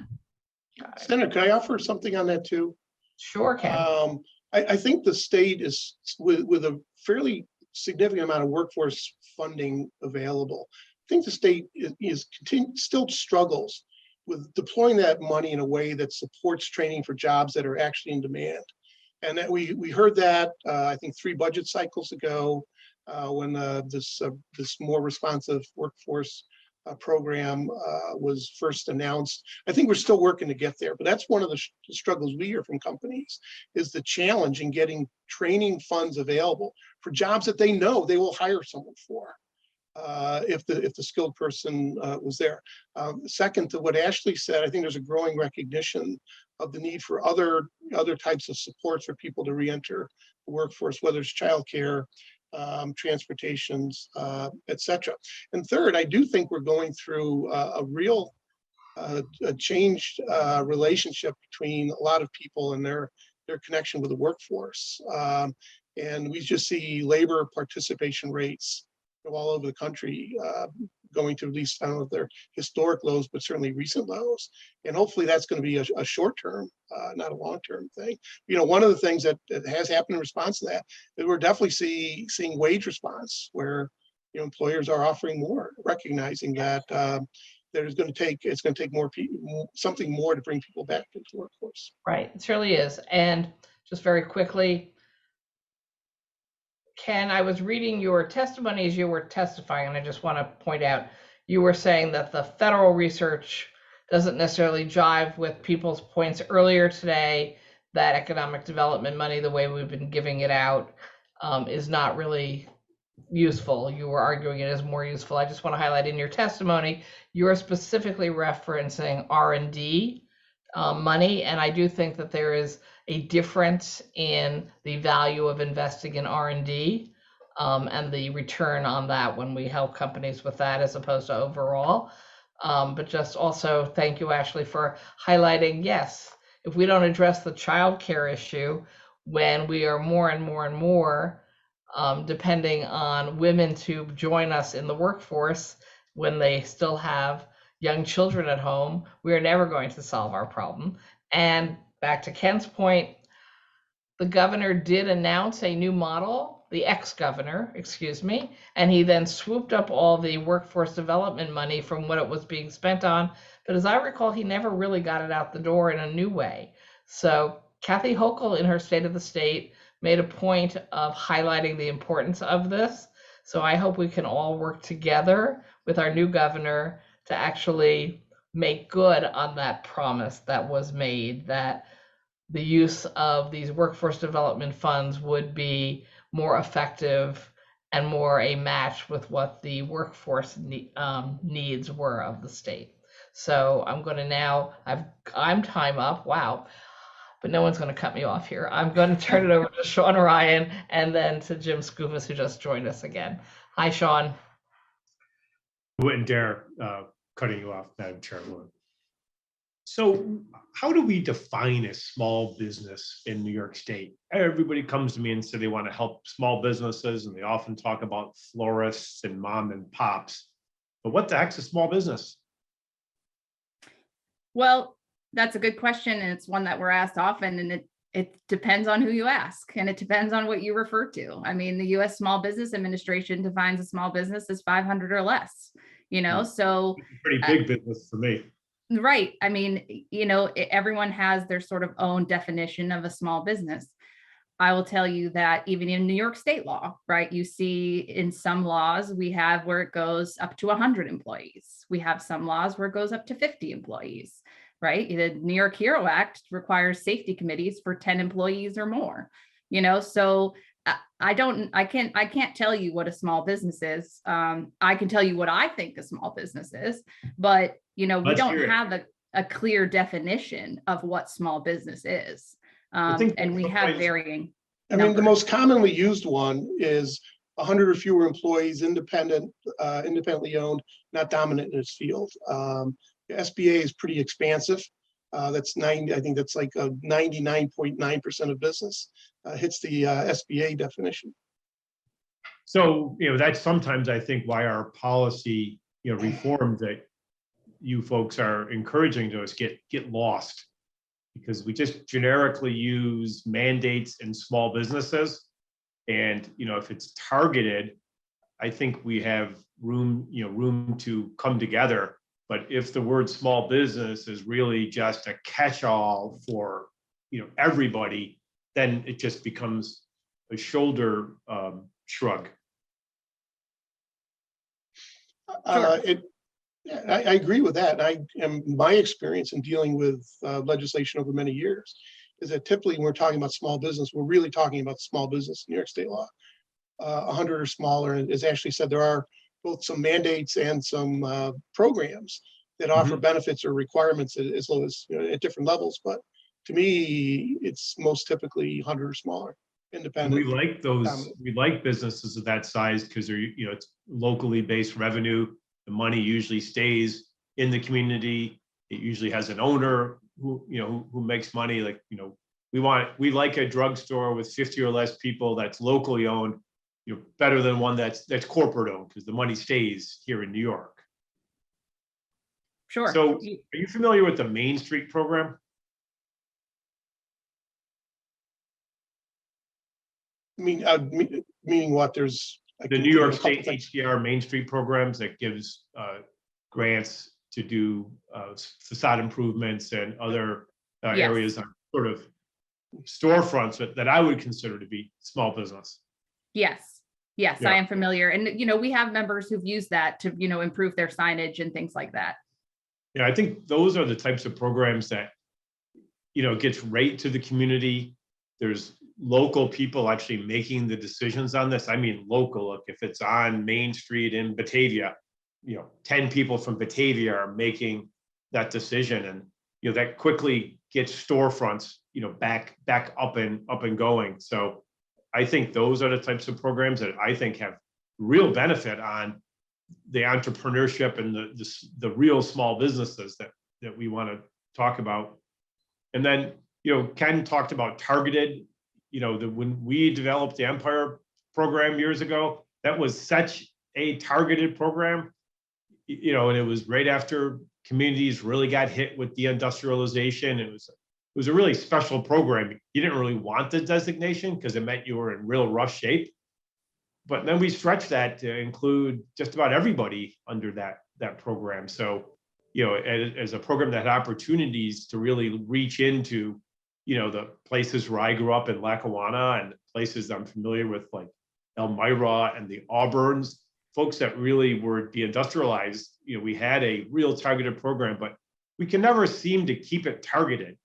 We want to do tax abatements for the mom and pop drugstore, but then we end up with a 485A program that's given Walmart tax abatements for 10 or 15 years. So, any advice you could give about trying to really keep these programs targeted to get the kind of growth that we think is good for our communities would be really helpful. So if I may chime in, Senator Ryan, I actually have a bill that limits small businesses to 50 or less. I agree that when you talk about small business, it's such a huge way of looking at it, and which definition you look at and who you ask. I think it is important for us to maybe redefine what small business really means. I agree, Chairwoman Kaplan. I was at a business event once, and this person kept talking about small business and we need this. And I asked where they worked, and they worked for IBM. Well, they are small business now in New York. Thank you very much. Thank you, everyone. Senator. Okay, and now we're up with Chair James Skoufis. Thanks very much. And I want to extend my gratitude to the panel as well and all that you do. I have a couple I have a bifurcated couple of questions. So the first one for Ashley. I know in your testimony, you outline a few economic development programs that you feel are either unwarranted or perhaps maybe a better way to put it, disadvantageous to smaller businesses. I'm curious, and I asked this question of a previous panel, are there one or two programs in particular that if you had your choice and could only choose one or two to either do away with, repurpose the money, dramatically reform, what would those one or two be?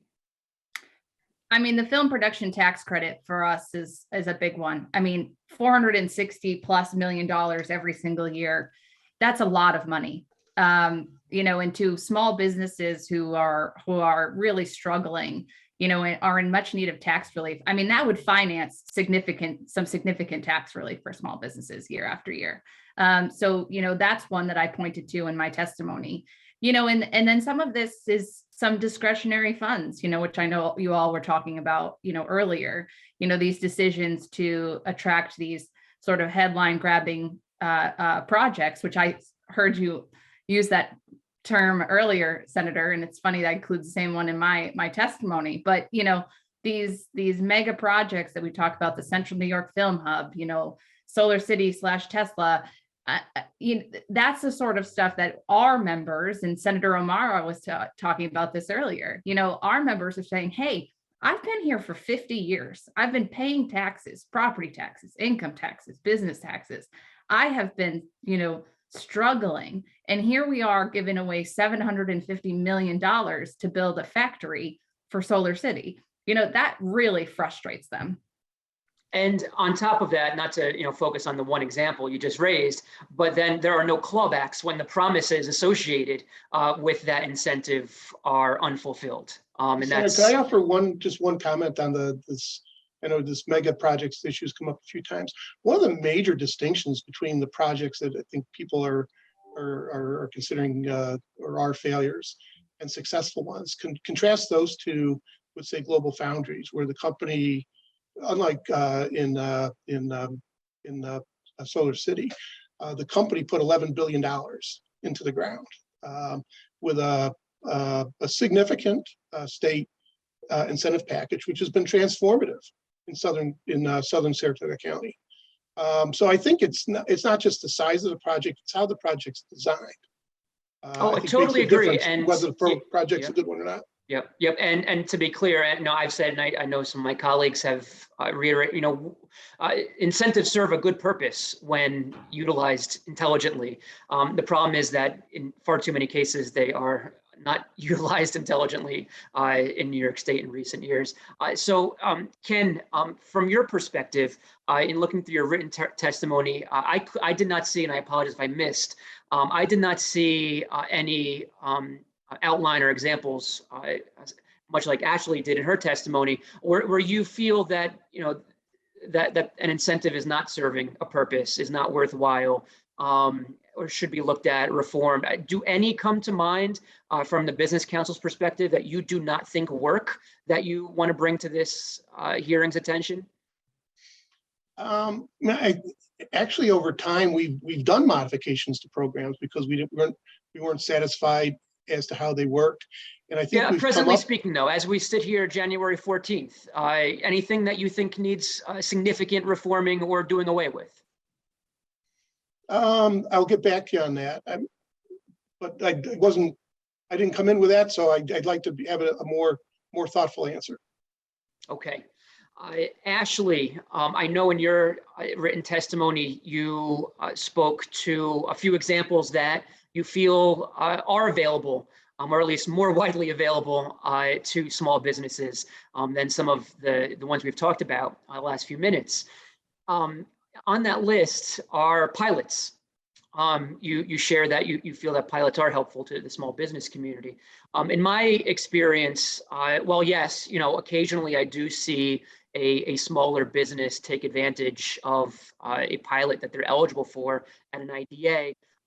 My experience, the pilot offerings are heavily tilted to larger businesses. By the way, larger applications and businesses that can afford an attorney to help the business owner apply for that pilot in the first place. I'm curious, I totally agree. What we authorized a couple of years ago, you also note this in your testimony, allowing IDAs to have helped smaller businesses with COVID relief, grants, loans. That was an excellent move that I believe that we took and that you all advocated for.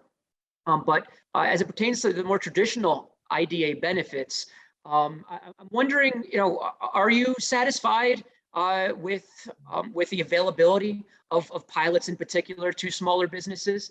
I'm not aware of too many Main Street businesses. If I go up and down, I live in Cornwall, the barber shop, the restaurant, most of them are not even eligible, by the way. Yes, correct. And so I'm curious, if you can elaborate on your pilot commentary.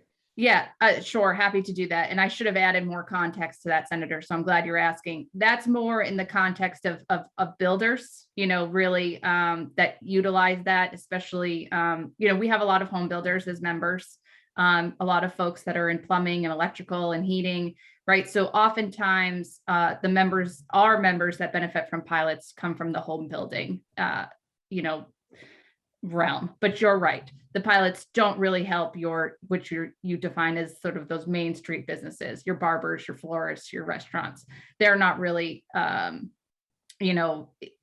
able to use or capitalize on that. So that's really more so geared towards the builders who are using those. And, therefore also helps all of the subcontractors, Sure. which are a lot of our members as well. Yep, got it. My final question, I haven't brought this up yet to any other panels. I'm curious if you all have some thoughts and commentary. At least in the Hudson Valley, but I think they're pretty prevalent throughout the state. We have these organizations that are basically a membership club for businesses. In Orange County, we have the Orange County Partnership.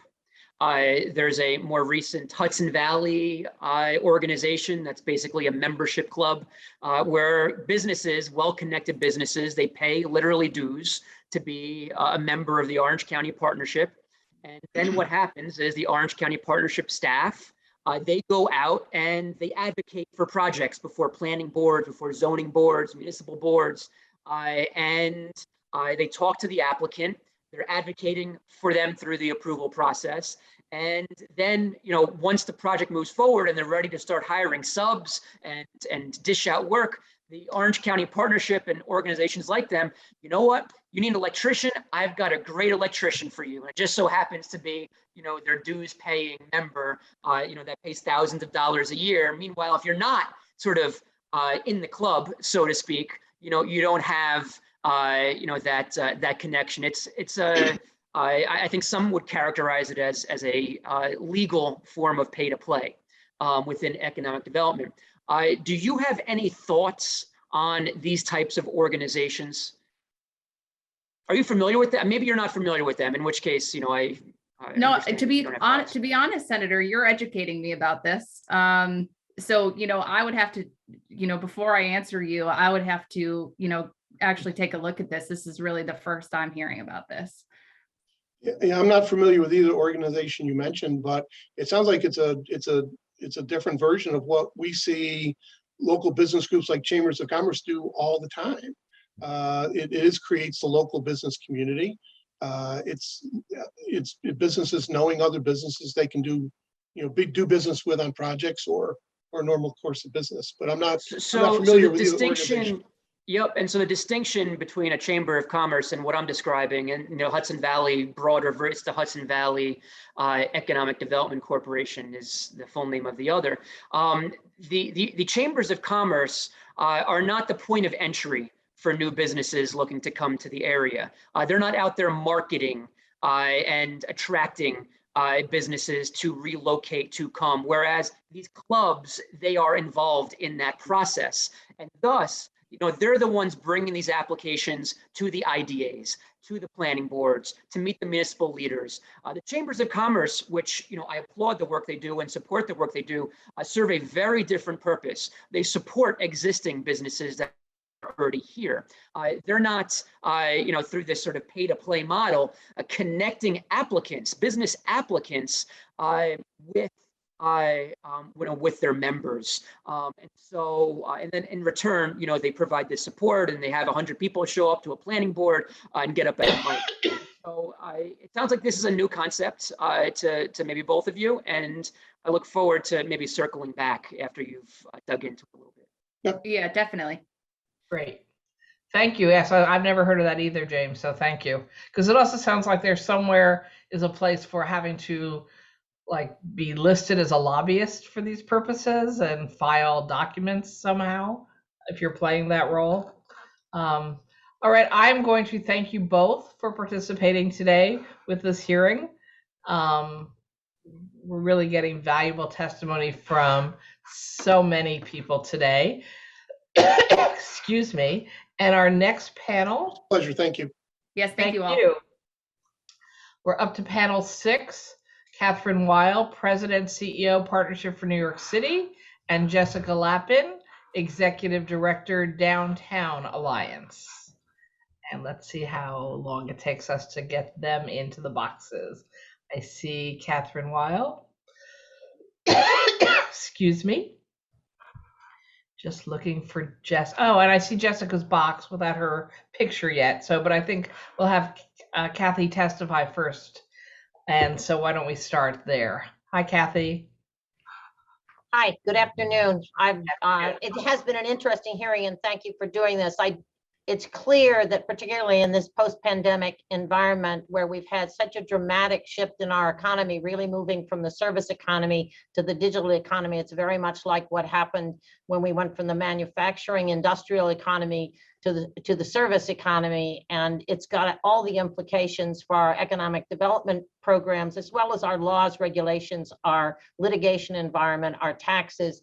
I wanted to make a couple points. One, if you look at the fiasco we had with the Amazon bid, we had the wrong tools, the wrong approach. We were basically using $3 billion in public tax incentives to make up for a high cost environment and to get on a level playing field with other states.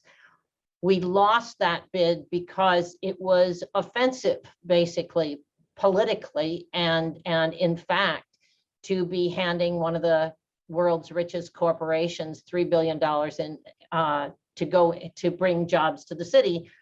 On the other hand, we didn't have the other tools and we had too high a cost structure to be able to compete. Virginia, which has a much lower cost structure and more favorable tax and business climate, took their $1 billion and spent it on training people for the jobs at Amazon, on building some affordable housing in the area for those people, and for improving transit. Had we done that in New York, we would have the Amazon HQ2, we would have those 20,000 jobs, and we'd be better off.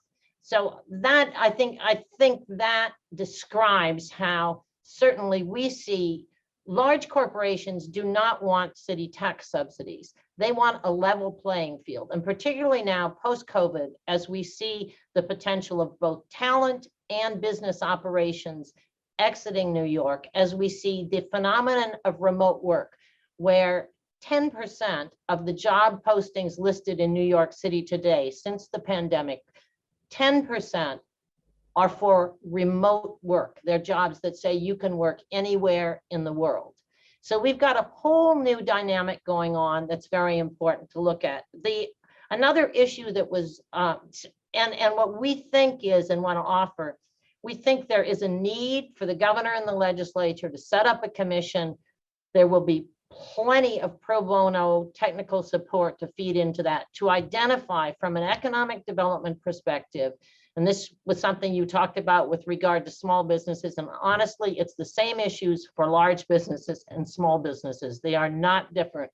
It's to look at the tax environment, the legal environment, the regulatory environment, and identify where we can cut costs and make a more competitive environment. The question was raised about the Excelsior program. We helped design the Excelsior program when we were getting rid of empire zones in 2010 because they had become, as Senator Ryan mentioned, ridiculous. And when the original Excelsior program was highly targeted to narrow areas of growth sector industries. And over the past 10, 11 years, early on, the legislature every year broadened the program until it looked almost as bad as empire zones, not quite, but almost as bad. So that's a discipline that we have to have because the constituent voices come in and we have responded to those in ways that were not smart. We do not use private sector expertise very well. One good example, we worked with the state and the city for the past 5 years on the life sciences initiative to design it. We copied what they did in Massachusetts, where they did an overview of what was wrong, what was needed. We brought that to the governor and the mayor separately and got each of them to commit to their pieces of what had to be done to build the infrastructure for a new industry cluster. And it was the expertise we were able to get from the private sector. In the last 2 years during the pandemic, venture capital investment in New York City life science startups has tripled in the last 2 years. This is going to, we are making New York is going to be, because of this infrastructure investment, we are going to be a leader in this very important globally growing sector. That is smart economic development. It's not a mega project. It's not a deal with a corporation, which most corporations do not want. It's smart economic development, forward-looking economic development. I also just wanted to quickly endorse the CDFI. When the pandemic started and the federal government passed the PPP loans, New York State had only 9 qualified CDFIs who could originate those loans for minority and small businesses. And as a result, they were left behind. And as you know, the scramble the state had to do and put up its own almost $1 billion to try and make up for that. We need to build that CDFI capacity. And that's another example. That's a public-private partnership with CDFIs. Those are non-governmental organizations. Our programs are not designed to support that working relationship with the private sector. I'll stop there because my time's up. Thank you, Kathy. And just before Jessica starts, I had a list that had you two as panel 6 and 2 people from Long Island as panel 7. Apparently that had changed and I did not know that. So not to worry, the 2 reps from Long Island, I will get to you with the next panel, and I apologize for any confusion. Thank you. And now to go to Jessica Lappin, who's actually from my neck of the woods. Hi, Jessica. Nice to see you, Liz. So proud that you're my state senator uptown. Thank you. But I'm testifying today as the president of the Downtown Alliance with a lower Manhattan perspective. I'm going to speak specifically about the incentives we have here. And I'm actually from the Seaport right now. So the resurgence of the area over the last 20 years is due in no small part to the financial incentives that were put in place post 9/11. And we're really counting on them to remain and to aid the recovery and the road we have ahead in terms of COVID-19 and the crisis that has created. Small and mid-sized firms have really long powered Lower Manhattan's economy and job growth. And contrary to some of the discussion today and certain mythology, it has been smaller companies, not BMS, that have benefited from the array of the district's leasing incentives. CRP, our commercial revitalization program in particular, was designed to generate investment in older, vacant commercial office space. The goal was to preserve affordable options for smaller tenants, and it has worked. Roughly 1,700 firms tapped into the program from 2007 to 2018. The average lease size was under 11,000 square feet. Tenants received a benefit of about $21,000, which is really immeasurably important to a company of that size. We're talking fewer than 50 employees. CRP has also, I think very importantly, provided an incentive for property owners in older commercial buildings, in spite of the crazy record residential prices in the district, to keep those properties commercial. Market forces, particularly in the wake of COVID, has only increased pressure, surprisingly, on property owners to convert older, more affordable space to luxury residential. But buildings that have been eligible for CRP, only less than 12% of them have converted over time in the last 10 years. Some of the other programs have also been very critical to us. A study of select group of 19 firms who benefited from LM REAP between 2008 and 18 indicated they created over 620 jobs and invested $16.9 million into the neighborhood. I'm not going to talk too much about the specific programs relative to the World Trade Center site, but I would say this: we celebrated a lot of very warranted success around the anniversary. We still have 2 buildings left to build. Our work is not done at the World Trade Center campus, unfortunately, and the exemptions, some of them permanent, some of them less so, have been key to building and leasing the space there, including the sales tax exemption, CRT, which I think we'd lots of agreement that we'd like to get rid of CRT in all of Manhattan or big portions of Manhattan, but it's certainly been important for us and including, as I mentioned, the 2.8 million square foot tower that is planned and not completed. Just in closing, this is a neighborhood with 90 square million of office space. We support nearly 250,000 private sector jobs. 70% of those workers come from within the 5 boroughs. We're the 4th largest CBD in the country, and we definitely are an engine for the region. And I would say the affordable options that do exist here, plus the building that we need to do, are key to our city's long-term growth, and we're certainly reaching our potential. And I think those incentives, as we think about this neighborhood in particular, are really key for the city long-term. And I can end there.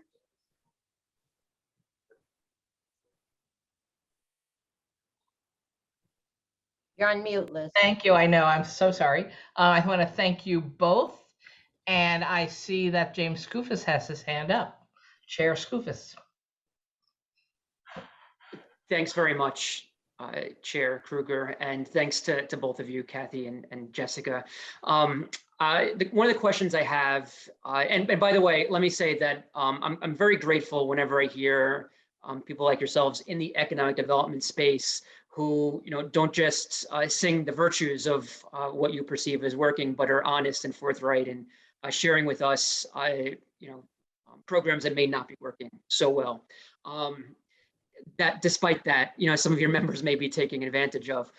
So let me ask you, ESD did not have, in my opinion, an adequate answer to this, even a remotely adequate answer to this. Do you feel that there ought to be a return on investment metric, whether it be a threshold based on the type of job? Should there be a ceiling? Should there be a consideration? Is there a level too much that we as a state, as taxpayers, could be paying per job when we are distributing subsidies? Absolutely, there has to be. And I think that again, if we do a balanced look at the cost structure, and what you went through just to get the notarization, the virtual notarization bill extended beyond the COVID. That's one tiny expense piece of a much larger package. So if we can deal with the cost side, and New York is often 1 out of 50 states that hasn't updated its laws and regulations for the 21st century digital economy, and we really have to do that. If we could do that, then it'd be a lot easier to rein in these programs. We've had, the biggest successes have come through the slush fund programs, not through legislative programs. I think the Excelsior program is too broad and not properly targeted, but at the same time, the big money is in these mega projects. And in New York City, those are mostly real estate projects. Upstate, they're other kinds of projects. And again, unless we take a big picture look at what the real issues are that are obstructing private investment from carrying out this activity, and unless we have real discipline and real caps on jobs, because if somebody, investing huge subsidies, which we did for years in building shopping centers, is ridiculous because shopping centers are not an engine of growth. And by the way, the one on Staten Island that the state provided and the city provided significant subsidies to, I think is about half vacant and using up waterfront. Well aware. Let me ask a follow-up question. You're both sort of in the thick of the economic development world. Do you believe the state does an adequate job in measuring return on investment, particularly when it comes to discretionary economic development dollars? It doesn't do it, actually. Okay. And I would just say that it's not just a matter of jobs and dollars per jobs, but it's the alleviation of poverty. It is the contribution ultimately to the tax rolls. It is the general generation of new economic activity. And it's perfectly possible to measure all those things and to project those numbers pretty accurately. But you need to figure out a way to use private sector expertise to help do that. And I don't mean hiring a bunch of consultants. I think the regional economic development councils have had in New York City, our Regional Economic Development Council has brought business, labor, academia to the table, given a transparency we never had. It's on a small proportion of the projects. It's basically the small deals. The REDC input is only 20% of the decision on what gets done. But I think that model, if it's properly carried out and disciplined, and I listened to the concerns about it, I think that is a positive model. Kathy Hochul, I think, is going to double down on the REDCs, particularly as Liz was raising, that Senator Krueger was raising with regard to workforce development. And because I don't think we have a labor market that works, I think the labor market, the Labor Department, shifting some of that activity to the Economic Development Department is the right measure. Jessica, do you have anything to add? And just as a point of interest or personal interest, you were my wife's councilwoman for many years before she moved up to the Hudson Valley. So it's nice to meet you. Do you have any thoughts on whether the state, if you have experience with state economic development, I'm sure you do with the city, do we do an adequate job measuring return on investment, or do you feel, as Kathy does, that it doesn't happen?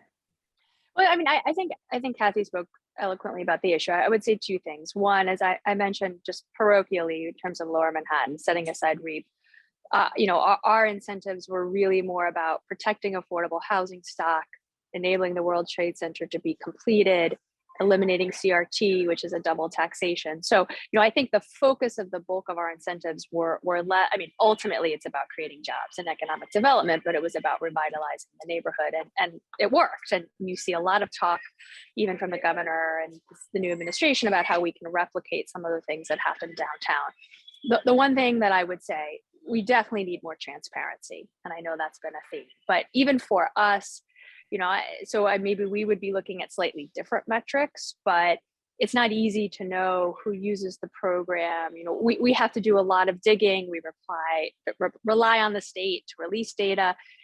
They don't always do it. So I do think we could all benefit from greater transparency.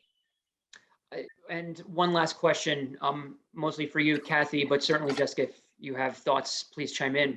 I know you sit on the REDC in New York City. I've mentioned once or twice earlier in the hearing, the scale of recusals within the REDC. And we're talking, over the lifespan of REDCs, it's many thousands at this point of recusals for specific projects throughout the state. And while on one hand, and a panelist rightfully noted, it's good to see that the recusals are happening. It's better that they happen than not happen if there's a conflict. But on the other hand, we're talking that scale. I think it begs the question, is there a better way to fill the membership of these REDCs where as many recusals are not needed? I hear you. In the city, we have not had that many recusals, to my knowledge. It's been pretty small. And I think the recusals more than anything have to do with the university. Every REDC has university people, it has economic development people, when I've recused myself, it's because our investment fund, which is a nonprofit investment fund, is an investor in a project, in the same project. So I have not seen private sector conflicts because we don't have consultants on the REDC. We don't have private sector people. It's basically nonprofits and university people that are recusing themselves. I suspect, just given that there's one REDC for the entirety of New York City and the 10 million or so people versus a region elsewhere in the state where it's more likely that everybody knows everybody. I think it's very different. As I listened throughout this panel, I saw that it's very different upstate than it is in New York City. Let me ask you a follow-up. There's a proposal that would require that REDC members submit financial disclosures as part of their membership. I'm curious what your thoughts are on that. Well, it wouldn't have, it doesn't have that much effect, I don't think, one way or the other, as long as it's not crazy bunch of paperwork. I'm on the board of the City Economic Development Council. We're considered a public authority. I submit those disclosures every year. It's not a problem. Okay, thanks very much. Okay, thank you. And now Chair Anna Kaplan. Thank you. Ms. Wild, I agree with a great deal of what your testimony here today was and what you've submitted in advance. I have to say, 4 years into this, I still hear from people, residents in my district, who thought they had jobs with regard to when Amazon was coming to New York, and still tell me that was the worst thing that we could have done. Having said that, you recommend a commission to review the state tax legal and regulatory structure from an economic development perspective, and you recommend actions that would enable the state to act and attract and retain businesses and jobs without extraordinary subsidies and tax expenditures. I like to say I really do appreciate that. I think it is a great idea. I look forward to working with you and talking to you in detail about this and see what we could do together. I think it would be a very small investment on our part to look into something like this, and the investment would be very, very worthwhile. Now, you touched also in your testimony, but can you spend a little more time in giving us a little more detail about some of the additional non-subsidy based benefits that would benefit your members? If you ask anybody, the biggest issue in terms of New York City, it is the exposure to litigation, the cost of litigation, and the private rights of action that are built into city council bills. In particular, I mean, the council has been much more difficult on this than the state. That's a huge issue, because especially, I will add, for smaller businesses that do not have a fleet of lawyers on their staff. Compliance with complicated rules, especially when federal, state, and city rules are all different. When city and state tax requirements of the corporation are different. Reconciliation of those things. I'm not saying reducing taxes. I'm saying if the compliance, if they can be reconciled so the compliance is the same. It's those kind of things that I can see can be done. And also licensure requirements, not some of the stuff you did during the COVID under the emergency order, like the notary, virtual notary. I mean, that should have been done years ago. And the number one issue, you were talking about small businesses, the number one issue that small businesses are bringing to us as a result of the COVID, and they have suffered, the brick and mortar small businesses had suffered by far the most. They are not in the digital economy. They don't have the technology tools. They don't know how to market online. And that's a huge investment. I mean, it's a small investment of money. It would have a huge impact. And we're doing that voluntarily with the city. We've got a small business resource center, and we've raised private money to get them help, to help them upgrade their website and figure out how to develop those tools. But that's the kind of thing that would really make a difference. I don't think it's, even though I respect fixing up storefronts, I don't think it's about fixing up storefronts anymore. We have a new economy. We have to help our small businesses participate in the digital economy. And adapt in the new economy, correct. Ms. Lappin, do you have anything else to add to that? No. Okay, a lot of my questions were already asked by Senator Skoufis, so thank you, Chairwoman Krueger. I pass it now to my other colleagues. Thank you. I think I have my hand up. I see that. So both of you, thank you so much for your testimony. So just for the record, Jessica Lappin was also my council member, and I like to think of her as a personal friend, and I was even at her I say wedding. a There you friend. go, a friend. Having said that, it's now over 20 years since 9/11. Lower Manhattan has truly come back. It is a completely different place. And we talk a lot during this hearing about the issues of range wars between the states ending up with economic development and tax exemption packages that really don't do any state any good. And with the Lower Manhattan specialized tax credits and exemptions, it's a range war between Lower Manhattan and Midtown Manhattan at this point. And so why should we still be continuing these credits this many years down the road? And isn't it maybe a time to say, okay, not needed anymore? So, and you and I have had this discussion before, although it's been a minute.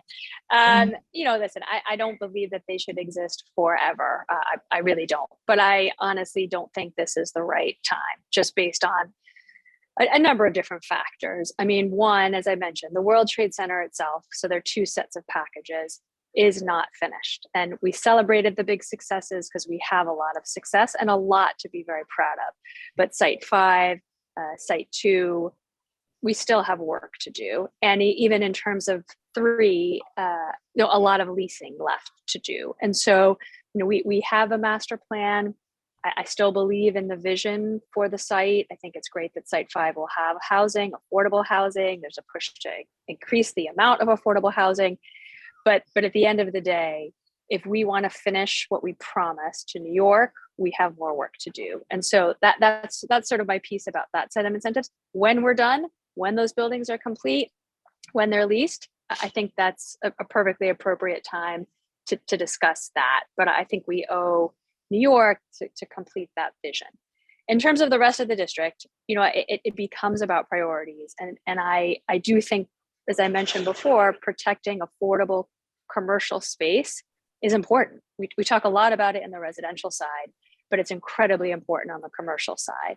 And the pressures to convert the space to luxury towers that we don't need more of, I'd be the first to say that even here, like I would hate to lose what is, and I mean this for Manhattan, very affordable commercial housing space, in part because of these incentives. I believe that serves a different policy goal, and one that is worthy, especially as we're coming through COVID.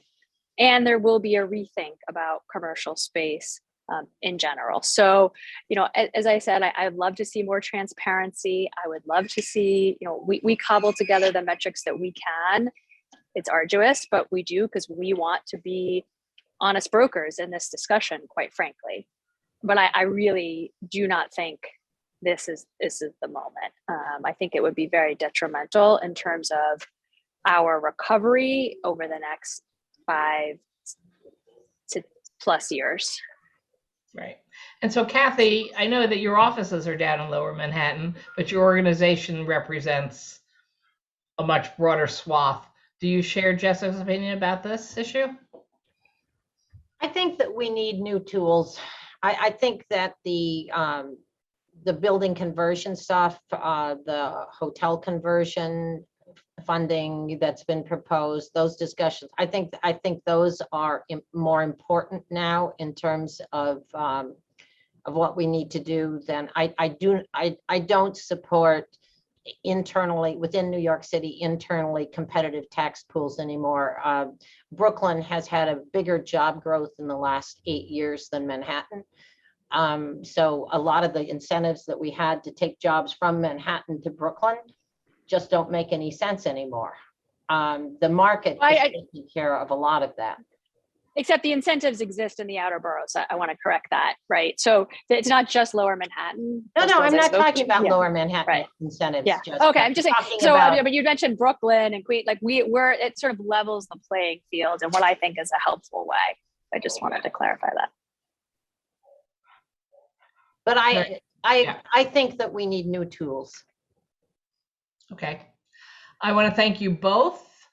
for your testimony today. I used to say at hearings, thank you for spending so many hours sitting in the hearing room waiting for your turn. But now we just know everybody jumps on when we call up their panel. So we're much less disruptive to everyone's lives. And we didn't make you schlep to Albany. So thank you very much for your participation today. And our next panel Thank you. is, thank you both.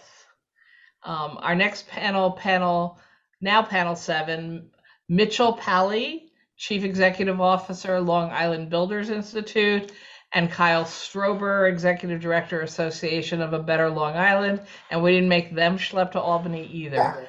Hello. Hello there. Thank How are you. you? Well, as Thank a you. former member of the New York State Senate staff for 10 years in the 70s and 80s, when we had a schlep to Albany and New York, we appreciate you doing this, letting us do this from Long Island. It's much more appreciated in that regard. First of all, the Long Island Builders Institute, we thank all of you for giving us the opportunity to testify on these very important subjects. We are the largest residential home building trade association in New York State, representing over 625 member companies with tens of thousands of construction workers and related industries, and we're pleased to have the opportunity today. From our perspective, the most important tax incentive used by our multifamily builders is the ability to apply for and obtain real property tax incentives from our local industrial development agencies. Because of the substantial real property tax rates on Long Island, it is almost impossible to build either an affordable housing, multifamily development, or a market rate projects, which includes the necessary 10% affordable requirement under the Long Island Workforce Housing Act, without receiving such benefits from our local IDA. The benefit package does not reduce the amount of real property taxes paid on the property. What it does is it spread out the increase of such taxes going forward to reflect the time period necessary for the financing of the project. Thus, each year, the amount of real property taxes paid by the project increases at a prescribed rate to reflect the increased value of the property, as well as the ability to find renters for the units and to subsidize the affordable units. The private financing entities, which can take their funding sources to any part of the country for higher rates of return, are accessible to us only because they understand that the expenses necessary for such a development project will be phased in over a period of time so that the financing entities can be repaid first over the first number of years. If the building of affordable housing on Long Island is an essential component of our economy, and Libby believes it is, therefore it is essential that the state continue to allow our industrial development agencies to provide a phase-in of real property tax benefits for our multifamily developments. Second, the extension of the Brownfield Credit Program beyond its current expiration date is another example of how the needs of the environment and the economy coincide on Long Island. Because we are not creating any more land, and because open space is such an essential part of the Long Island lifestyle, the amount of open land available for development is very limited in many parts of our island. As a result, much of our current development opportunities depend on our ability to redevelop properties which have already been developed over the years, some of which have been environmentally harmed. Thus, the ability to use brownfield credits to clean up such properties and then redevelop them is an essential component of redevelopment opportunities and provide both environmental and economic benefits to many of our communities. We would urge the State Senate to support the recent call for an extension of such credits included by the governor in the 22-23 budget. Third, the ability of our members to be eligible for and receive state grants through the Long Island Economic Development Council provides additional state funds to help provide very meaningful components of various projects, including parking garages, solar panels, electric charging stations, and other economic and environmental benefits. While such benefits are on a competitive basis, our ability to apply for and receive such grants can be a lifeline to projects which need either mitigations or the ability to showcase such grants to outside funding sources. Many times, such outside funding sources want to make sure that the state of New York is supportive of such a project, and the willingness of the Long Island Regional Economic Council to provide such funds can be the determining factor in the ability to bring the project to fruition. We would urge the State Senate to continue their support of these very important programs through the Empire State Development and the Long Island Regional Economic Council, because the benefits provided far exceed the amount of funds provided by the state. On Long Island, we are all aware that we are a very high-cost community, and the ability to provide new housing or other economic development opportunities is very dependent upon the willingness of our state and local partners to provide the subsidies necessary to make the project successful and attract the outside funding sources so important. Libby urges the continuation and improvement of such funding sources, as we have outlined, as they constitute a lifeline to the ability to provide homes for our residents. Thank you very much for giving us the opportunity. Thank you. My pleasure. Clearly, you testified with a clock in practice. I've You done hit that it many exactly. times. Thank you very much, My Mitch. pleasure. And now on to Kyle. Oh, good afternoon. Thank you, Madam Chairwoman and Chairman of the this joint subcommittee hearing and all its members. My name is Kyle Strober, and I serve as the Executive Director for the Association for a Better Long Island. We're a regional economic development advocacy organization whose mission is to protect, improve, and strengthen Long Island's economy, not only for this generation, but for future generations to come. And ABLI is a major proponent for business subsidies and tax incentives. They are vital to attract and retain businesses and spur diverse housing options here in a region that so desperately needs it. I'm also a Long Island raised millennial who left the region to attend college in the Midwest and chose to return. So according to various studies and reports, I might be considered a rarity. I consider this esteemed body of elected officials. I recognize that this esteemed body of elected officials is well versed in the topic of business subsidies and tax incentives. So, rather than read reports and regurgitate what Mitch had just said before, I'm going to use my 5 minutes to provide you with 3 real-life examples that demonstrate how government assistance continues to provide a critical tool in protecting and preserving our regional economy. First, in 2007, Canon USA, with its 1,200 plus jobs averaging an annual salary of $75,000, was looking to relocate its Western Hemisphere headquarters. The company was eyeing a property in Jamesburg, New Jersey. Thankfully, and only because business subsidies and tax incentives, it was from all levels of government, federal, state, county, and town, Canon remained on Long Island. It resulted in an investment of over $500 million for a new headquarters, and it increased its job total up to over 1,500 jobs, which today have an average salary of $110,000. The significance here, this was one of New York State's biggest investments on Long Island, and it's paid major dividends. The second example I want to raise is Wyandanch Rising. According to a US Census tract data, Wyandanch is one of the most economically distressed communities on Long Island. And today, Wyandanch Rising is rising. It's a $600 million mixed-use multifamily housing project that creates a true walkable downtown community around the existing Long Island Railroad station. The project is currently underway, estimated to create 18,000 jobs, and over 60% of the units are affordable. Governing Magazine profiled the project as a national model for suburban revitalization. So this transformative project of national significance would not have been possible without the support of subsidies and incentives from all levels of government. The last example I want to bring is Contract Pharma Corporation. This company received its first tax incentive in the late 1980s and has grown from 1 manufacturing facility to 11 facilities on Long Island. They currently employ over 1,300 people. The owners, they live in Florida, and the company has operations down in Florida. And most recently in May 2021, they received a tax incentive of over $500,000 to improve its warehouse, lab, pharmacy at one of the locations. They pledged to add 25 more jobs that will pay over $60,000 on average. Contract Pharma didn't just meet that pledge, they exceeded it. And they have a track record of likely exceeding job creation numbers whenever they receive assistance. Long Island, which was once known for bending metal and crafting technology for the aerospace industry, well, now pharmaceuticals is Long Island's largest manufacturing sector, with double the number of employees as the second largest sector. Without the support of subsidies and incentives, this company, like many others, might have called the Sunshine State their new home. And more importantly, a thriving new manufacturing sector has emerged here on the island. My point is that business subsidies and tax incentives are strategically important investments in our local economies and vital to the long-term economic viability of our region.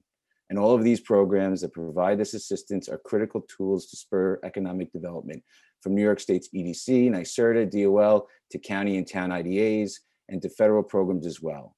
To retain and attract businesses here on the region, as well as spur diverse housing projects, it oftentimes a mixture of several of these programs. So in summary, Long Island is a high-cost, high-tax region, and in a national, even global economy, we see that financial investors of new housing ventures, owners of manufacturing companies, and especially boards of corporations make their decisions based on whether local government is prepared to welcome them through incentives. With respect to the committee members, the future of our economy rests on our ability to recognize that as the bottom line reality. Thank you for your time, everyone.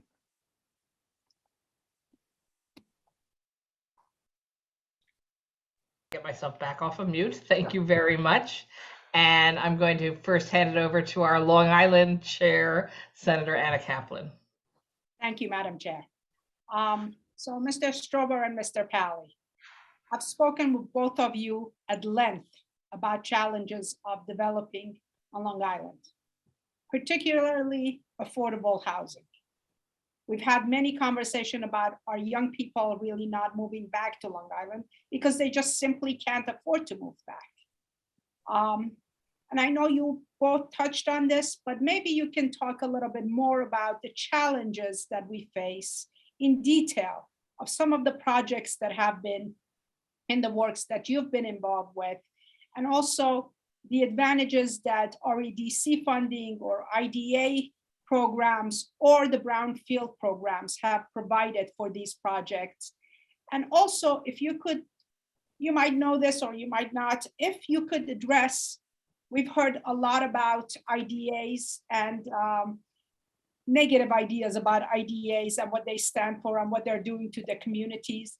Maybe you can tell us why IDAs are so important in Long Island and compare them to other regions. Right. Why it works in one region and not another region. I think that would be very helpful for the senators to hear and understand.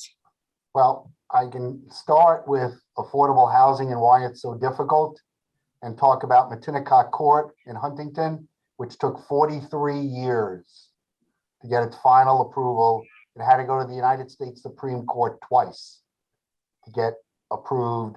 We just got our final approval from the town of Huntington, December 14th, 43 years. That's one of the reasons why affordable housing is so difficult to build on Long Island. Few communities want it, notwithstanding the fact that many of us believe everybody has a shared responsibility to do so. But you can list the number of affordable projects on Long Island on two hands. And I can, whether it's Westbury or Patchogue or Ronkonkoma or Wyandanch, as Kyle pointed out, or Bayshore, which is now an up and coming area. All of these areas in the downtown areas have decided that they now want to have people who live there. Having people who live there is so important, not just to the people who live in that housing, but to the local small businesses who line Main Street in those areas and now have clients or customers to use their facilities, and the Long Island Railroad, where the projects tend to be located against. Because we're a high cost area, the cost of land is so, and two things. Number one, the cost of land is so high because we don't make any more land. And we subtract some of the land that would be available for open space purposes. And we're not arguing that's not important. But every time you take an open space project, that's land is now taken away from the opportunity to provide multifamily housing, especially in the downtown areas where there is very, very little land available. So what you're doing is you're shoehorning in multifamily development, you're redeveloping sites. One of the perfect examples is Bayshore. The new TriTech project is on the old Toro Law School health facility, which moved to a new facility, and then we are now redeveloping that property. In Ronkonkoma, they took out a complete set of auto repair shops. As I say all the time, on Long Island, everybody wanted to live as far from the train station as possible. Now many people want to live as close to the train station as possible. And when we had things we didn't like, we put them by the train stations. Now that land has become tremendously valuable for these purposes. So all of those aspects, the other aspect of it and why it's so expensive is because Long Island only has 20% of all its housing is rental. Westchester has 39%. Northern New Jersey has 47%.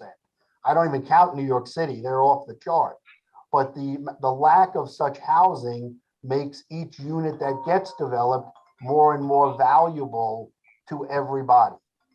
The only way to build affordable housing on the island is to subsidize that in that regard. And that's one of the difficulties that we play in that context, because you need either state subsidies or county subsidies. And what happens is the IDA helps you subsidize those units by allowing you to phase in the real property taxes that come as part of that. So you're not going from what you are paying now to what you end up paying 10 or 15 years ago. You phase it in over a period of time. That allows you to phase in the affordable housing requirements and the cost of such housing to our local residents. Yeah, and Hope just I to answered all of your questions. And Senator, just to piggyback on what Mitch was saying is, you know, we often refer to it as Long Island's Gordian knot. You know, until we address an unsustainable tax system and a suffocating zoning system, you know, IDAs and incentives are necessary to offset the costs to make projects financially viable. Otherwise, institutions will just provide financing to other parts of the country. And in terms of land, as Mitch mentioned, you know, we are a mature county. There's nowhere to go outward. We only have to go up or repurpose what's already existing. And all this adds to kind of the cost of doing business here. And the last thing I would add, which, you know, me and Mitch have been working on, is local municipality building departments. I mean, it could take months to years to get a project approved. I mean, Senator Kaplan, you know, the town of North Hempstead is not always been the quickest, and but there are ways to improve that. But until we address some of the other outlying issues, they are necessary in order for us to see projects like affordable housing come to fruition. Senator, I would Thank tell you, you, Kyle. I I'm hope sure. you're not saying anything negative about my town of North Hempstead, the town board that I was part of. No, I'll, not at all. I'll tell you one of the other towns on Long Island, which just opened up the building applications from October. I kid you not. They And I just hear opened all of them from October. And I hear all of and that. I understand. That's, Being a councilwoman for the town of North Hempstead, Yeah. I did hear from a lot of my constituents. I also would like you to address a little bit the Brownfield program. I agree with you 100%. I actually, as a councilwoman, worked very hard to get a site that was Brownfield to pass legislation so that we could actually use some of these incentives to right. get it cleaned up and then to develop affordable housing for the seniors who cannot afford to stay in the Right. communities that they help build. And the only way to clean up those, you know, what was built on the shorelines of Long Island were all the oil depots. Okay. That's what was built there in the 40s and 50s. Now that land has become so valuable and needs to be cleaned up. So the Brownfield program gives us the ability to remediate that from an environmental standpoint so that we don't have oil going into the ground. And as you all know, Long Island gets all of its water from the ground. That's where our aquifer is. So we have to clean that up. And then secondly, what are we going to put on that property instead of an oil depot? And that has happened in your community, in Oyster Bay, in Hempstead, in all of those areas right by the water where you can build such housing. The other thing that, you know, Kyle started to talk about the issue of, you know, going up. We'd love to go up. I can assure you in most places on Long Island, we're still looking for the 4th floor because the municipalities will not let us go up. Going up would be helpful in one of the solutions to the local zoning issue and the ability to build more affordable housing. But unfortunately, most local municipalities will not let you build above 3 stories except in limited areas. And that hinders the number of units that can happen in any one development. You know, we don't have developments like they happen in New York City or in some of the other urban areas. On Long Island, 100 units is a big project. In most places, 100 units is a minuscule project. But for us, going through that project, Matinacock Court, which I told you took 43 years, is 144 units. 43 years for 144 affordable units. But it is what we deal with on Long Island, unfortunately. Thank you. Kyle, can you speak a little bit very briefly? I'm almost out of time, but some other incentives that New York State provides, what other ones are beneficial to Long Island? Maybe think a something lot- like the film tax incentive, any other ones that you can think of? Well, we've certainly seen the film tax be used and utilized with the Grumman Studios over at Bethpage State Park, and they're building a new film studio up in your neck of the woods in Port Washington. The Gilded Age, which was just filmed over at Old Bethpage Preservation. But also, look, for manufacturers, NYSERDA, it could be very helpful because energy costs are extremely high. DOL programs have been very good tools as well. I heard a lot from listening to this hearing, and it's been quite a while, so I'm sure I give credit to all you senators who've been doing it since 10 a.m. I would just say this, a lot of these tools are all vital. Some play bigger roles in different sectors than others. They could be retooled, as some of you have alluded to, but we need the tools in order to compete, considering the cost of the region.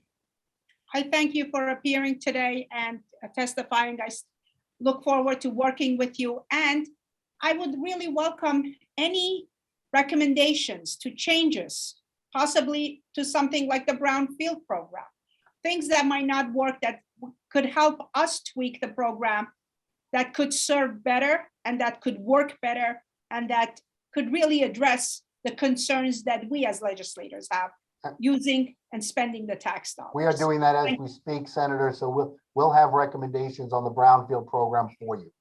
To make And it all even- the other ones too, even better than it IDA is. and everything else to go along with it. Thank you, Mitch. Pleasure.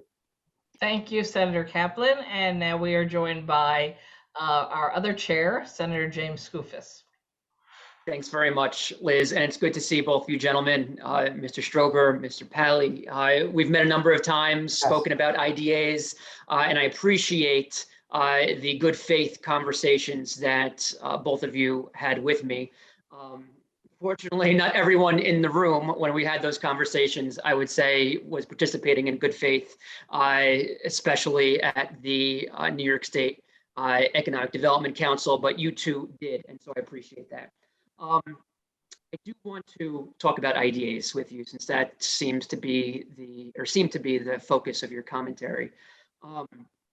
Have Long Island IDAs always provided pilots to residential only development, particularly market rate, or is that something that came about at some point over the course of the IDA's existences on Long Island? That's basically, well, for a long time, we didn't build rental housing.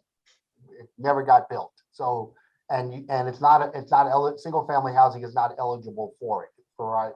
So once some communities, starting with the village of Patchogue, decided that it was important to build rental housing and to try to increase the availability of such housing for our young people.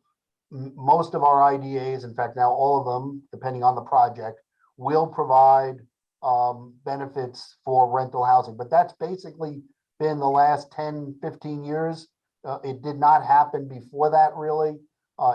Surely there was some rental development happening, and it was happening without pilots. Right, mainly in the Great Neck area, the Garden City area, those areas, the more wealthier areas of the island.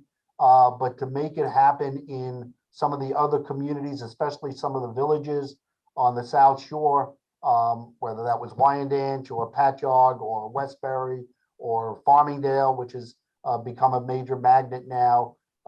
It's really been the last 10 or 15 years that has happened to any large degree. Got it. And one of my concerns with a lot of IDA activity, but certainly on the residential side, is the creation of new precedent, right? And so, to give you an example, up here where I'm in Orange County, a municipal IDA, not too long ago, a number of months ago, entertained providing its first ever residential pilot. Never in the decades-long history of the town of Montgomery IDA had they ever given a pilot for a residential project. These were rentals. And I came out and I pretty forcefully opposed the proposed pilot because I was fearful of the precedent it would establish, where, forever you had never done this. Residential development has existed and has been profitable in this community for all time. And now if we give this pilot, I believe every single similar residential project it'd be crazy not to ask for a pilot if this one was granted. And so that's why I asked that question. At some point, this precedent was created on Long Island. And I think that is worth a conversation here because, Rockland County, which I represent part of, has very comparable, in some cases higher property taxes than areas on Long Island. And it's my understanding that the Rockland County IDA has never granted a pilot for a residential development.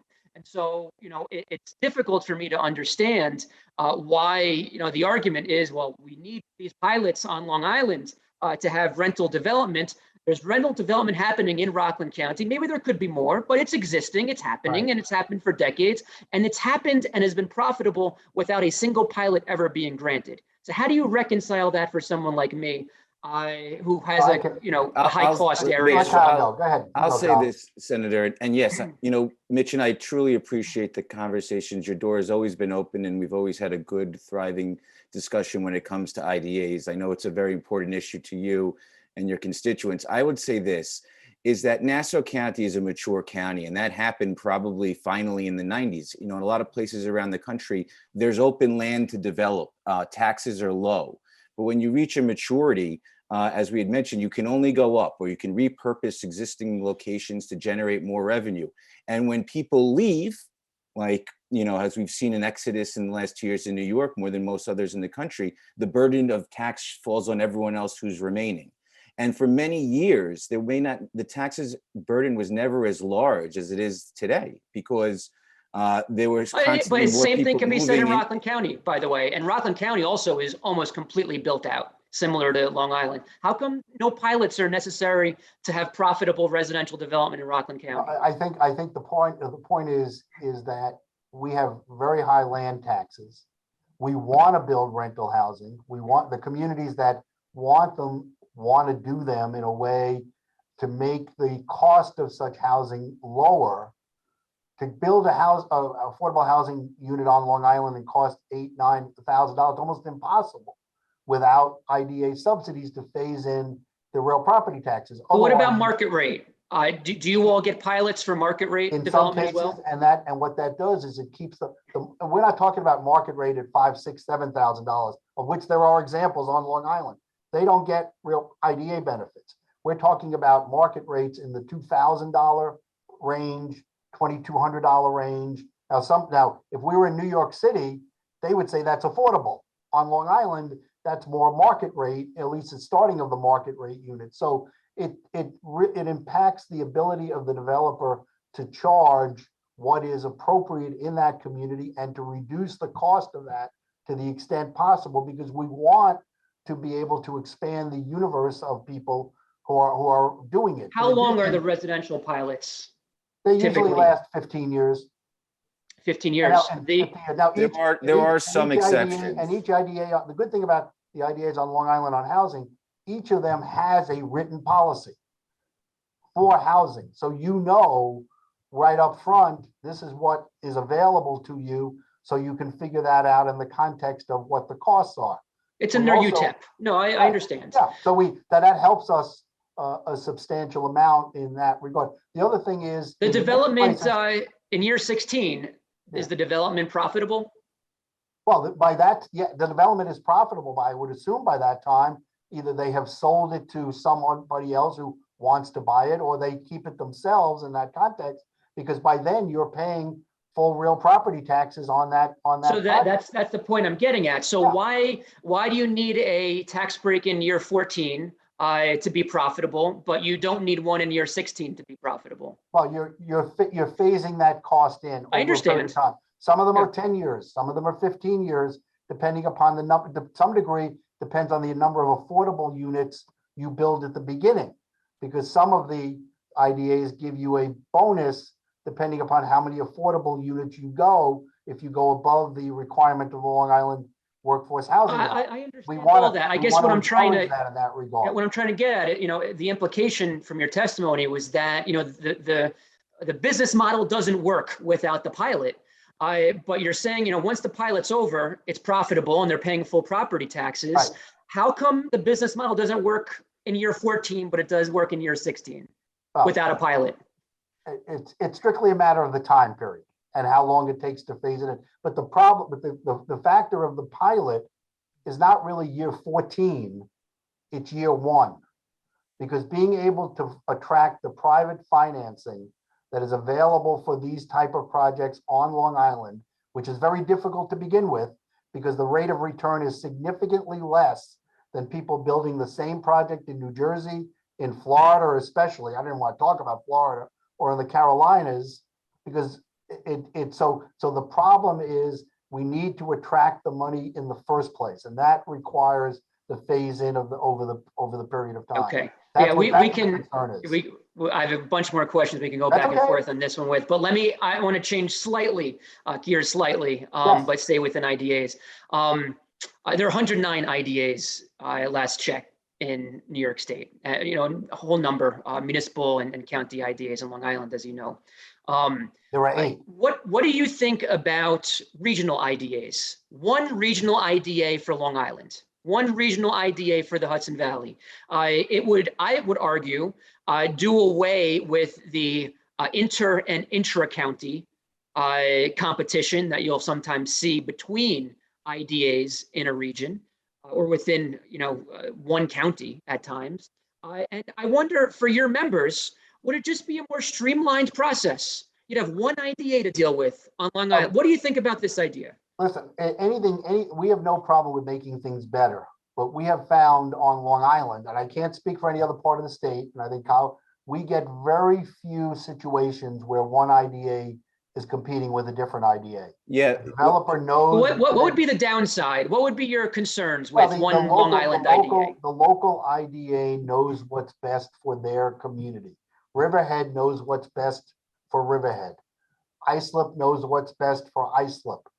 Brookhaven knows what's best for Brookhaven in that regard. Nassau County which has one, Suffolk County has one. They know what's best for their local community. And that helps us not only get them to understand the importance of the project, but then get the elected officials to understand, okay, this project is good for my local community, because the people making that determination at both the elected official stage and the IDA stage are people from the community. That helps a lot. Yeah, and to add to Mitch's point, we don't see what I know people, there's been a term called IDA shopping on the region. Quite frankly, the IDAs in Long Island are almost a coalition where they speak very frequently. They're on Discover Long Island coalitions to help bring more business to Long Island and work kind of as a unison, but they do, we do benefit Long Islanders from having kind of a local representation, because some projects certainly need the local IDAs to sort of educate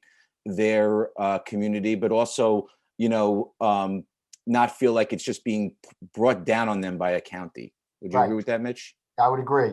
They don't like, they don't like to be told by the county what to do. Yep, my time is up. I'm done with questions for now. I'll just comment that on that last point. I hear what you're saying, but that is also the argument to have, villages everywhere and have water districts everywhere, because, everyone knows, their block best and their neighborhood best. And sometimes the proliferation of more authorities and governments and, is not the best outcome for taxpayers. And so I'll just Senator, you want to help us consolidate Long Island school districts? Yeah, we'll start with school districts, Senator. Anna Kaplan does.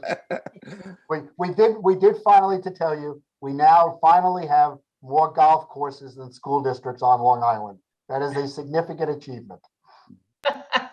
Senator, before you go, you look great for having a young kid. Me and you have two young thanks. kids. It looks like you're getting some sleep. I'm hiding it well. I appreciate it. It's because his wife's doing all the work, please. I'm sorry, I just had to stand up for her, James. That's not true. I know She does a great job. She does a great job. But he's a very responsible father. I did not mean to take a slap at him. I just needed to throw that in on men. All right, we want to thank you both for being with us today. Our pleasure. And Thank you for giving us for the thank opportunity. you. Absolutely. And we're moving on to panel 8. And we have 4 representatives on panel 8. Haywood Sanders, Professor of Public Administration from University of San Antonio. Victor Matheson, Professor of Economics, College of Holy Cross. Patrick McClellan, Policy Director, New York League of Conservation Voters. And Linda Shaw, Chair of the New York State Bar Association, Environmental Law Section. So I know it's a long day, but we're going to give a test at the end, and we have quite a few very impressive testifiers today. So I hope everybody's taking a look at their testimony and taking notes. With that, I'm going to ask Professor Sanders to start us off.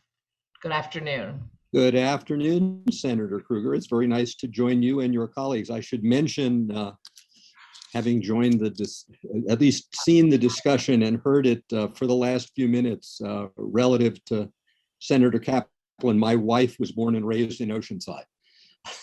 Hey. Hey. Make you an honorary Long Islander. That's just fine. Indeed, I feel very close. What I'd like to do for a few minutes is share my screen and give you a little bit of a presentation. Great. There we go. If you can see that. Yes, we can. Okay. Thank you for the invitation to join you.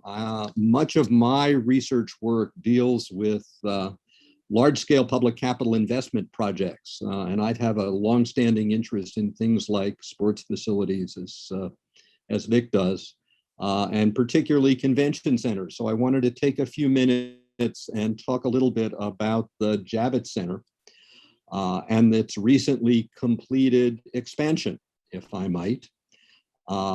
And the promise of economic impact that typically goes along with these kinds of projects.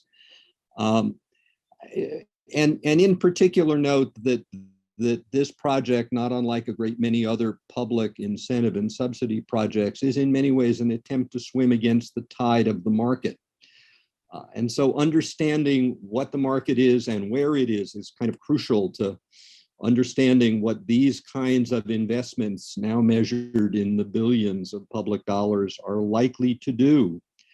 Not all that long ago, Governor Cuomo announced the expansion at an estimated cost of $1 billion of the Javits Center, terming it one of the state's greatest economic assets. He talked about it as an enormous economic engine and the potential to turn it into a venue for the next generation. The promises that went along with that were really quite substantial. The governor promised that the center expansion would yield a multi-billion-dollar annual increase in economic impact for the state and would boost the annual hotel room night generation of the Javits by some 42% annually. And hotel room nights is the metric that we typically use because those are filled by visitors to the state and to the city. And it's those visitors and their spending that are the real economic driver of the benefit of a convention center. So the question arises, what's the market reality that the Javits Center faces? And for some reason, tech problems always crop up at the least pleasant time. So I'm going to stop sharing for a moment and see if I can't move along a little bit in doing that again and give you some sense of how the Javits was doing at the point at which the governor was promoting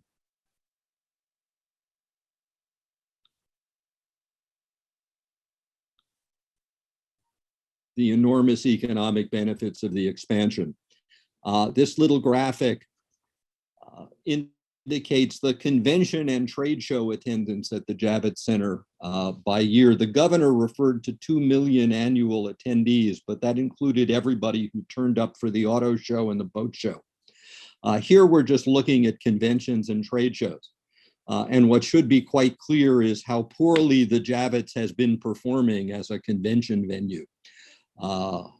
In the decades and years immediately prior to the expansion, this is not a particularly successful convention venue, simply put. And it faces a situation where it is competing against a host of major convention centers around the country. This graphic shares the convention attendance at the 4 largest in Chicago, Orlando, Las Vegas, and Atlanta. As you can see, the convention business nationally had, as of 2019, not yet come back to where it was in 2008, which is a pretty sobering economic reality. If we look at how the Javits Center has done in terms of producing overnight stays by out-of-town visitors, that has been sliding consistently since 1999. We note that the promise of an additional 200,000 annual hotel room nights, if it materializes, a highly unlikely outcome at this point, would only get the Javits back to where it was 20 years ago. And finally, a quick look at the performance of the Javits in context. The number of overnight stays the center produced in 2017, the last year for which the authority has actually shared data, amounted to a hair over 1% of total hotel room demand annually in New York City. At the very least, those are the kinds of figures, and that is the kind of market information that should have been part of that investment decision that ended up with a price tag of $1.5 billion. And sadly, I don't think it was. And with that, I'll turn it over to you if you and your colleagues have any questions. Know that we will have questions, but we're going to let all 4 panelists speak first. Very good. So thank you very much. And the next person listed on the panel was Victor Matheson. Hello, everyone. I'm Victor Matheson. I'm a professor of economics at the College of the Holy Cross. I'm going to speak specifically about sports subsidies. And I'd just like to, say thank you for the open-mindedness of this group of folks in the Senate, inviting a Red Sox and Patriots fan to talk sports issues in a New York setting. I think that's very brave of me to show up, actually. So we've seen a huge boom in stadium and arena construction in the United States over about the last 30 years, starting in the early 1990s. One of the that's led to about $65 billion of expenditures on stadium construction just in professional sports in the United States. What's crucial about this from an economic standpoint is the fact that about 30 billion of this has been coming from taxpayer subsidies. What's very important about this early, this wave of stadium construction since the 1990s has been that much of the stadium's construction has had in its background the idea, if you build it, they will come, and that that stadiums and arenas will lead to economic development for these sort of places that build these things. Starting also in the 1990s, we had a situation where independent economists like myself, academic economists, also began to look at, well, are these promises of economic development actually coming true?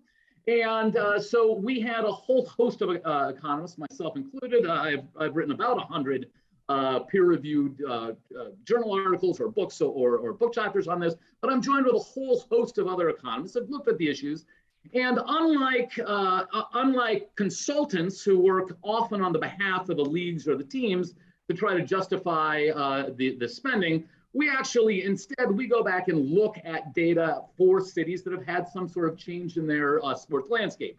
And changes in sports landscape might be something about like a team leaving or a team entering an area, a new stadium being constructed, a temporary loss of economic activity because of strikes or lockouts, anything that, or mega events, something that comes in like an all-star game or a Super Bowl. And we try to see whether any actual economic data actually changes over that time. And what do we mean by economic data? Basically anything we can get our hands on. City GDP, personal income per capita, taxable sales, employment, unemployment, visitor arrivals, hotel occupancy. If we can find the data, we want to analyze it. And so at this point, the sum total of that research, totals hundreds of books, peer-reviewed journal articles, and book factors. And it is nearly a unanimous finding among researchers, and I can't tell you how uncommon it is to have a large number of economists actually agree on something. But it is the almost unanimous finding that professional sports result in little to no measurable economic benefits for the host cities that spend money on them. In fact, an IGM economics experts panel, this is a big panel of top experts in economics across all fields.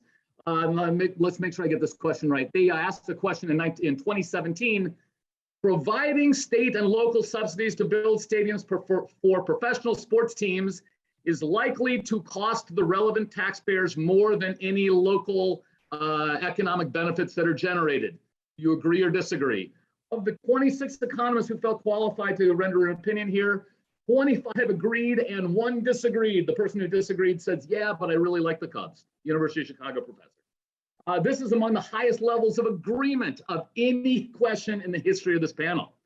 So the question is, why do these studies fail to find so much any economic impact from what are obviously huge numbers of people who show up for things like Yankees games and of course Bills games, because it's this group that's probably going to be asked sometime fairly shortly to come up with hundreds of millions of dollars for a potential stadium replacement for the Bills.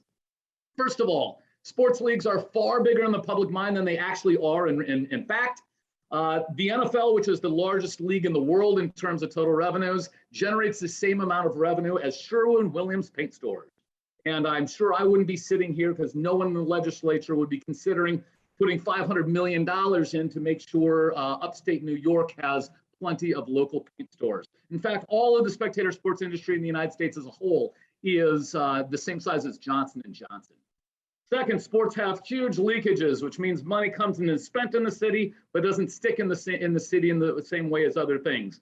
Only about 20% of professional athletes live full-time in the year-round in the cities in which they play. And third, sports have very, very high substitution effects, which means that just because money is being spent on professional sports doesn't mean it wouldn't be spent on other places and other sorts of leisure entertainment. So despite having not having top division professional sports, Rochester, Syracuse, and Albany all have levels of employment in the leisure and hospitality sector similar to Buffalo.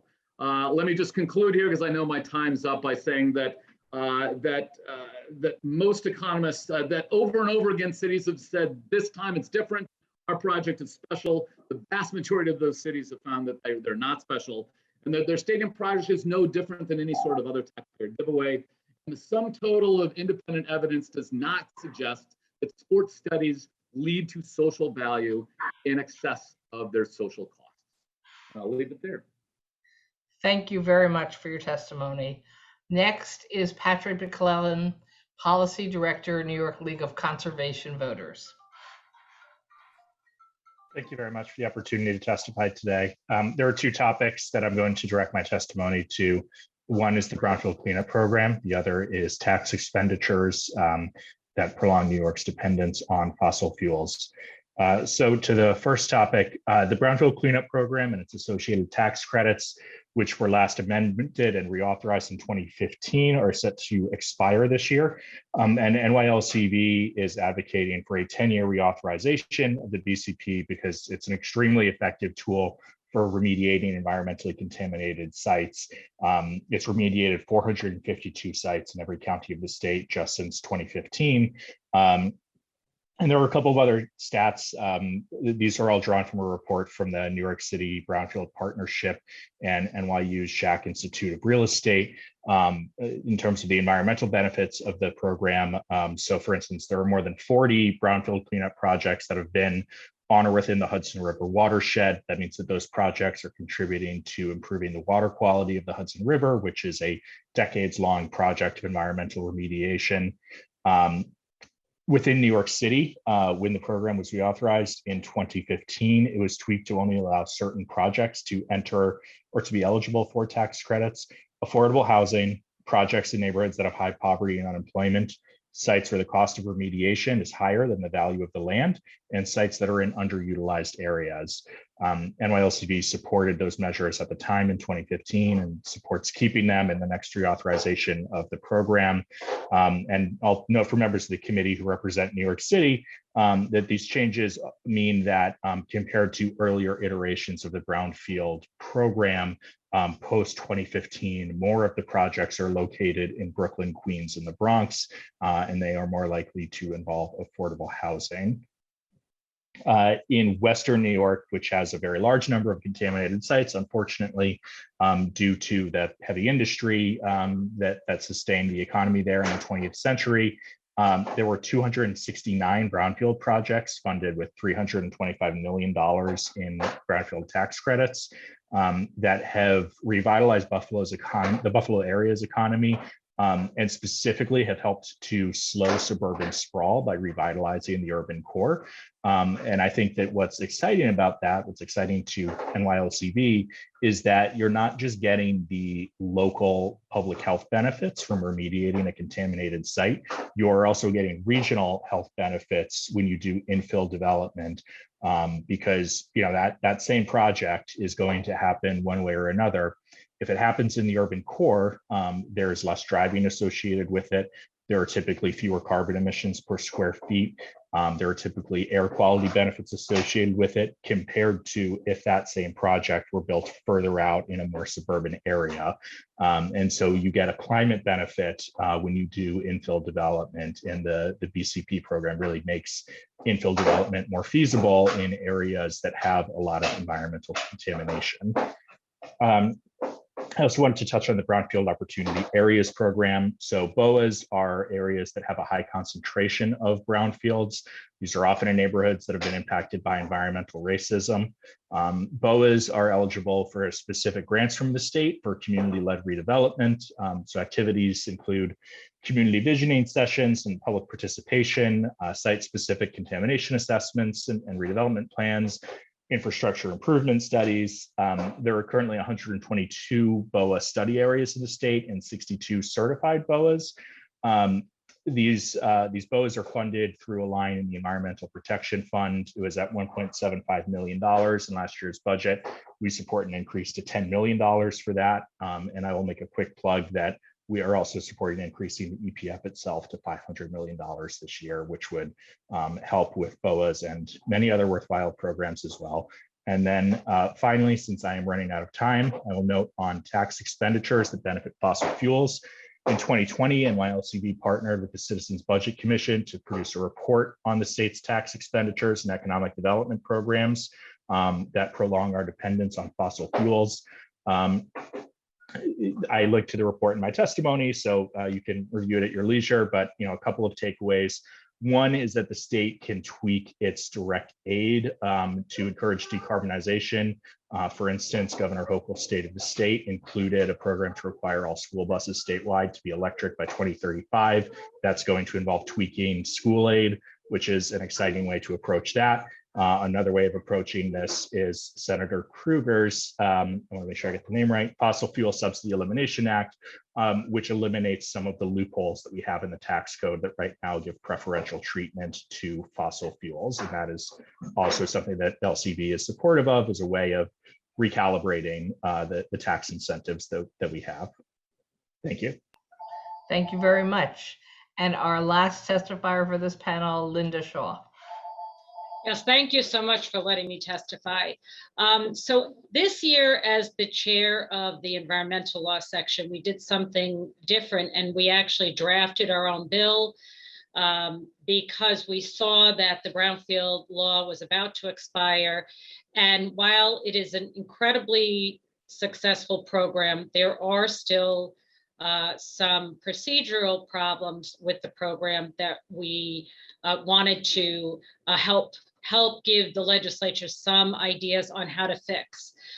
In listening to the testimony today, I'd like to explain why the brownfield program works so well, and why it is absolutely essential that this program get extended to continue the good projects that Patrick just mentioned. Developers in this program do not get the money until after they do the work. Okay, so in other words, there are two tax credits. You don't get the first one, which is called site preparation, until you demolish the building, clean up the site, and get it ready for development. And you don't get the second tax credit until you build your new building or rehabilitate the building on the site. That incentivizing developers after they do the work is why this has become, what I have been told by folks in Albany, the most successful economic development program. During the crisis, in the real estate crisis in 2008, I had clients almost go bankrupt, but they somehow held on to every brownfield site that they had. Not one of those brownfield projects did not get redeveloped. It took longer, but it took longer for them to get the money, for example, but every single one of those sites got redeveloped, and every single one of those sites is now on the tax rolls. And that is because these types of incentives where you don't pay the developer upfront, like a lot of the economic development ESDC programs that existed and still exist, and the one that comes to mind, I've heard other examples today, was the Fast Ferry project. My office is here in Rochester. That developer got millions and millions of dollars, and within 3 weeks after that, the project was squandered. So that would have never happened the way the brownfield cleanup tax credits are structured. So they're very efficient in the fact that you don't get the money until you do the work. And that's why every client I have comes back and does another project and does another project. And while these are very lucrative tax credits, I have not seen one developer go to Florida or some other state with this money. They reinvest in the next brownfield and the next brownfield. But there is a problem right now in the sense that DEC is developing regulations at the same time that the legislature is going to have to look at amending this program. The new proposed regulations do a lot of things that could very, very much hurt this program, particularly in places like Long Island that has struggled to utilize the program for a lot of the reasons that were mentioned earlier. If you look at the NYU study, the areas of the state which have most benefited from this program are where there have been rezoning efforts, area-wide rezoning efforts, with either the help of the BOA program or just because the municipalities did a rezoning, like New Rochelle, Buffalo, Rochester here. So where there's been an area-wide rezoning of a brownfield area, those are the areas where the program has worked best, because then the developer has an easier lift on the zoning side of their projects. In Long Island, the problem is it takes too long to get through zoning and to get your approvals. And that's why in a place where the program should be utilized more than other places, it's getting utilized actually less than any other part of the state, which is very sad. And I could talk about that for a lot longer, but my time is almost up.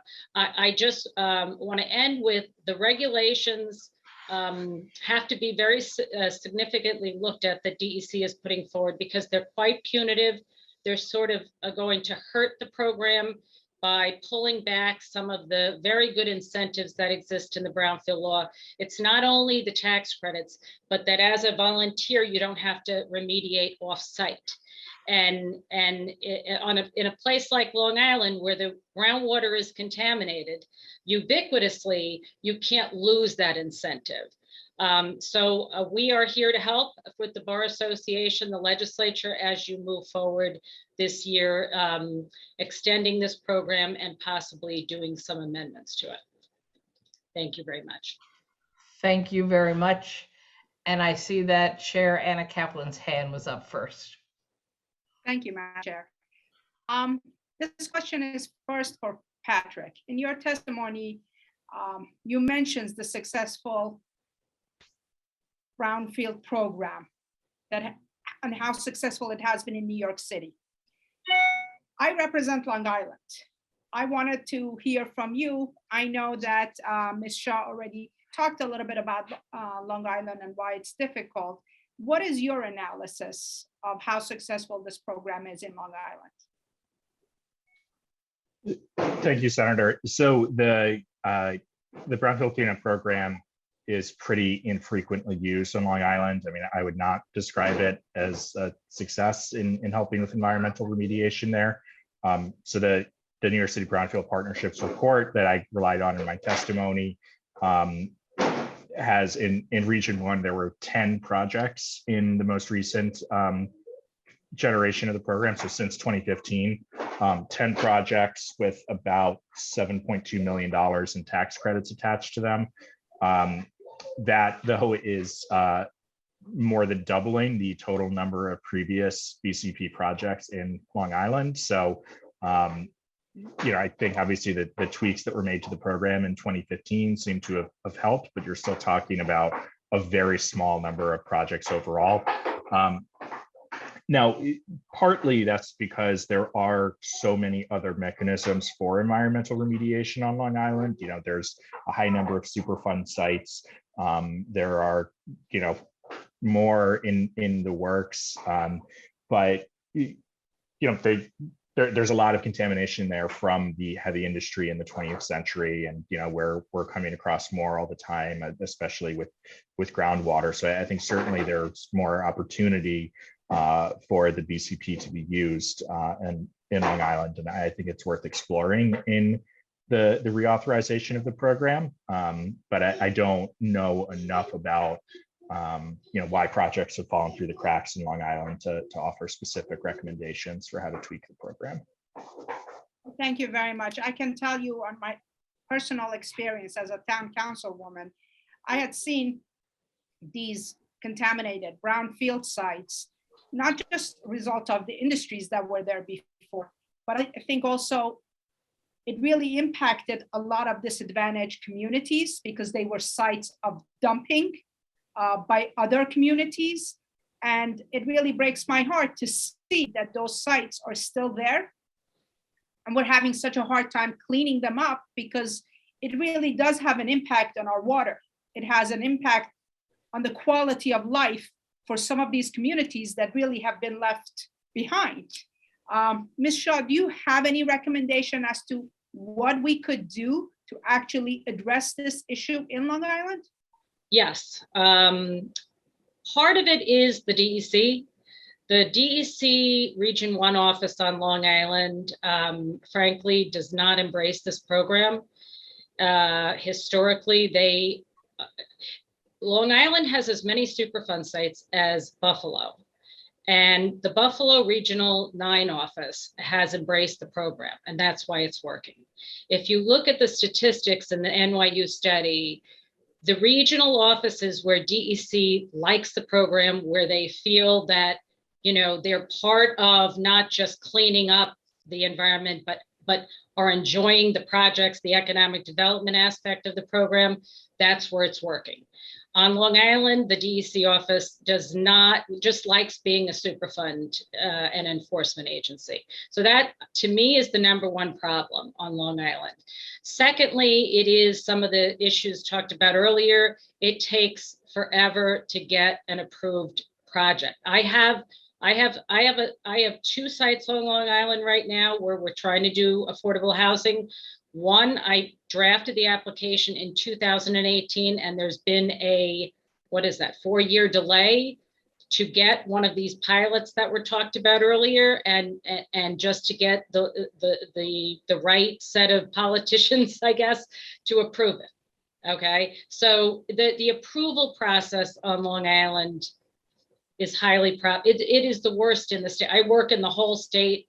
Our firm does land use and seeker and also brownfields, and Long Island is the hardest place in the state to get a zoning approval, especially if you need to rezone. Forget it. I mean, you just, so that's where you get to the need to have these BOA kind of studies and rezoning efforts, because it's too hard for a developer.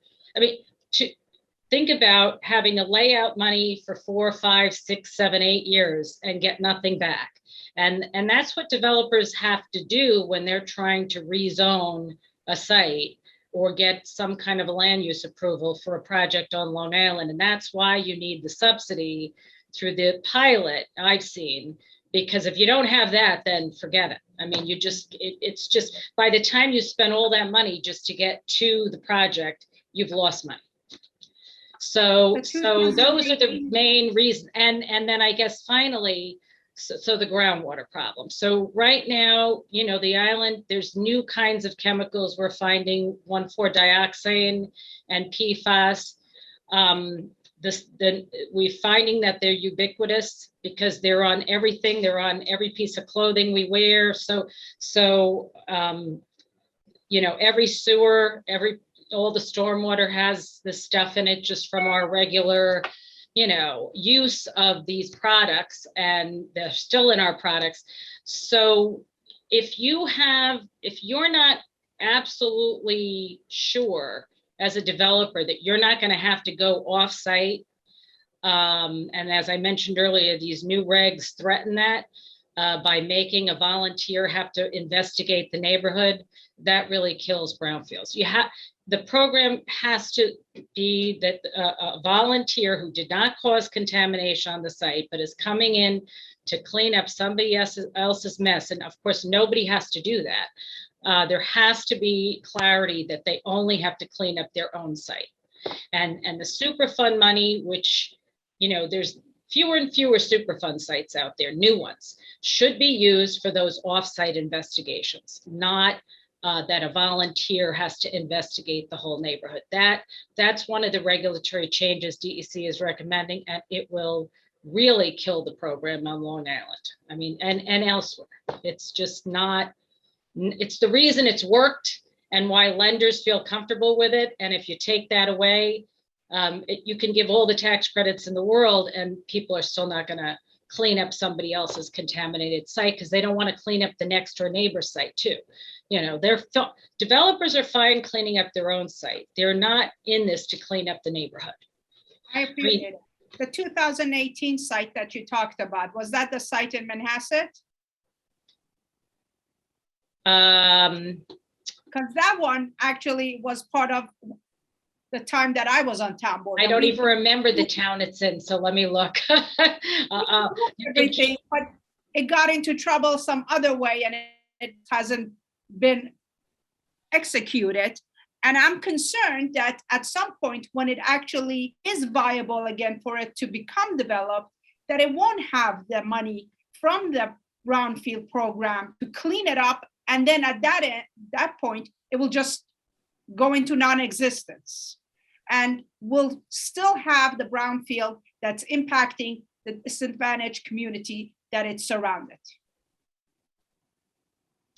Well, I certainly hope that doesn't happen. And that's why we have to extend, the program. I mean, if this program doesn't get extended, I mean, I'm from down there. I'm from Queens and Long Island. I moved up here 30 years ago.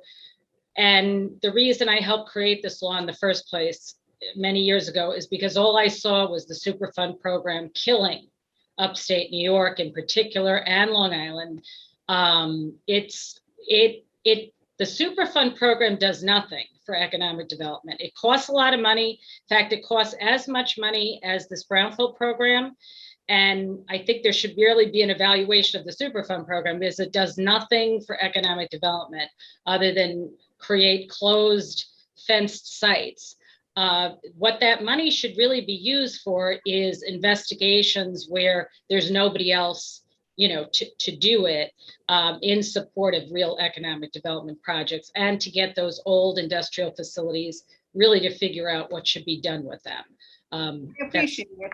My And own. I will be in touch with you. I would love to discuss with you to see what we could do in order to bring and highlight this with DEC and have a conversation, a productive conversation with DEC moving forward. Thank you. Absolutely. Thank you, We're Madam definitely here to help. Thank you. Thank you. Thank you, Senator Kaplan. And we've been joined by Senator Martucci all day, but I think this is the first time that he raised his hand to ask questions. Senator Michael Martucci. It is, Chairwoman. Thank you so much. And I have been astutely listening all day. And I do have a question for Ms. Shaw as well. Certainly in my district, and I'm sure I'm going to sort of dovetail on what Senator Kaplan was talking about.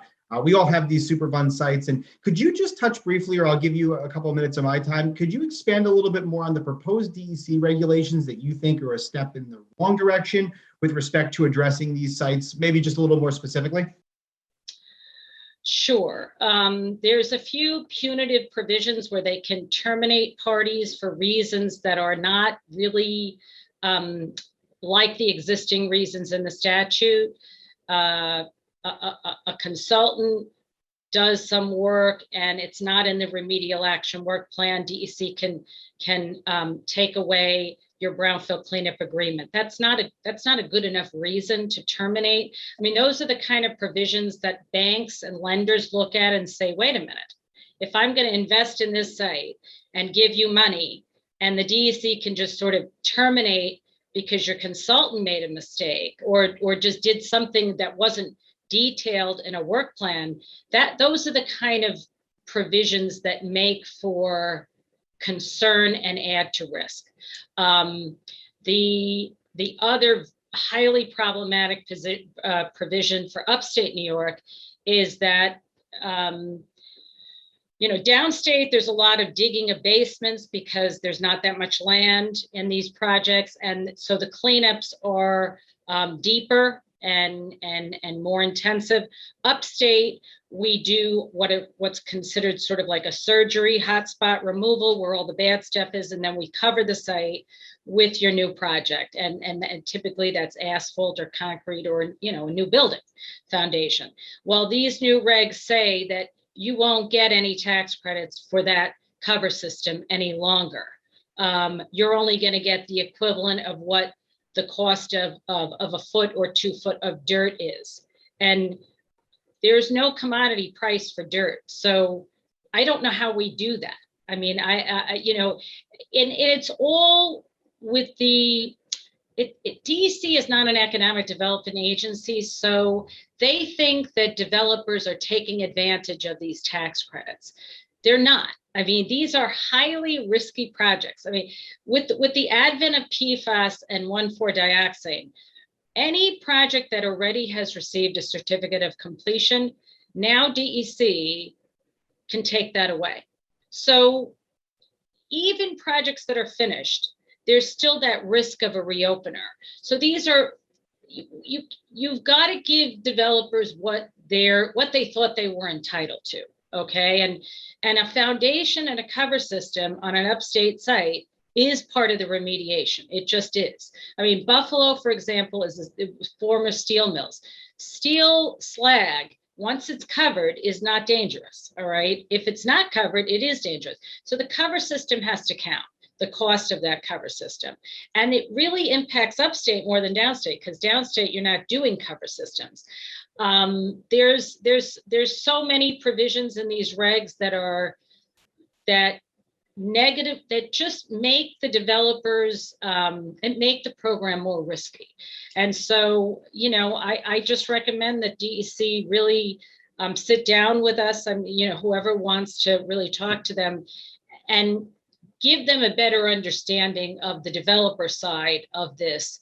Because again, nobody has to clean up somebody else's contaminated real estate. You have to be incentivized to do that with a program that's clear and certain and consistent, without all these I can terminate whenever I want provisions, and I'm going to try to steal every little bit of money I can from you from the tax credits. I mean, those are the kind of treating the program that way will hurt it significantly, even if the governor and all of you extend it. Excellent. Well, thank you for your testimony, Ms. Schoen. I appreciate it, and thank you to all three chairs who are here with us today for convening us today. I certainly appreciate your time. Thank you, guys. Thank you, Senator.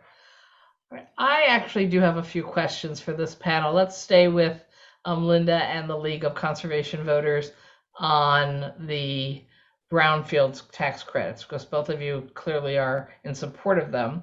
So I come from Manhattan Island. You're familiar with it, that little island there floating around. Brownfield stories in Manhattan are very different in my experience. They are being used to build luxury housing on land that was not blighted, was highly desirable in the real estate market, because pretty much all land on Manhattan Island is highly desirable by the real estate market, and that developers go looking to see if there was ever a boiler in the ground below that piece of land they bought, or they have literally bought up every single gas station in my district. There are no gas stations left because they do the math on the relatively not complicated cleanup of old gas tanks and what they can get in brownfield cleanup credits, and then plus development credits. And so they are actually using brownfields credits to build luxury housing. And then they're double dipping on several other programs, which is the other real question I had for you. Do you think it's right for us to allow multiple tax credits and benefits to be used on the same piece of land? So a developer could be using brownfields credits on a not blighted piece of land that was going to buy or sell no matter what, then plus draw down 421A credits, plus now, thanks to the Trump era opportunity zone rules, also draw down opportunity zone credits, which is then, I believe, zero federal taxes. Don't you feel like there's something a little wrong with this? You want to go first, Patrick? Sure. So on the non-brownfields real estate development tax credits, those are not credits that NYLCB has a position on. It's not an area that I have any expertise to weigh in on. I will say that the 2015 reauthorization of the program, was meant to address a lot of those concerns that the credits that were going out were way too large, that they bore no real relation to the extent of the remediation that was actually happening, that they were going toward projects that don't need these kinds of credits to pencil out for the developers. And so I think that those were smart changes to the program that NYLCB supported at the time. In terms of whether or not there are further tweaks that could be made, we are in the process of looking at, of doing an analysis of the distribution of projects within New York City. So I don't have an answer for you right now, but we'll hopefully have one, within a couple of weeks, because this is certainly a conversation that we'll continue to be having over the course of budget season. I don't have much expertise on affordable housing, so I don't want to stick my neck out too far here. But my understanding from talking with friends and colleagues who do work in that space is that even in Manhattan, many affordable housing projects that benefit from brownfield tax credits would not pencil out economically in the absence of the credit. Again, that's what I've heard from conversations that I have been having with people. It's not something I have firsthand experience with, so don't don't hold me to it. But that's No, and in fact, maybe some of those deals have been taking place in Manhattan, just not in my district, because I frankly represent probably the most expensive, wealthiest district in the state. Right. So there's just, not really a lot of blighted land. I mean, people will go to war over 30 square feet of land in my section of Manhattan, regardless of what's underneath ground. Yeah. If I may, Senator Krueger. Please. So I have not worked in your district, so I'm not familiar of any of the projects in your district, but I have worked on the other side of Manhattan and in northern Manhattan, where definitely the sites needed the incentive. Clinton Green, I don't know if you're familiar with that development. That was one of the first ones on 51st and 52nd. It was a really hard site because it was shocking that it was in Manhattan, in the sense it was just an open hole in the ground where all the homeless went into the tunnels. And that was basically how homeless people lived in the subway system. And so they had to build over those railroad tracks. It was completely uneconomical to do that without the early, incentives of this program. There's a lot of, question as to whether the Diller building, should have gotten the incentive. And, but Mr. Diller, once he got that incentive, helped, build a High Line. So it's the west side of Manhattan really didn't look like it did, 15 years ago. So there have been some projects on the west side of Manhattan that have taken advantage of the program, but it really helped the west side of Manhattan. So, it's hard to have a state program where you have such diversity of incomes and wealth. But as Patrick mentioned, the amendments in 2015 really cut back on the ability of your average Manhattan site to take full advantage of all the tax credits. I mean, if you have a contaminated gas station, but you're not doing affordable housing, and it's in a wealthy district, you don't get the tangible property tax credits. You only get the. Right. I'm going to cut you off just because I only have a few minutes left, and I want to also go to the stadium and convention folks. So, Professor Victor Matheson, when you were talking about the sports stadium experience, did you have a chance to look at the state of New York's, report that we contracted out for that showed a Buffalo Bills stadium would bring about $27 million of economic activity a year? Do you agree with that report and that analysis? So I've not looked at that report in detail. At least one thing that New York has going for it, obviously, is the fact that you have very high state tax rates, which means as you tax athletes when they come and play in the state, you're able to capture a bunch of money that doesn't leave with the athletes in quite the same way as other things. I would just point out, while there's a kernel of truth of that, if we were to apply that uniformly to all sorts of activities in the state, basically you're telling everyone, as long as you make a credible threat to leave the state, it's okay if you don't pay taxes, right? Because that's what we're saying. Hey, you as a resident of the state have an obligation to your state to pay taxes. But if you're going to leave anyway, then don't worry about paying taxes. Just pay taxes into this fund here that benefits your own business, rather than kind of in the pool that all New York residents benefit from. So I wasn't trying to disagree with your analysis. No, I was trying to point out 27 million.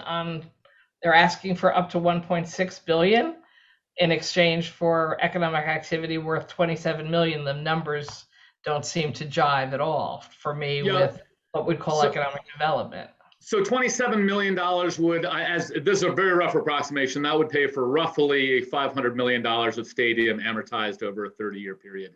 And again, that's all predicated on the idea that they would in fact leave the state if you don't if you don't pay the extortion there, and that there's no other types of economic activity that would come in to generate that economic activity to replace the bills. Thank you. And then just with my last minute, Senator Haywood, I appreciate your analysis of the Javits Center, which is on the west side of Manhattan, just a few avenues from my district.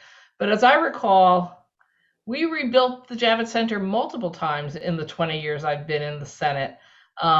So that probably the math is even worse than what you projected. Yeah, I mean, it's just abundantly clear that in the case of the Javits, it's been renovated, it's been redone. There have been a whole host of proposals. You may recall the proposal from Governor Pataki to build a stadium and convention center expansion on the west side, Senator I Krueger. fought that stadium very hard. I am very proud of my role in stopping. And as you should be, it was a piece of civic idiocy. But no, what is so sad and striking in the case of the Javits is that its business has literally been shrinking and collapsing year by year. Sadly, part of that reflects the phenomenon that the trade shows that the Javits has long had and played host to, like Book Expo, have been shrinking steadily year by year. And so the end result is that it as an economic generator, it has been a disaster. And that's even before we get into the terribly problematic reality that the pandemic has caused for business travel and convention and meeting activity. Right. So I want to thank this panel of four for not necessarily waiting so long, because you probably just turned on when we told you were coming on, but for being with us this late in the day. I want to thank all my colleagues who are still with me at this hearing. And we have one more panel, and I appreciate them waiting, quote unquote, this long to join us. We have Gina Argento, president of Broadway Stages. We have Paul Moore, Eastern Executive Director of the Motion Pictures Editors Guild, IATSE Local 700. And we have Thomas O'Donnell, president of the Theatrical Teamsters Local 817. Okay, so welcome all of you. And why don't we start in the order I just listed, with Gina going first, if that's okay. Are you there? Yes, you're there. Hi. Yes, I'm here. Hi, can you hear me? Great. Yes. Good afternoon, Chairs Krueger, Kaplan, and Skoufis, and distinguished committee members. Thank you for the opportunity to testify how effective the Empire State Film Production Tax Credit has been. This tax credit has established the film and television industry as a major economic driver for New York. My name is Gina Argento, and I am president and CEO of Broadway Stages. Our company is one of the largest growing full-service film and television studio production facilities in New York City. My brother, Tony Argento, first founded Broadway Stages in 1983 when he turned a dilapidated movie theater in Astoria, Queens, into our first soundstage, then a one-room recording facility for music videos. By 2004, after 2 decades of modest development, Broadway Stages expanded into 9 sound stages and hosted Rescue Me and Third Watch. One key contributor to this 900% growth was the legislation of the tax credit. It is undeniable that the creation of this incentive planted seeds that continue to bear economic fruit today. And the subsequent growth of Broadway Stages is proof. Since 2004, we have expanded from 9 to 60 sound stages. And we now host 19 active film and television productions. Because over 90% of current productions at Broadway Stages are long-term episodic television, our business provides consistency and stability to this industry. It is clear that the tax incentive directly correlates with the significantly increased demand that has necessitated expanding our capacity. Across the city and state, new sound stages are opening to meet the demand, from Buffalo to Syracuse, from the mid-Hudson Valley to Westchester and Long Island, and of course throughout New York City. While many businesses remain remote or are struggling to return to normalcy due to the ongoing pandemic, the film and television production offers a vivid contrast. We are continuing to work at full capacity. In addition, each soundstage facility creates a microeconomic cluster whereby the benefits flow not only to the productions and their crew, but to the host neighborhood. We have multiple examples to demonstrate that our business generates business. In Greenpoint, Brooklyn, our sound stages have infused significant capital into the local economy. In 2021, we spent over $1 million in Greenpoint for local services between RK Windows, our local glass and aluminum window vendor, Tri-State Lumber, our local lumberyard, Greenpoint Electrical Supply, and Eddie's Plumbing Supply. Our facilities play a vital role in Greenpoint's commercial activity. Our facilities depend heavily on local skill, resource, and craft. Last year, at the state level, we purchased over $3 million in steel from Newport Bullcraft, located near Binghamton, New York, for Broadway Stage's expansion in Staten Island at the Arthur Kill Correctional Facility. These are just a few vendors that illustrate how the tax incentive program creates an economic domino effect beyond the expansion of sound stages and beyond the film industry. My brother and I take tremendous pride in the facilities that we've created. It is humbling to know that thousands of people make their livelihood in or because of our facilities. But we also recognize that we are simply creating the platform to fulfill the demand seeded by the production tax incentive. New York and New Yorkers are the beneficiaries of this growth, and we recognize that this is a public-private partnership between the state and our industry. It is in this critical factor that has created so much success. Thank you for your time and consideration. Thank you very much. Thank you. Up next, we have, was Thomas next or Paul? Whichever order. Oops. Sorry, trying to double check which order I called you in. I think it was Paul Moore next. Sorry, thank you.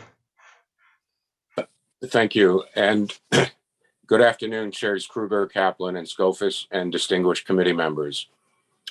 My name is Paul Moore, and I'm the Eastern Executive Director of the Motion Picture Editors Guild, IA Local 700. And I present this testimony today on behalf of both Local 700, which represents post-production professionals, and the Post New York Alliance, which represents over 60 post-production facilities and individuals working in the post-production sector. Thank you for your long-standing support for our industry and for this opportunity to provide testimony illustrating the success of the Empire State Film Post-Production Tax Credit. The state allocates $420 million annually in tax incentives toward the Empire State Film Production Tax Credit. The post-production incentive is a $25 million sub-allocation of the larger production incentive. This framework divides the overall program into two components: a production tax credit that provides an incentive for productions in New York, including subsequent in-state expenses on post-production, and a post-production tax incentive that incentivizes productions sited outside New York to conduct its post-production work, including visual effects and animation in New York. This policy has been a significant economic boon for our sector. In 2004, at the inception of the general production tax credit, virtually all post-production work went to California, Canada, and the UK.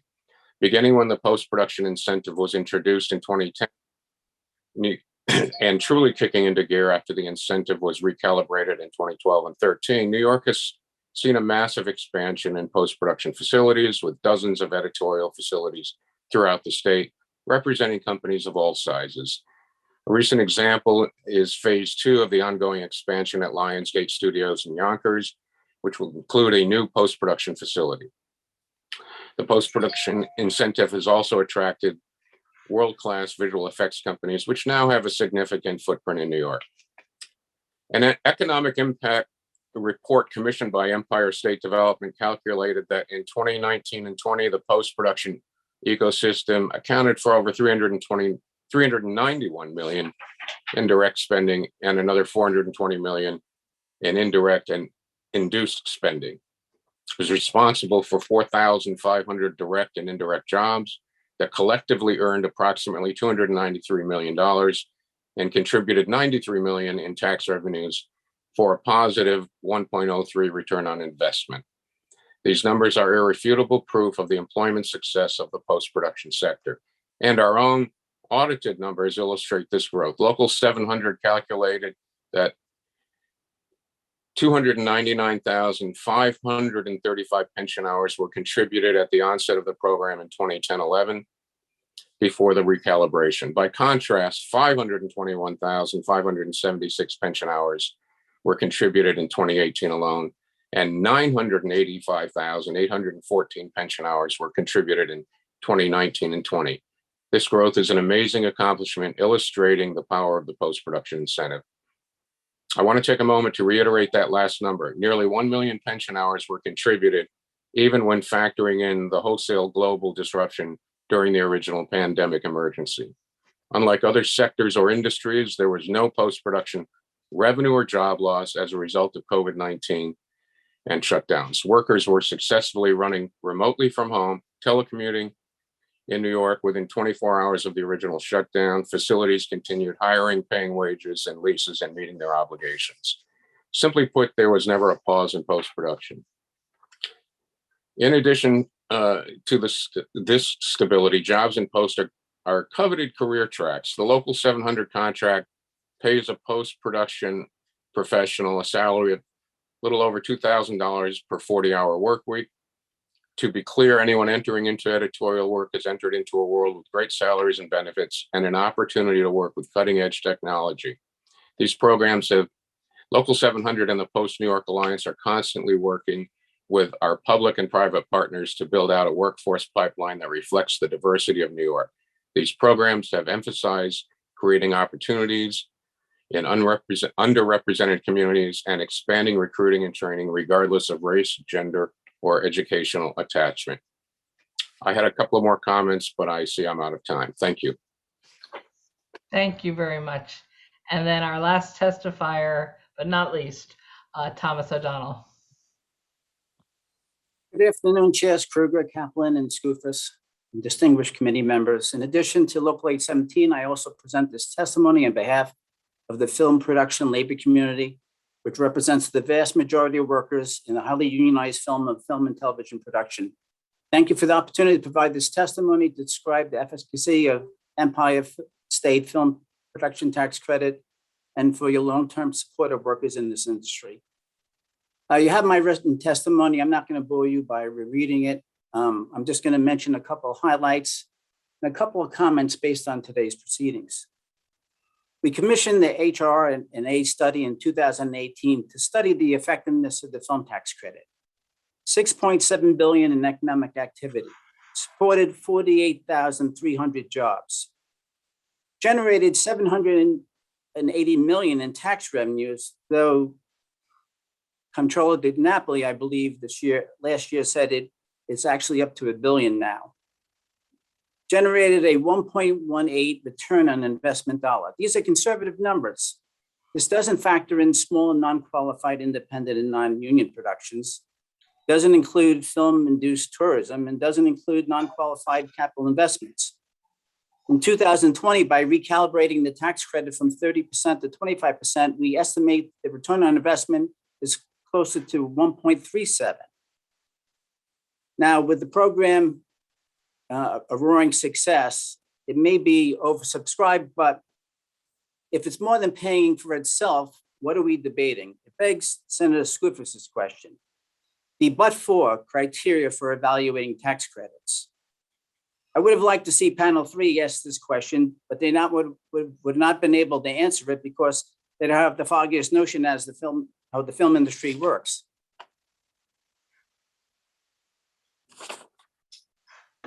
I've been in office for over 30 years. Before that, I worked in the industry. Besides being president of my local union, I'm also the motion picture director for the International Brotherhood of Teamsters for North America. I'm intimately familiar with film tax credits, their history, their construction, and their effectiveness. Creatively speaking, with a deep crew and talent base, people want to be in New York.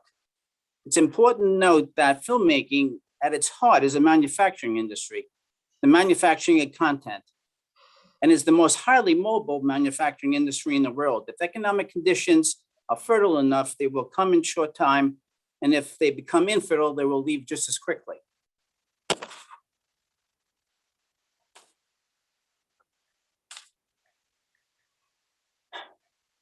So, but for the New York State Film Tax Credit, people would not film here.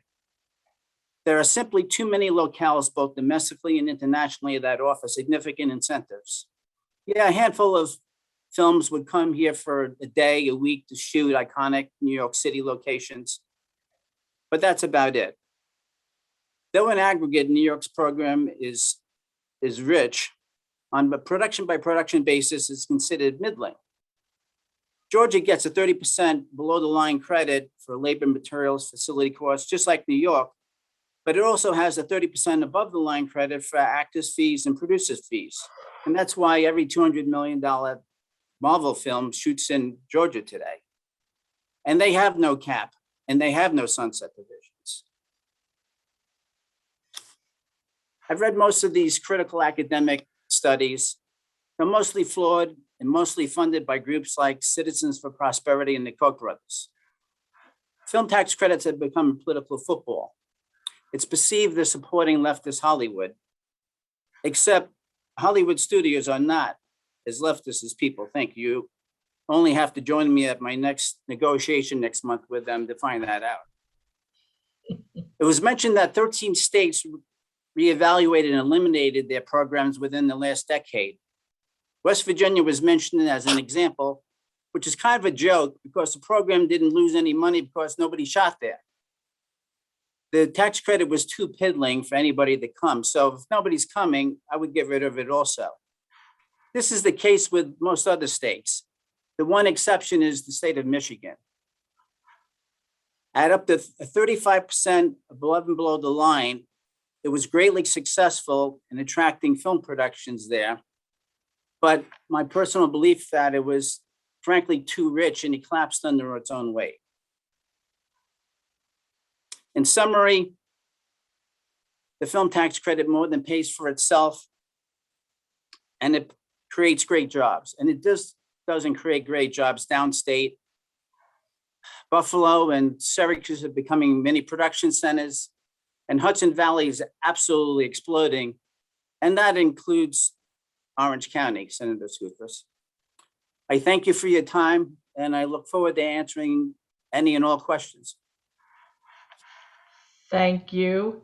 And I see we have both of our chairs' hands up. So I'll start with Anna Kaplan. Thank you, Chairwoman. This is a question for any one of you who would like to answer. I know that the film tax credits and the incentive for the production facilities have been historically subject of a lot of attacks over the years.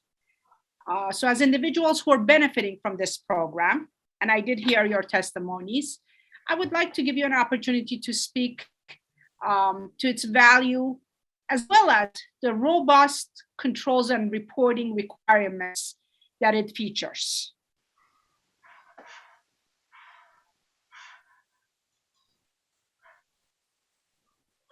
Oops. Anyone? Well,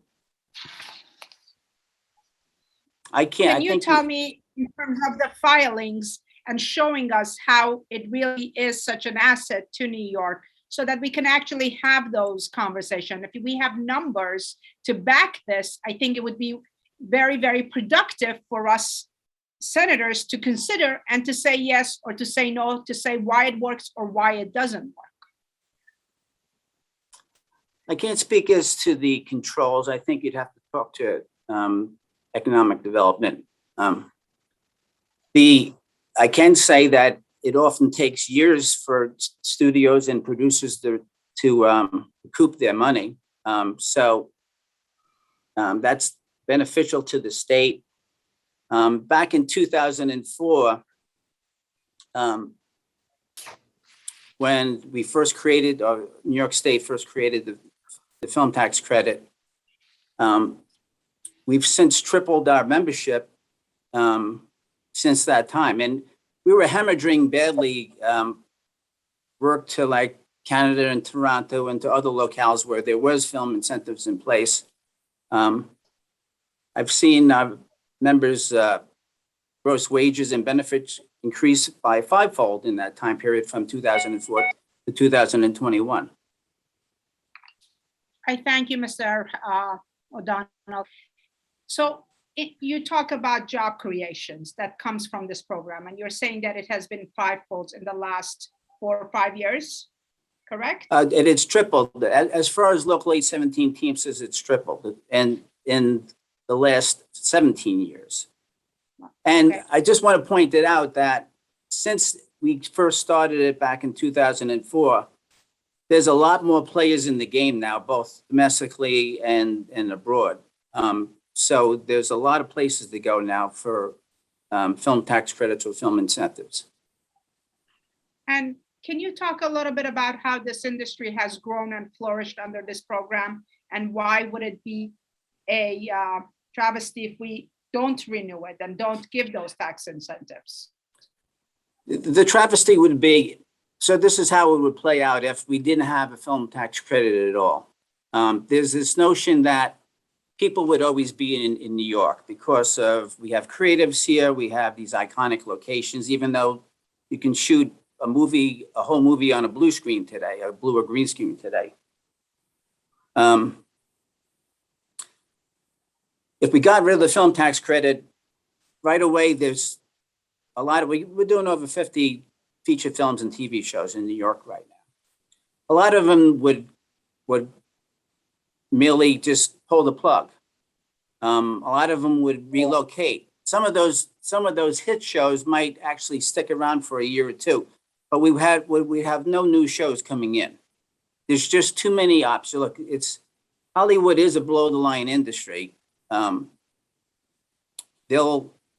There's just too many options to go elsewhere.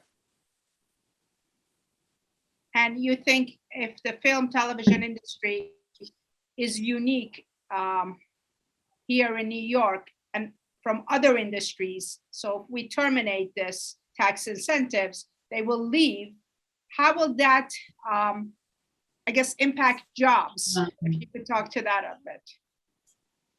I think if we got rid of it, it would have a massive impact on jobs.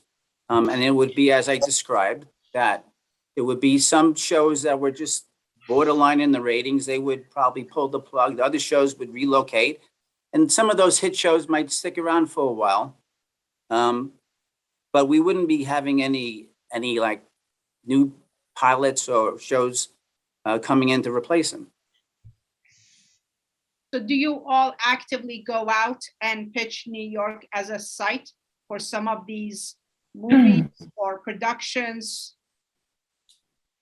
Well, I'll be honest with you, I used to pitch it a lot more back in the late 90s and early 2000s, but with the advent of the film tax credit, and also there is an absolute explosion in production of content. It's with all these streaming services coming online. There's more content out there than I've ever seen in my career. And I think we have a great opportunity to capture even more work in the future. Thank you. Mr. Moore, you had something to add? Well, as Tom said, we're in the manufacturing of content business, and it's a very mobile industry. The competition to New York State in the immediate is Atlanta, Georgia. Less so in New Orleans and Baton Rouge, and then of course out west in New Mexico. Those areas are areas I keep track of. Well, I don't deal with New Mexico, but Louisiana and Georgia I do. And it's as Tom said, to reiterate, it's a mobile industry. They could, if the incentive wasn't here, they could certainly pick up and move. And the creative talent, certainly in my local, would need to go where the work is. To some extent, the television series that are hit shows would stay, as again, as Tom said, for a while, maybe another season or two. But when we go back to the good old days of Law and Order, that was pretty much it, Law and Order. And for my local, the post-production is happening in Los Angeles. So, and we'd have a couple of movies a year, and that was really one sound facility that was doing the bulk of the work. I just think that we have shown in various studies and in membership growth and in, pension hours, health plan benefits, that the industry and your support of it has really been a win-win for below the line employees throughout New York State. Thank you, Madam Chair. I'm done. Thank you. And next is Chair James Skoufis. Very much, Chair Kruger, and appreciate the testimony that everyone gave. And I'm sure some of you, if not all three of you, have heard I've invoked the tax credit a few different times over the course of this hearing, and I'm looking forward to this panel. And let me first say, before I jump into it, if I were in any one of your shoes, I would be holding the same position that you will hold. You're looking out for your members, you're looking out for their jobs, you're looking to grow your membership, and it stands to reason why you support this tax credit. I think it is undeniable that the tax credit has created new members for you all, has created jobs, and the jobs are good jobs. I don't deny that at all. I think anyone would be crazy to deny that. The question at hand, though, humbly, respectfully, is the billions of dollars that we've paid over the years of the tax credit. Are we getting the number of jobs created to warrant the scale of the money that is being paid out? Yes, jobs are being created. Are enough jobs being created to warrant these billions of dollars? That's, I think, the economic development question. And, as mentioned by Ms. Argento, the increase in studios. I think you mentioned you went from, what was it, 6 or 9 to 60 sound stages. Of course, if we're spending billions of dollars, I'd sure hope we get a few new sound stages. I think it should be 600, not 60, with billions of dollars paid out in tax credits and incentives. But I guess, my question is going to revolve around this. Mr. O'Donnell, respectfully, you, and if I'm mischaracterizing this, please correct me. I felt you were dismissing the academic research as, people who do these studies, they don't like liberal Hollywood. And look, I'm a Democrat. I love movies as much as the next guy. I appreciate Hollywood as much as the next guy. But I do have concerns when I do see study after study after study, independent studies, not paid for by any side, one side or the other on this issue, academic studies, from colleges, from researchers, from economists. And the overwhelming majority, if not all the ones I've seen, do not paint film tax credits in the same light, respectfully, that all of you are painting it in.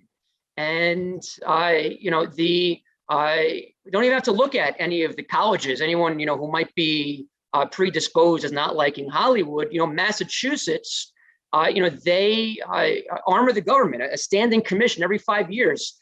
They review every incentive in Massachusetts. The Tax Expenditure Review Commission found that in Massachusetts, the return on investment was 14 cents for every dollar paid out through the film tax credit. I mentioned a little bit earlier in the hearing, an economist looked at a survey of all the studies that are out there and found that the average was 27 cents for each dollar that was invested through film tax credits. So my question is, how do you reconcile that? Indisputably, there are jobs being created. But when I see research, independent research, people don't have horses in the race. How do you reconcile that and tell a legislator like me, should I not pay attention to what I'm reading there? I think there's a disconnect between business tax credits in general and the film tax credit. I don't think people understand that industry. You don't see this being done by people in the entertainment industry or in a film department at a university.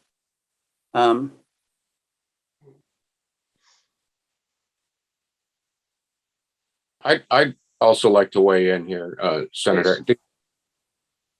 the various studies that come out that are negative to our industry and to the tax incentive in New York State.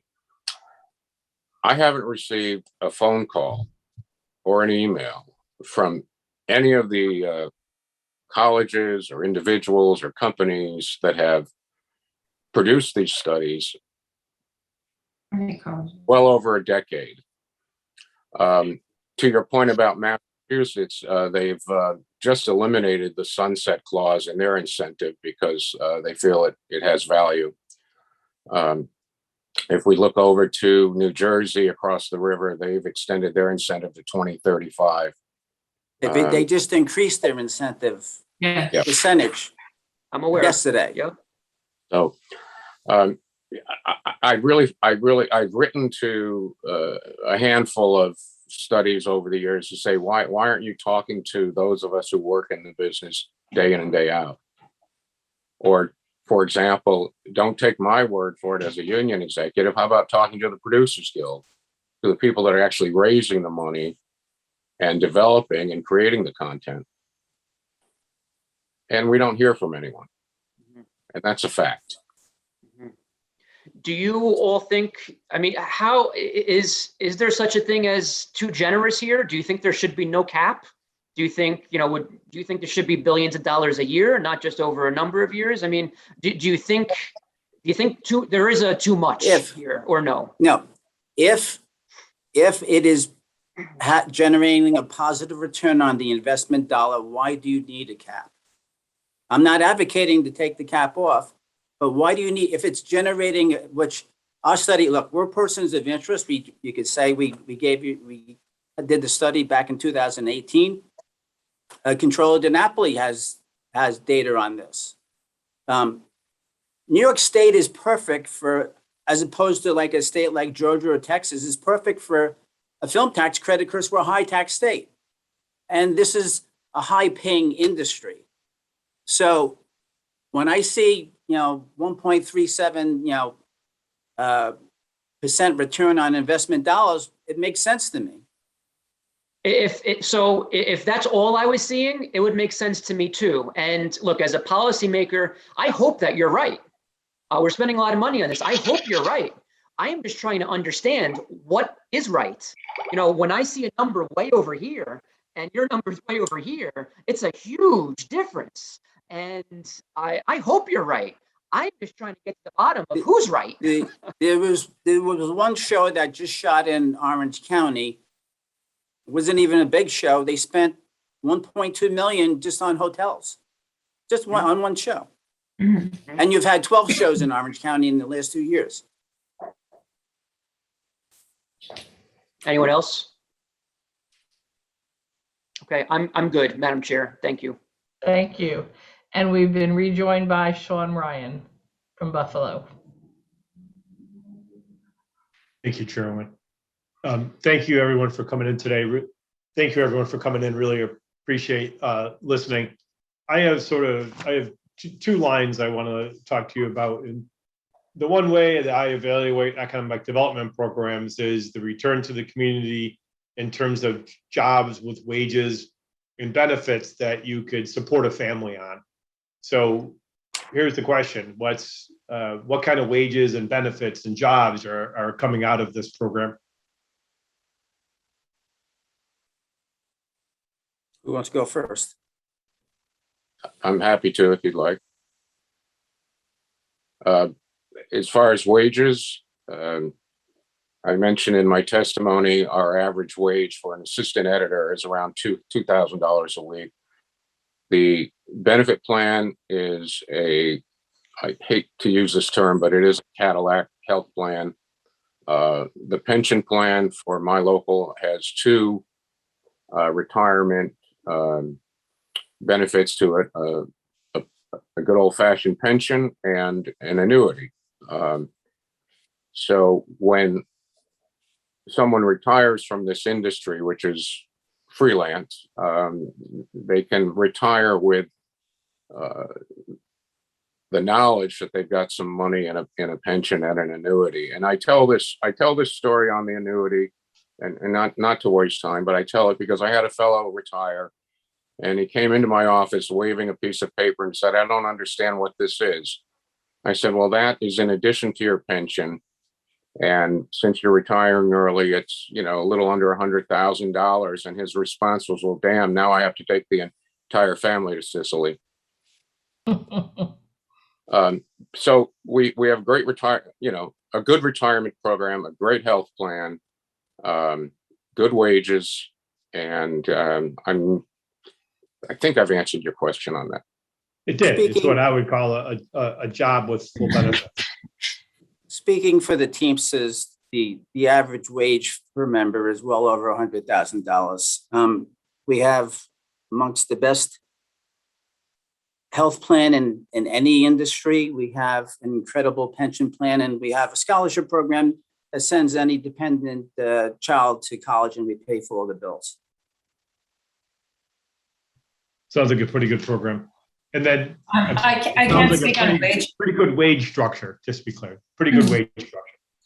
Excuse me, Senator. I can't speak on wages, but I can speak that every television show that is produced here in New York produces 200 ancillary jobs.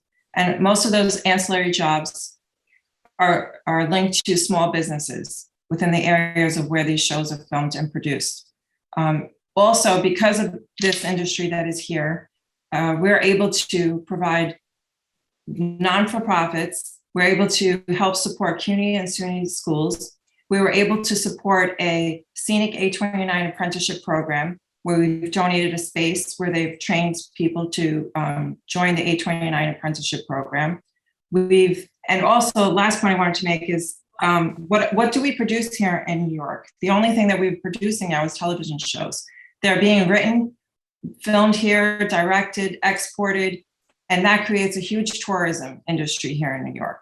So there's a lot of components that are entwined in this industry, not just the film industry. And I'm assuming most people working in this industry enjoy workforce democracy, and they're probably all working under collective bargaining agreements. The motion picture industry is one of the most highly unionized industries in the country. So to your point, yes, most of them are under collective bargaining agreements. Good. Now, this question of what other states do in a cap and a non-cap, I've seen the vibrancy of what's happening, in New York. But I would also say some of the things coming out of New York have been sluggish. This has been coming up around my neck of the woods, good, but not great. The Syracuse thing that kind of fizzled out a little bit.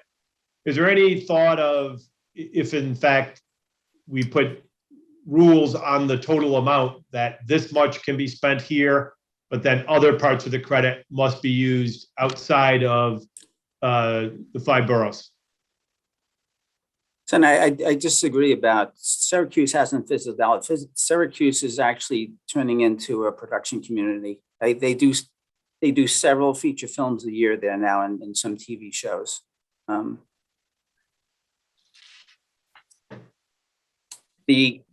is a 10% labor bump for upstate, which I think has been very effective in establishing locales such as Buffalo and Syracuse, and even up on Hudson Valley as being places to we see all the creation of film stages both up in Hudson Valley, in Newburgh, in Buffalo, and Syracuse, and it's made a big difference. It's actually drawn episodic television production, which we normally would never see. We usually just see features going upstate.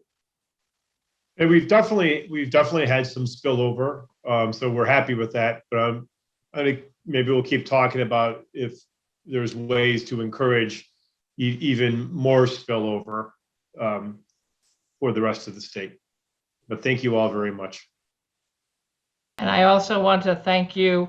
And I think that the issues raised around this panel during the course of the day are consistent with what I think is the theme of what all the senators involved with this hearing have had, which is we want transparency, we want actual documentation, and we want to be able to evaluate whether the state of New York has the right programs, has the right program mix, has things that are being successful, in which case we have to ask the question, should we be replicating? And if it has programs that are not being successful, how do we not spend money on those in the future? And that the fact that there are many different studies on film industry tax credits from around the country and even here in New York State that have concluded different things. It highlights what several of my colleagues pointed out today. We're not always asking the same questions, and we're not always asking the right questions, which is why I do think that there's no disagreement that we want to have an even playing field for evaluation, and we want to have everything on that table so that we can actually take hard looks at the different programs and play our role as legislators to make sure that we're using the taxpayers' money in New York State as effectively as we can to accomplish our goals and learn lessons from the past and not continue to make the same mistakes, because government is supposed to be dynamic and changing and adjusting to the needs of our population. And we know the world doesn't stand still. We're constantly seeing changes. So with that, unless either of my colleagues would like to make closing comments, I want to thank the last panel. I want to thank all the panelists who came today. I really want to thank all our colleagues who stayed with us. And I suspect there were a lot of people watching who stayed with us also, because I haven't been at this meaty a hearing in a very long time. And I know that I look forward to going over every single person's testimony again. Would Senator Kaplan or Senator Skoufis like to say something? Just want to thank this panel for coming. Really, all of the panels, everyone that came and gave their testimony. And those are conversations that we have. And as Senator Cooper said, it's our job to make sure that the tax dollars are being used effectively, and that we are wise. This is really the taxpayers. We answer to the residents of state of New York. And I want to thank you for your testimony here today. And Thank I'll you. just echo and thank Senator Krueger, Senator Kaplan for co-chairing, and my colleagues, and especially all the panelists. I thought this was a great hearing. I thought it was, as you said, Senator Krueger, very substantive. It's an issue, broadly speaking, that's near and dear to me as a policymaker. And so I hope this serves as a foundation for a session-long, or at least through budget, a lengthy conversation about how we can do better here in New York. So I appreciate everybody. And with that, I'm going to close down this hearing and wish everyone a very nice weekend. Take Thank you. care. Bye.